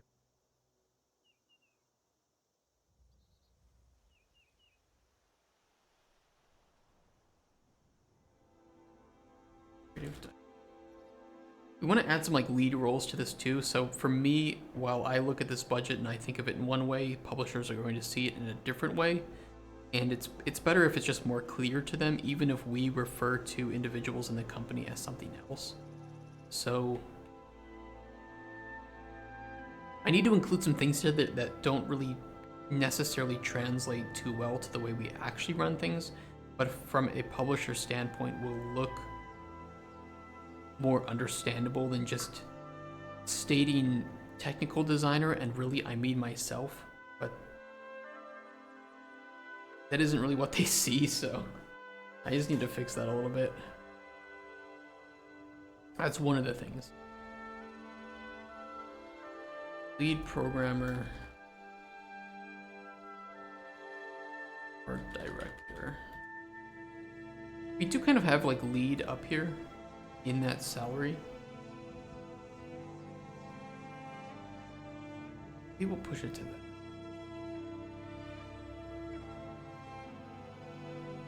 make a copy of this.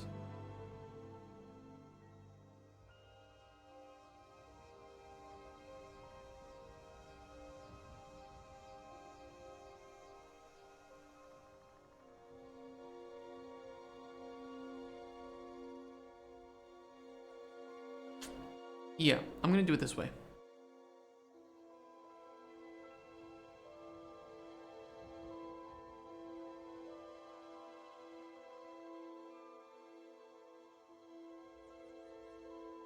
It's just better this way. We'll go one by one. Did I miss any else here?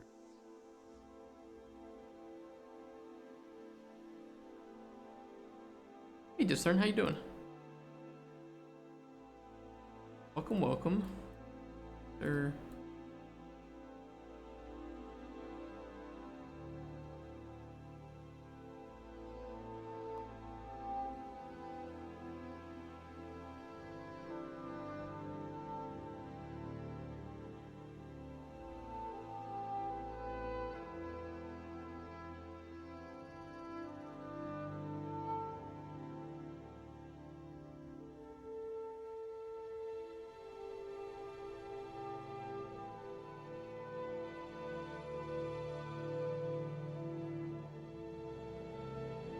Things are getting hectic. Going to a convention on the 19th, and I want to have my Steam page up by then. Wait, like 19th of this month? So like 1 week?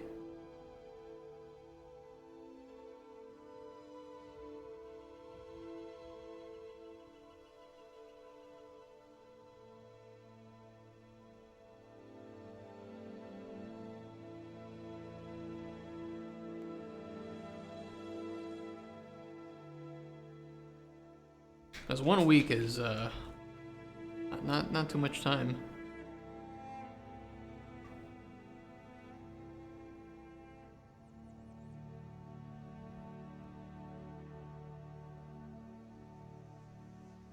But I don't think there's any other way that you can do it, right? Like if you're going to convention on the 19th and you want to get wish list, yeah, you have to just. It's kind of a waste to go to a convention without a Steam page. So yeah. I gotta bounce. If you need any help or need to outsource some simple stuff, let me know. Yeah, my plot armor, thank you again for showing up and for the sub.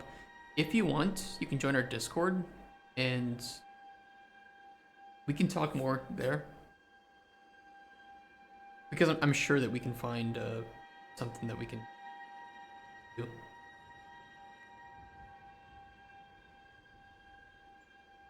And I am Maester Silvio on the Discord. Just DM me or whatever. Or just, I don't know, type some slur in like general chat. Okay, don't do that. Hey, look. Here's how to get noticed in my Discord channel. Creative director, producer, general manager. Maybe we should just have general manager on here. My producer did say just to include non-dev jobs on this chat, just to be, or on this this sheet to be safe. And I'm saying all sorts of things right now.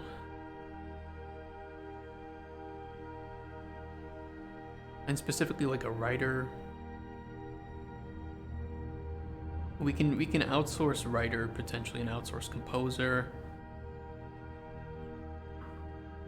With systems and gameplay. Okay, we need gameplay designer. I sent a slur that relates to me.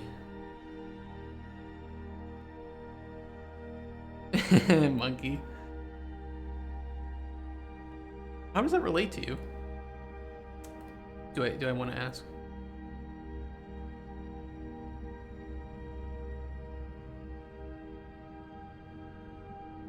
General manager in the budget. We do have general manager. Maybe just off general. I am of the monkey variety. What's up, bro?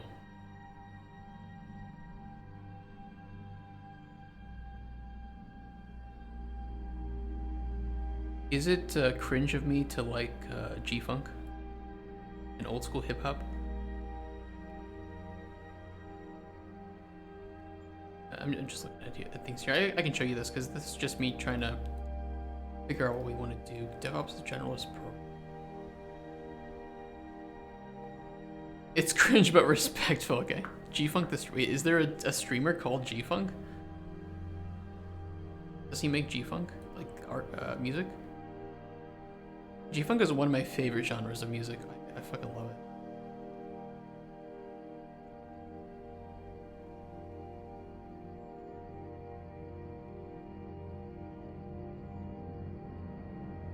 Retro streamer plays retro games. Boom bap. What is boom bap?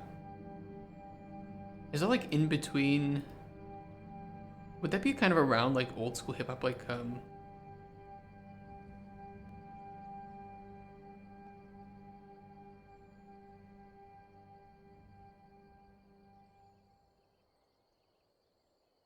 Eltrim?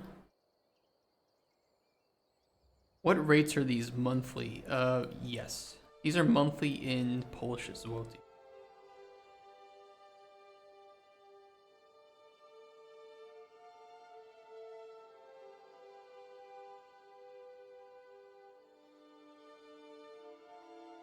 Because I think that the best option for me living in Poland is to hire Polish people.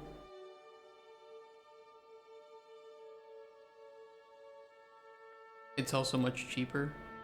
I'd love to hire anybody from around the world, but I mean the cost of one person living in like California is about 5 times more expensive than hiring somebody in Poland.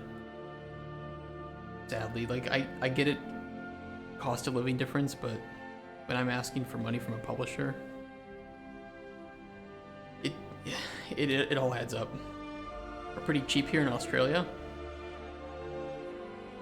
Even so, I don't know. We'll see. We'll see what happens. General manager, office manager, producer.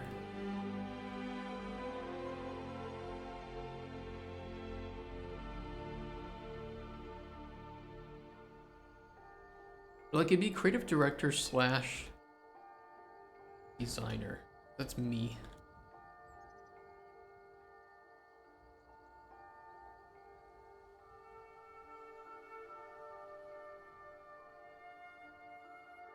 $650 is like 1K here in Australia. Yeah, but like how much if you can like tell me like US dollars, how much is a decent livable salary? Monthly.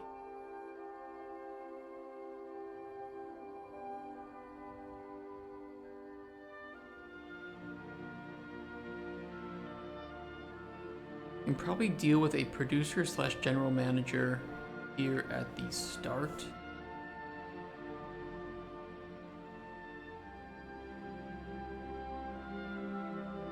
Transition to a general office manager after first playable, because like we only need like a few people, like maybe 3 or 4 people to get through first playable, but once we go to vertical we're gonna need to start hiring more people, and that's where a producer who can do general management stuff early on can transition into just being a producer, and we can hire a general manager then to help with things because we're entering full production at that stage, right?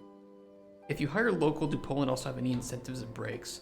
I don't know, because technically my company is from Wisconsin, so even if there might be, I don't know if I qualify. I guess it does depend on where you live. Rent is ass over here too. Rent's pretty bad in the cities in Poland, but cost of like food and stuff is very cheap. Like I could live off of $125 a month for food and not just be eating shit. Like I'd be eating decent stuff.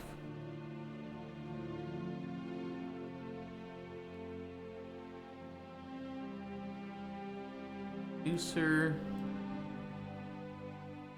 here. $125 a month, yeah.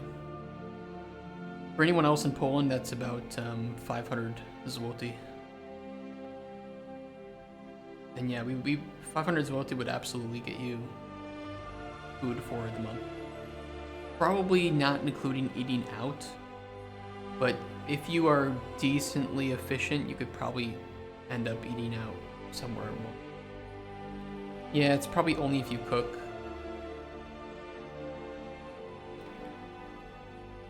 But it wouldn't be bad. Like, you wouldn't just be living off of rice and beans for the month. You'd be able to buy some sausage, some nice chicken and beef, make some stews, cook some nicer meals once in a while, but nothing crazy. Just like your average month of home-cooked meals. Some sandwiches. Eggs and milk. You have time to cook, true. Yeah, but like even if you get like frozen pizzas, or like Biedronka has really nice pizzas.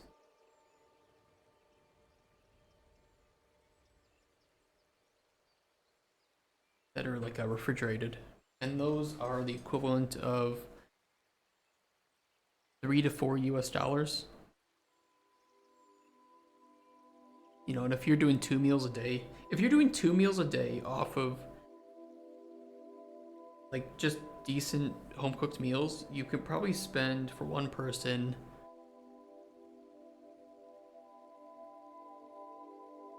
$6 to $7 US per day. That's pretty fair.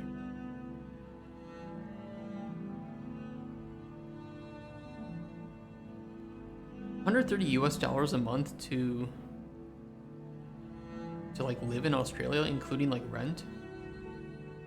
What would the monthly salary have to be for a Australian to live decently?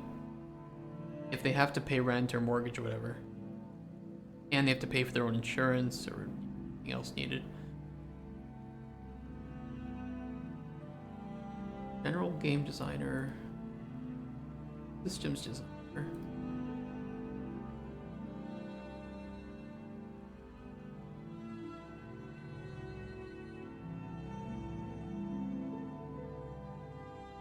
Level designer.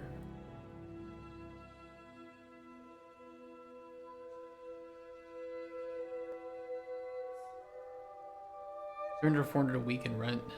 Since we're in Australia, Sydney very different from, say, Alice Springs. If we wanted to resurrect Steve Irwin, how much would we have to pay? Because whatever it is, it's...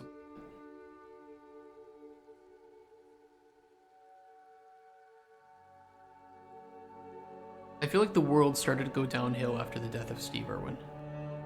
And I think there's a strong correlation. That's a conspiracy that I will believe very strongly in.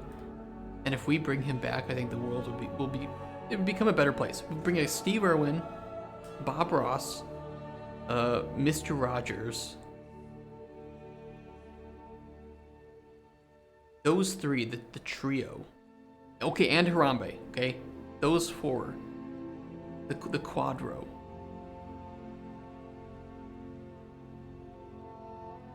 The saviors of humanity holding up the world.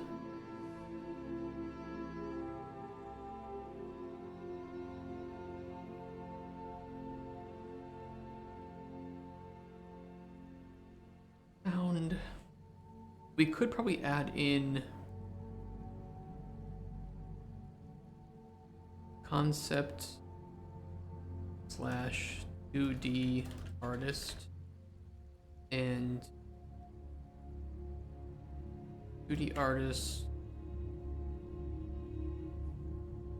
/ UI designer.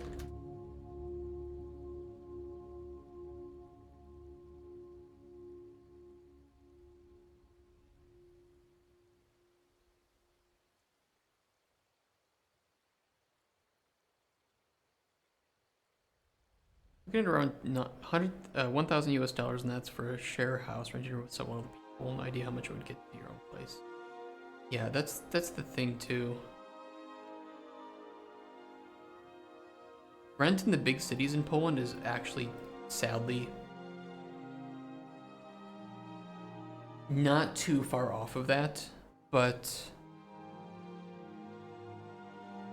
like 1,000 US dollars if we have to include, if we have to think that somebody's going to be renting their own place, I mean, we'd have to be thinking that like 1,500 US dollars plus food and just general medical. So that's just like to stay alive is like 2,000 US dollars a month.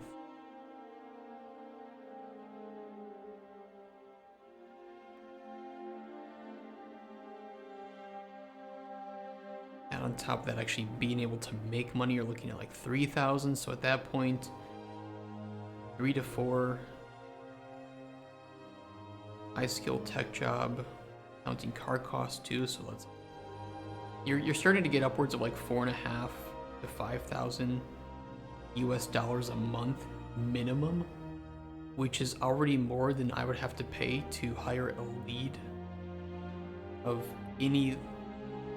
Here's the US dollar conversion, right? So like a lead 3D artist, for instance, I'm looking at maximum 3,500 US dollars.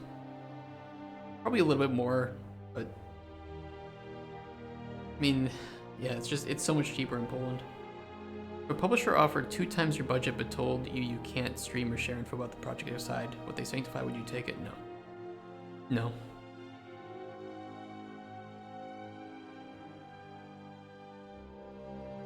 No, it's like transparency and collaboration is a core value of our company. So there's no sacrificing that. There's nothing that they could offer me that would make me take that. Or there's no amount of money that they could offer to make me take that deal. Anything that breaks our values isn't going to be something that I sign up to.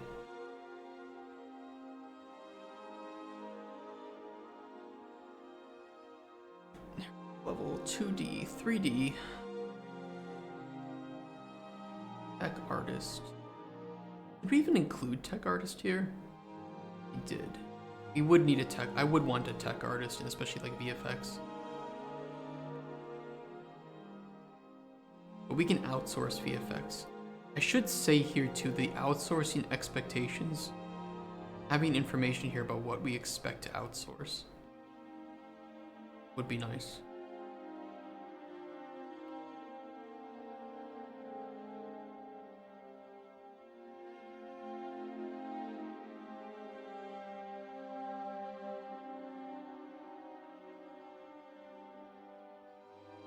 I should note too that while we are looking to outsource, it doesn't mean that... I think sometimes like players can look at it as a bad thing, right? That it's not being made in-house, but it just means that we don't have enough full-time work to pay somebody full-time. So we pay somebody or a group of individuals to do things as needed, and it saves a lot of money, but it doesn't mean that the quality is going to be worse. Depends who you outsource from, right? But saving a little bit of money here and there can then end up affording your company the possibility of like paying another full-time individual for something that you need full-time work of.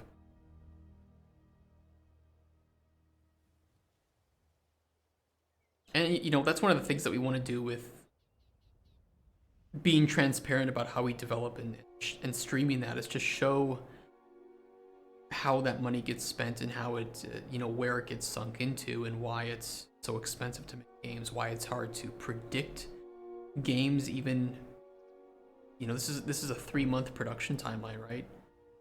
It's really hard to predict things accurately. And you're gonna be coming back to this budget spreadsheet an unknown number of times. You do not have enough limbs and digits on your body to know how many times you're going to be coming back, fiddling with the numbers and adding things onto here that you didn't expect, increasing, adjusting, outsourcing all your artwork. Contracting for indies is pretty standard yet, especially for those kinds of things. If you don't contract, if you don't outsource as an indie, you aren't going to, most of the time you're not going to have enough money to develop your game. Very happy with the people I'm outsourcing to. Though the conversion for me super sucks. Like I'm paying 1K, but your worker only gets 650, just feels bad. Yeah.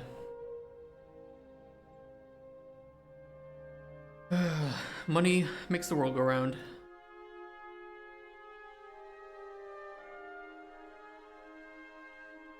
Level.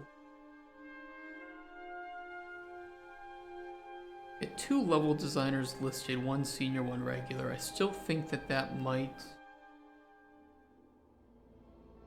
I still think that's pretty fair, but we might outsource or just have somebody for a temporary contract. It kind of depends. It really depends on the scope of the game. We might be able to get away with 1 and then just a contracted individual for like 3 months. I don't think our game is going to be super large, but we might have too much work for 1 person. Yeah, it really depends.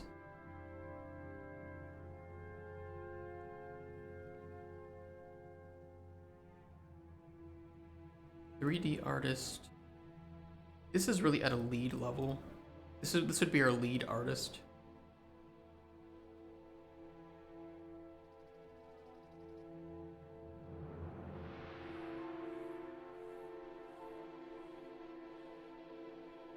You just put lead artist here. I know there's a little bit of crossover with the info, but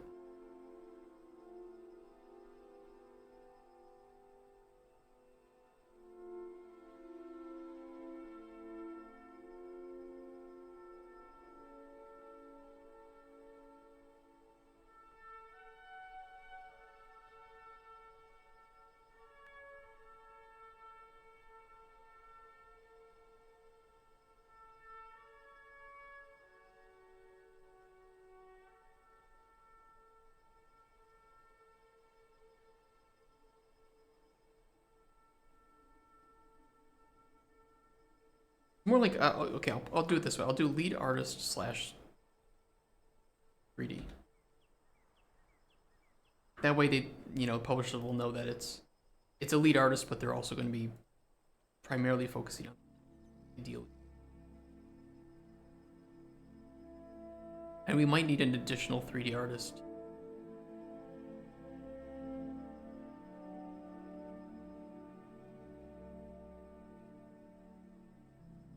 "2D UI designer."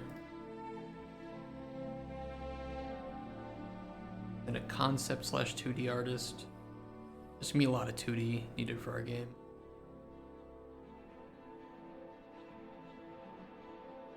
But we might outsource that too. I might do outsource concept and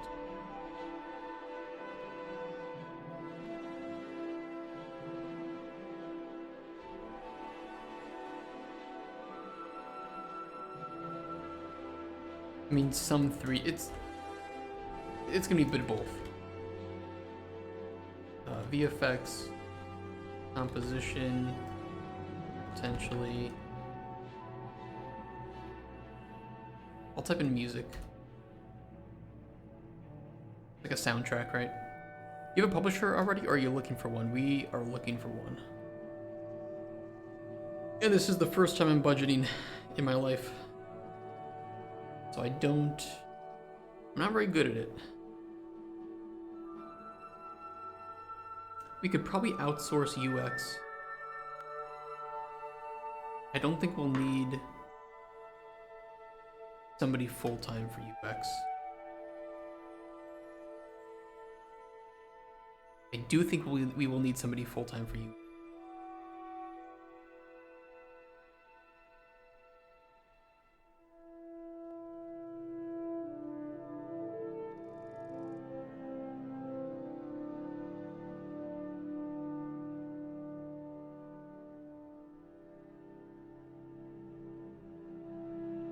My budget is more like a list of all my costs.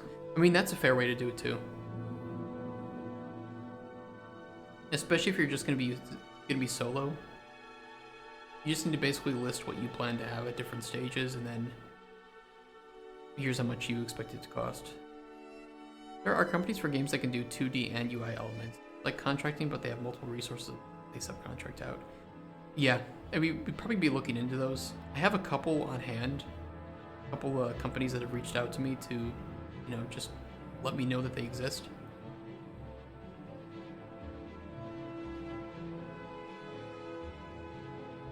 This is definitely going to be a very rough draft done by somebody who has never done this before, so then I can sit down with the producer and with, the leads, and we can iron this out. We can go over it every, quarter. Say, hey, do we have any changes in budget this quarter or this month? Let's go through it.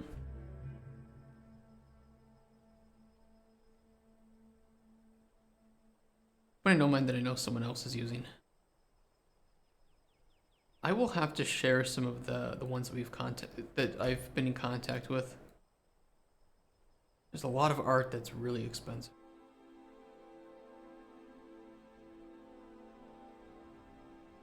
Do we need a full-time sound? Do we need a full-time sound? I don't know.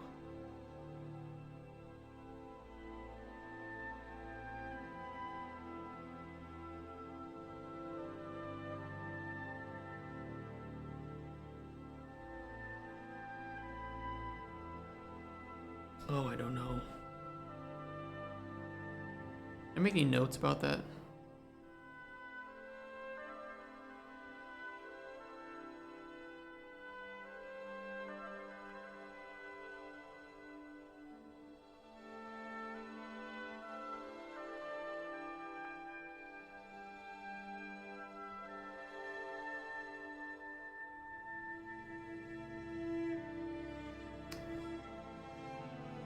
I think not.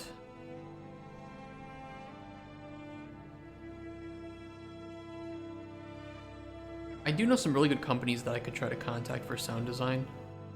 The guys that did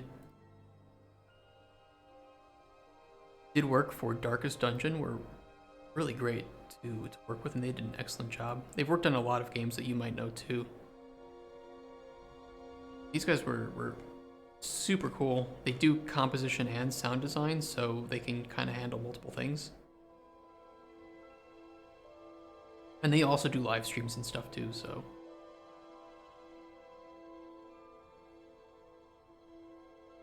I mean, they've just worked on some some excellent games. I don't know how expensive they are. I do know some people I could talk to figure out how expensive they were. And that would be the guys on Darkest Dungeon, right? Graphics and sound design for Darkest Dungeon were dripping. Yeah, they really were. If I had to choose somebody to work on sound, it would be these guys. But they might be a little expensive for me. Then again, it just depends. First thing to do would be to contact my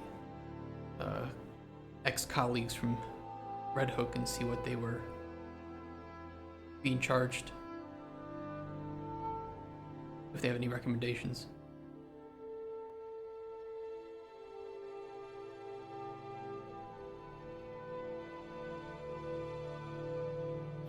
Do programming.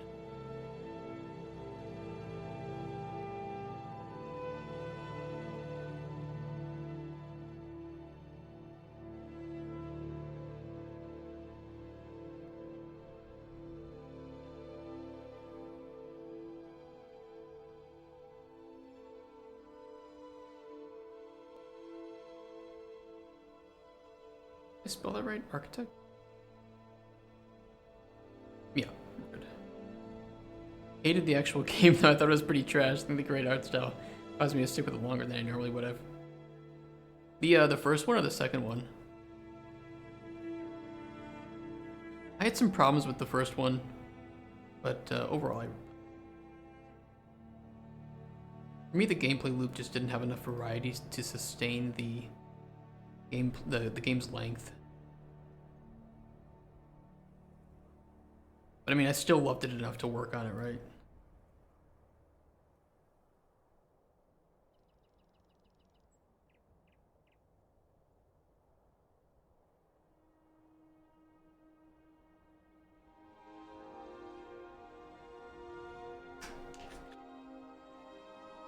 That's what I was thinking. I was like, there's something too many here. One thing too many.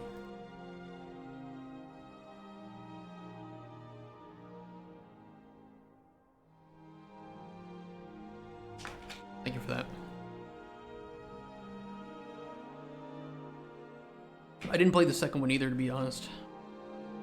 I got burnt out, so when I was working on the first game,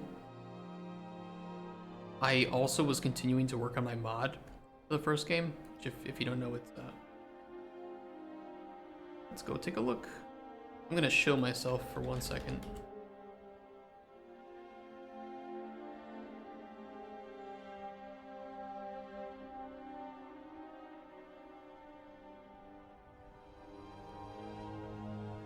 Not that. I made this big overhaul mod for it, and I also worked on the main game.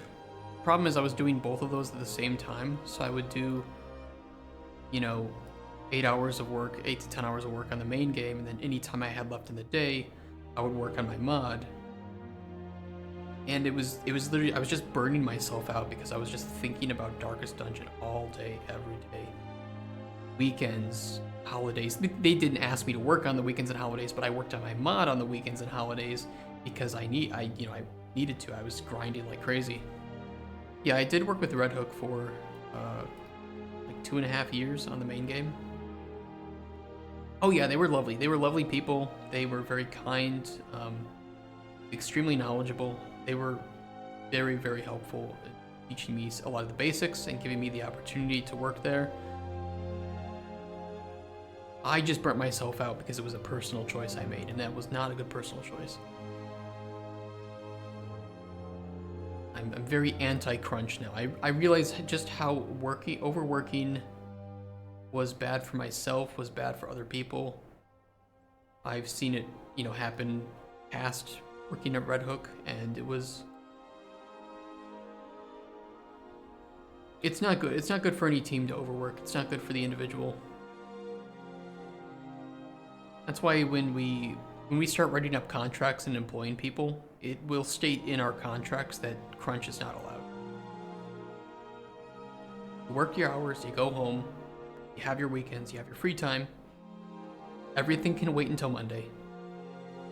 I have serious issues with their game design decisions, but I had heard they were pretty cool to work with. Yeah, I mean, I had problems with design decisions on Darkest Dungeon as well. It wasn't my game to design, though. I was just doing like balancing and some of the content. So if you had problems with the balance of certain things, up until the second DLC, I didn't really have any. I wasn't really working on the balance of, like, Crimson Court and Colors of Madness. I worked like before full release and a little bit before full release, and then after full release up until a point.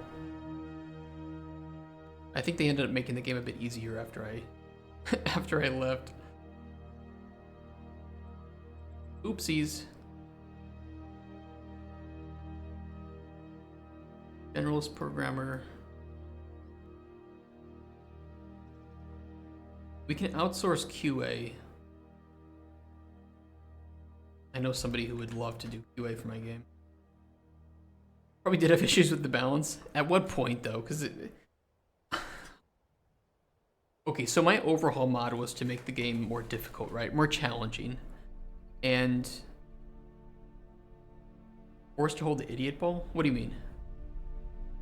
But for the main game, I didn't bring much of that challenge. Or I brought some of the challenge, but I didn't bring the difficulty level to it.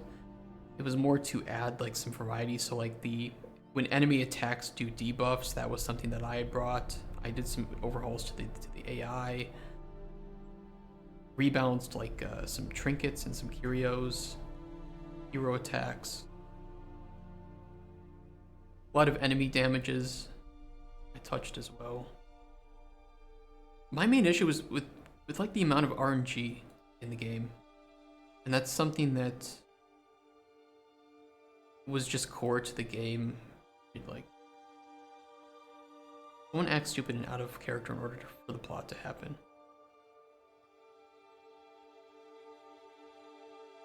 Okay, I understand the trope now, but what do you mean about it's... how that relates to the first game. Like, explain that a bit further for me. What's your thoughts on console launch? Definite yes, no, or wait and see? For Cauldron Chronicles? Console launch?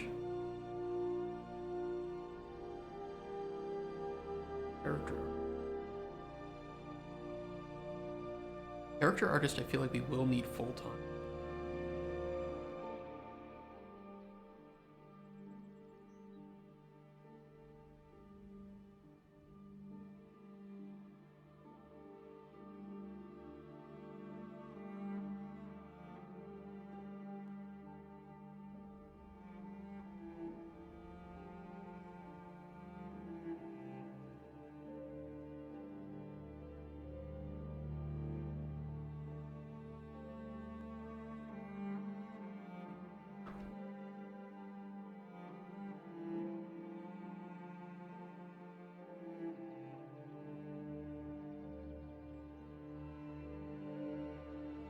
I think my biggest two gripes for Darkest Dungeon were the RNG. I think there was way too much scale for it, and it felt like there wasn't a lot of control. I mean, the game itself was not terribly difficult, to be honest, but there was way too. It was way too easy to lose to a string of bad RNG, and it feels like completely out of control, and I hated that. And, that's something that I tried to change with my mod, was to make it easier to control, even if the game itself became more challenging. So that, which is why I always said, like, my mod makes the game more challenging, not difficult. In fact, I think it's as easy as vanilla. It just means you need to think. Yeah, there was bullshit difficulty. I played a dungeon crawler of any kind, tabletop or video game, where you couldn't heal after an encounter. DD forced you to heal only in battles. Okay, yeah. I actually added potions in my mod, and you could heal outside battle with them. I couldn't, like, the modding capability wasn't extensive, so I couldn't allow you to. There's no way to allow you to cast things outside of battle, but I did make potions in that. That way you could find, like, healing potions, and you could consume them outside of battle. And another thing too, one of the biggest problems I had was being able to. Was just the variety of the gameplay. It felt like once you had gone through 10 or so dungeons, you had seen everything. Like, the game didn't change at that point. There were very few enemy encounters. And that was another thing that I added to for my mod was, I might be able to show you.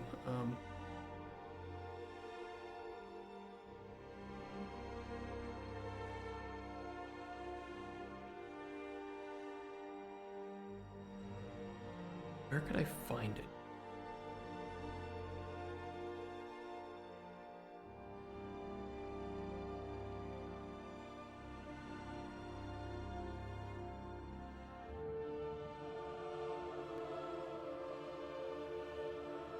Okay.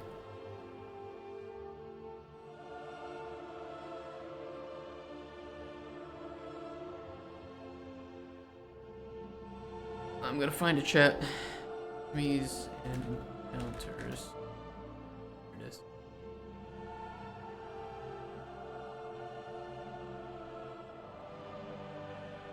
So I would say in vanilla you have about this many encounters in the game for an area, about 30.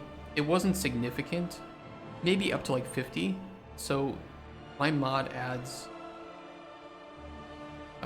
and this is just for like the crypts, right? The ruins, tier 1. These are all of the hall encounters. Total of like 100, and then these are for rooms. 74.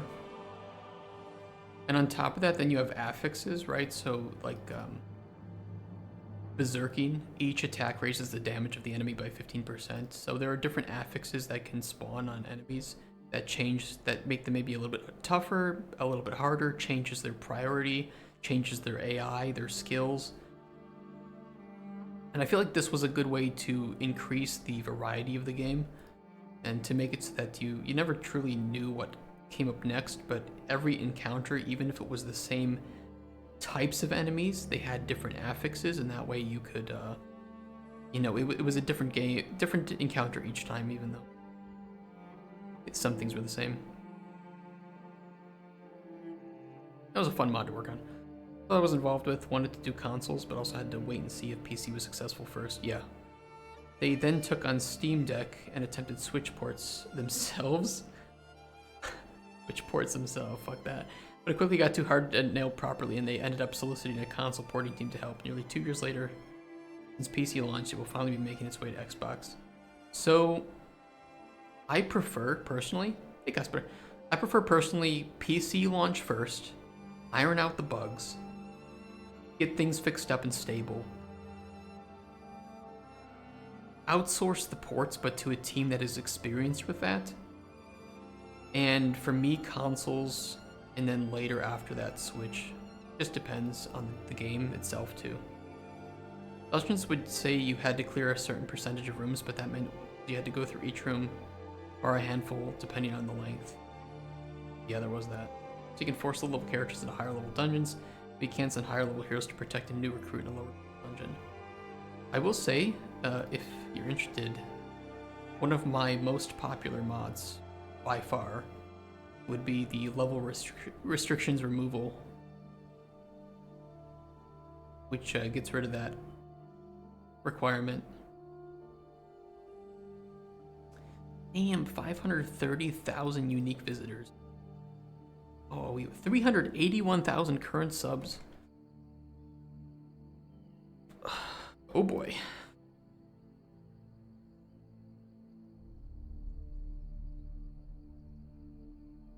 Wish I could send all of them an email about my game. Is there a mod that makes every hero invincible? I am so done with that game.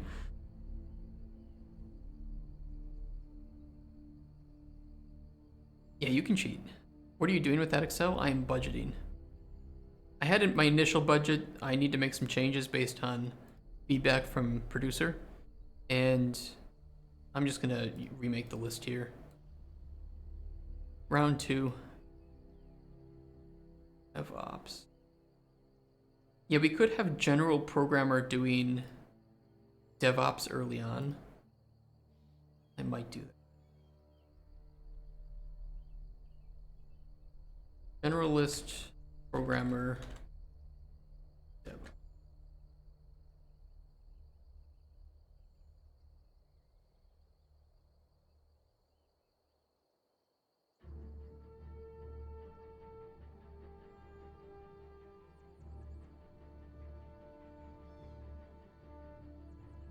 How much is generalist programmer per month? I've been told that my current rates are a little bit low because I need to account for both inflation and, you know, over the course of the next 3 years, and for raises, right? Which is fair.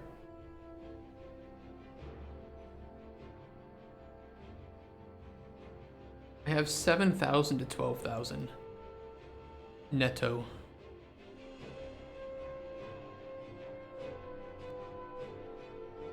From junior to lead.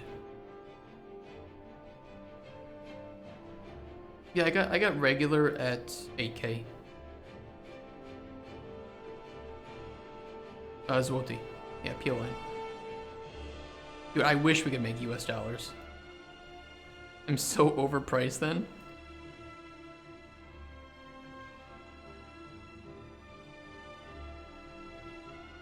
Just how it be sometimes.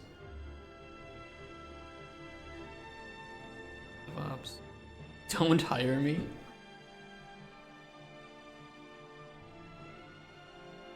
Every little thing about that game pisses me out. That thing about you're in a bad situation, that's not true, unless they mean you were forced to hold the idiot ball.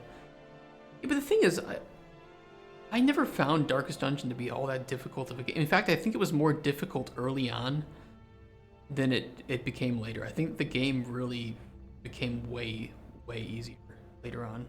The game basically played itself, except for the fact that RNG could fuck you for no reason. That's it.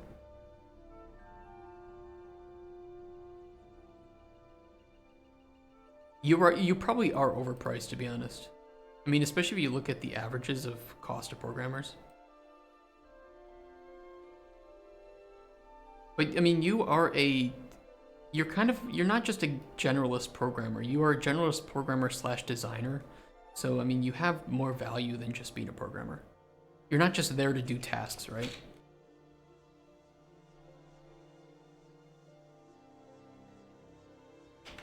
Yeah, Darkest Dungeon was like a good idea, but it definitely lacked variety in the gameplay loop. And companies just to do tasks. Well, I mean, if you can earn more money outside of Microraptor, then like go for it. I think that at a certain point you'd be joining people who join Microraptor have to also understand that, like, I think part of the incentive to work here is like cultural and value kind of things. You're getting more money? God damn it, you guys are always getting more money. I just get paid less and less. Now I have nothing. I don't get paid at all. Let's do gameplay programmer.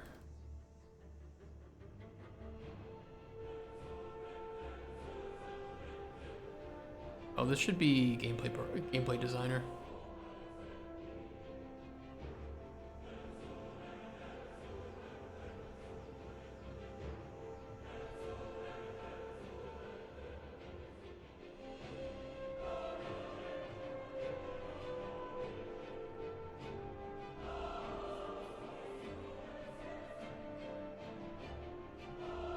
What other programmers do we have here? Senior, how many years? We haven't decided that yet. I care less about years. I care more about skill and leadership. Basically funding my game for my pocket money. Dude, same.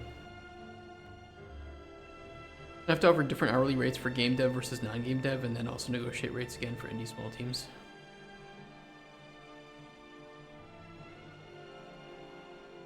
No way to expect them all be able to afford the same rate, yeah.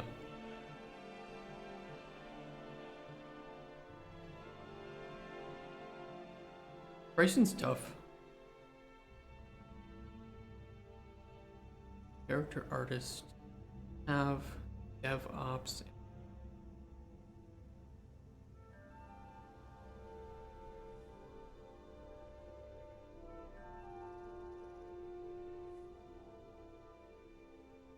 I think it'd be that.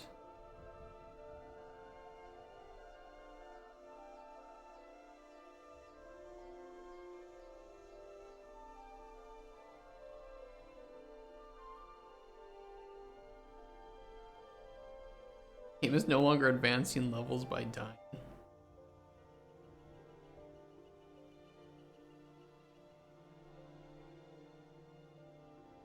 $25 million royalty from government funds and game sucks. What game is that?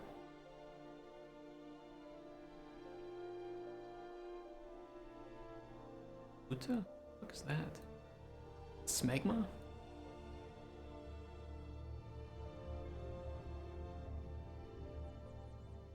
Might? Not even on Steam. Yeah, what the hell was that game?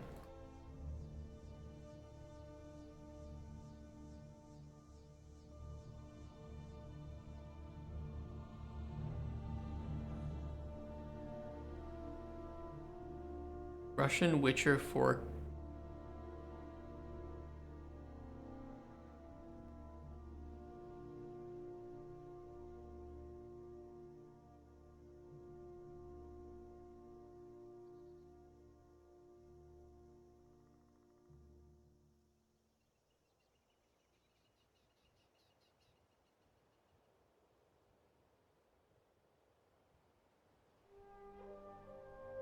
Wait, they built their own engine for it? Building mechanics and engine?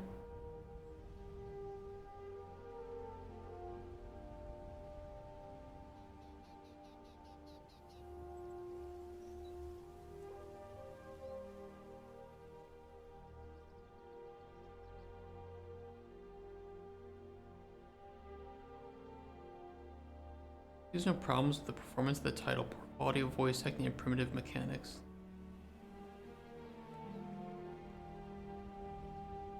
So they focused all on fucking graphics and nothing on gameplay. Witcher 3's development, from everything that I've heard from other Polish people, and Polish game dev is really, really tight-knit. It's very easy to hear rumors, and, well, not even rumors, just actual stories of game dev shit that happens in Poland. And from what I've heard, Witcher 3's production was a miracle that it even happened to release in a decent state. And by all accounts, that game should have been way more shit. And if anything, it just goes to show that Cyberpunk's release was probably more along the lines of what Witcher 3 should have been. It was, from what I've heard, it was a terrible dev cycle. It was horribly produced, and people were crunching like crazy on it. And then all the good people left after making that because of just how fucked up everything was to make their own studios. And the leftovers were then meant to continue with Cyberpunk, which explains a lot about Cyberpunk. There was a huge cropping up of indie studios after Witcher 3, and in the years following, of CD Projekt Red devs, people working at People Can Fly, and oh god, what was the company that made Dying Light? Like the indie dev scene of Poland, Techland, the indie dev scene of Poland is great. The larger companies, not so great in my opinion. They might be able to pay pretty well, but yeah, I'm living in Poland. Live in Kraków. I'm not gonna get too deep into these positions just yet. We can deal with that tomorrow, because I have to get going here to meet a friend for drinks, and we're gonna be planning out a game. Who is not good in Poland? AAA, in my opinion. It's not to say that their games are bad, it's just from a development perspective. I've heard that the environments working there are not very great.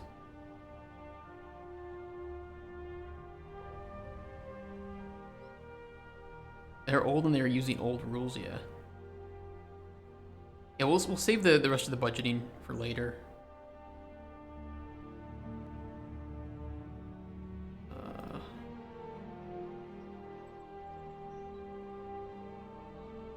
Outsource.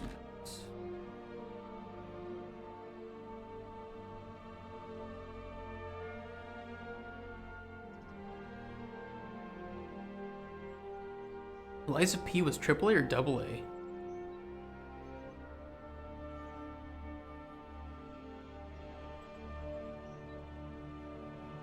Who are the devs of Liza P? Neo is.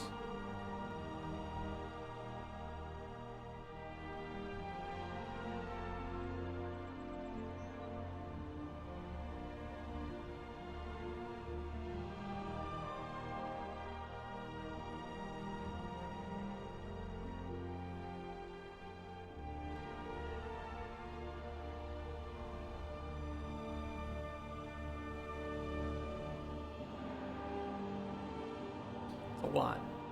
I would say that's kind of AAA at that point if they have that many people.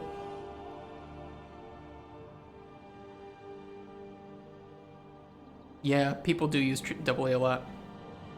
AA is just often not talked about as from gamers' perspective, but it's used very much internally in game dev scene.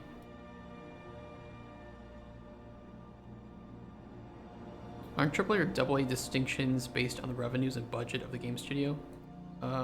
I'm just a person. Hopefully you are just a person, not a robot. I would say that it depends. I think that there's a combination of both, like team size and budget. But also gamers can sometimes say, okay, you have a published studio, so you have a publisher, so you're not really independent technically based on the old term of indie. It's kind of confusing, right? Because like technically indie could apply to any big company that just or any company size that self-publishes. I think nowadays it means more about team size and budget.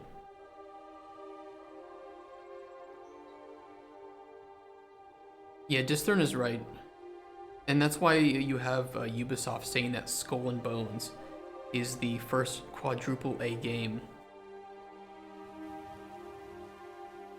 Spoiler, it's not.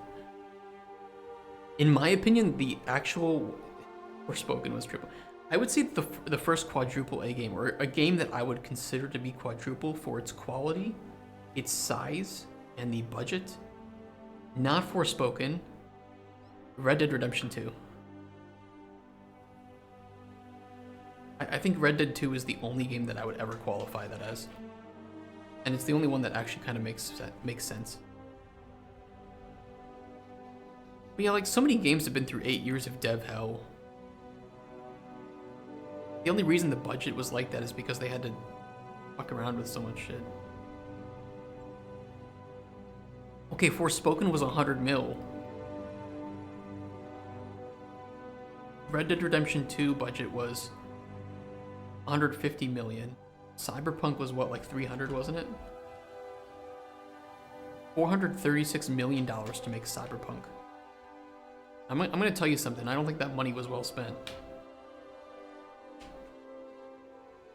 Yeah, I mean, okay, you could say Red Dead 2 is a AAA game. I would say that just with the amount of minute details and the number of systems in Red Dead 2, it's either one of the best examples of a properly made AAA game, or our first example of a quadruple A game.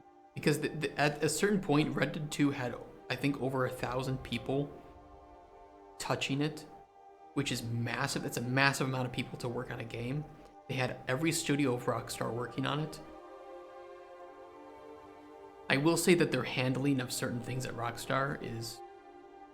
It's really weird how much they focus on online aspects of their games, but then spend so much time and love making good single-player experiences. It feels like they have two like sections at Rockstar pulling in different directions. The one that needs to make money and the one that wants to make exceptional quality stories. Indie dev is one thing, but when I come across the terms AAA or indie game studio, it gets confusing for me as to where does an indie studio stop being an indie studio. It is a really confusing topic, especially because in the industry you have almost different feelings and definitions for it than I think gamers have. They want to start calling them quadruple A's because they've damaged the reputation of AAA so much. They want to discard it. Potentially, I think Ubisoft wants to. Like, you don't see Rockstar calling their games quadruple A, but I think Ubisoft absolutely is just... They have no values. They only see money. That's how you look to them. You look like a walking, talking wallet.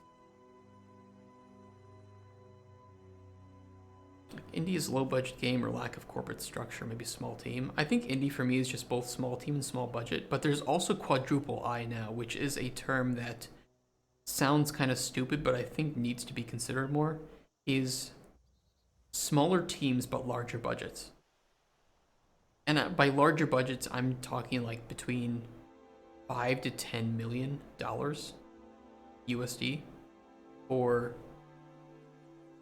team sizes of like 10 to 20 people.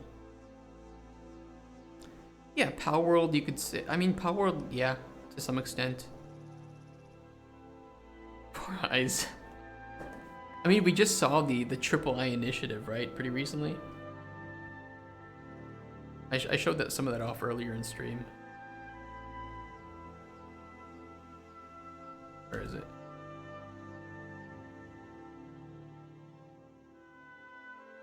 Which is like this group of larger indie devs, right, that are trying to showcase indie games that are really cool, have a bit bigger budgets. It doesn't seem to always be the case though, because I would say that some of these companies are absolutely part of that, but others are very small in comparison.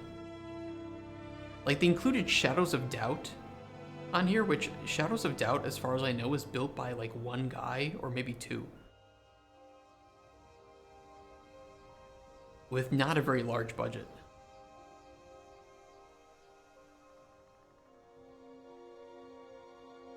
Post your link to the III initiative. Yeah, this is a pretty cool thing. I can post that in chat. Yeah, well, it's there too.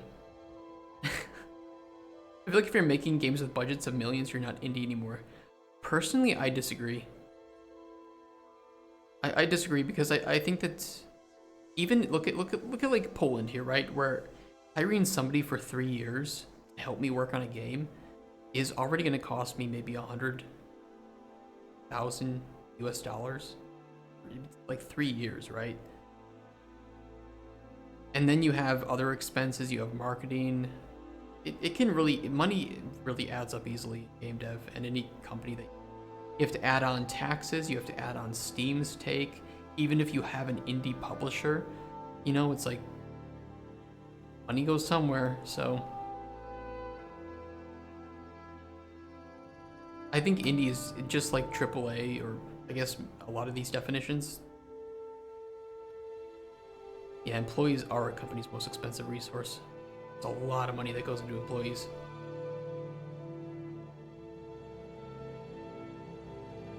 Go from rating from budget and focus on results.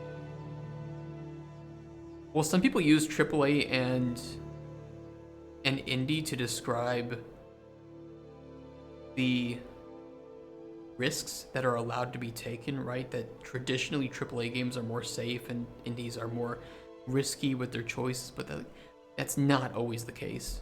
It only ends up kind of being the case because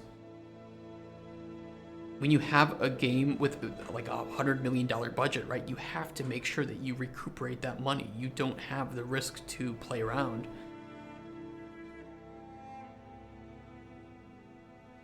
But it's like that definition is dependent largely on budget, but it doesn't always mean the case, right? Like, I think that Rockstar again is a good example where they do take a lot of risks in the development of their games and of some of the mechanics they add. But at the end of the day, their games just have a good wide appeal. But then, you know, you look at Ubisoft, right? It's like, what are they doing? Just another Far Cry. It's like, okay, we've seen it. It's nothing special. Sometimes they're better than the others, sometimes they're worse. But at the end of the day, they're the same game because they know that sells. They don't need to be risky. They don't need to try, really. A big budget but small team, you can do more prototypes and try and search for cool features. Having a big team, you need to just make game work to not cut employees. I don't know, I think that a lot of teams do have the budget to support more junior developers and to prototype games. But they discard a lot of prototypes that don't have the budget to sustain a company of like 150 employees, because there are a lot of great game ideas that will not make enough money to support 150 people. And the big studios need to support that many people because downscaling and quickly upscaling, it's a huge stress on the company and the tech and the space that you're renting, right? If you're like have a studio in California, if you scale back your team by half, you now have to get rid of that second floor that you have for your company. So they just try to find ideas that fit the team size and the budget and keep making games of that same size and scope. And then on top of that, then you have to make sure that it's not too risky or too different from the types of games you usually make, because then you're alienating your audience and you're pushing into boundaries that you haven't explored and don't know. Do game studios even really need to have facilities in this day and age? No, but kind of. Like, personally, I really like working physically in office with other people. It's much better for my mental health, for my productivity, for my creativity. Working remotely is for me. Only ever liked Far Cry Primal out of the entire series. That's a rare take. I've seen that. Far Cry 3, 4 best in my opinion. I like Far Cry 3 a lot. In 4, I really like Peg and Min, but the gameplay was kind of meh.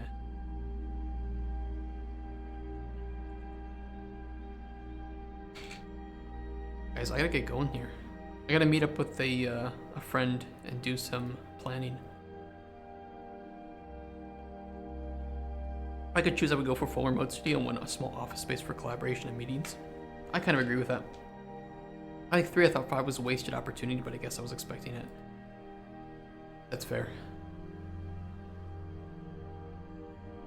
We'll get another Far Cry soon, and we'll see.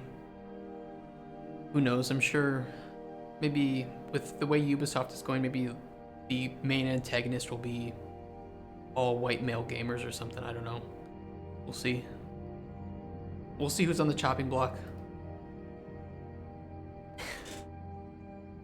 You can clip that. Alright guys, I gotta get going. I gotta run. Gotta jump on a tram. I've been feeling kind of jaded about games in general. We'll talk about that tomorrow. Just throwing it if you're here. I kind of get the same feeling to some extent, but I also think there's a lot of great games still coming out.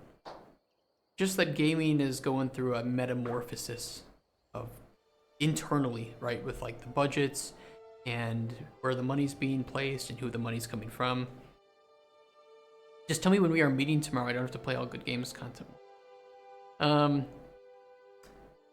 Whatever place you mentioned, Cutsper, we can meet there. I just need to look and see where it is, but we can meet there. The right kind of player. That's true. Real game, Cocoon. Alright, we will talk more about these games tomorrow. I gotta get going. Everybody, be kind to your neighbors and, you know, try to go out in nature more. Fewer screens, more sky, and clean air. And I'll see you guys tomorrow for more budgeting and pitch deck stuff, concept art stuff. Maybe I'll, you know, we'll load up Mid-Journey, see what we can throw into the pitch. And yeah, see you guys tomorrow, roughly 9 a.m. Central European time. We have a Discord if you want to come hang out and meet other developers and talk about game dev stuff. I'm just a person. Thank you so much for the follow. We also have a YouTube channel where you can check out all of the days of Cauldron Chronicles' development and some games that we've played on stream. So yeah, I'll be here tomorrow. See you guys. Have a great rest of your Thursday. And I love you. Put some micro love in chat. Alright guys, take care. Peace.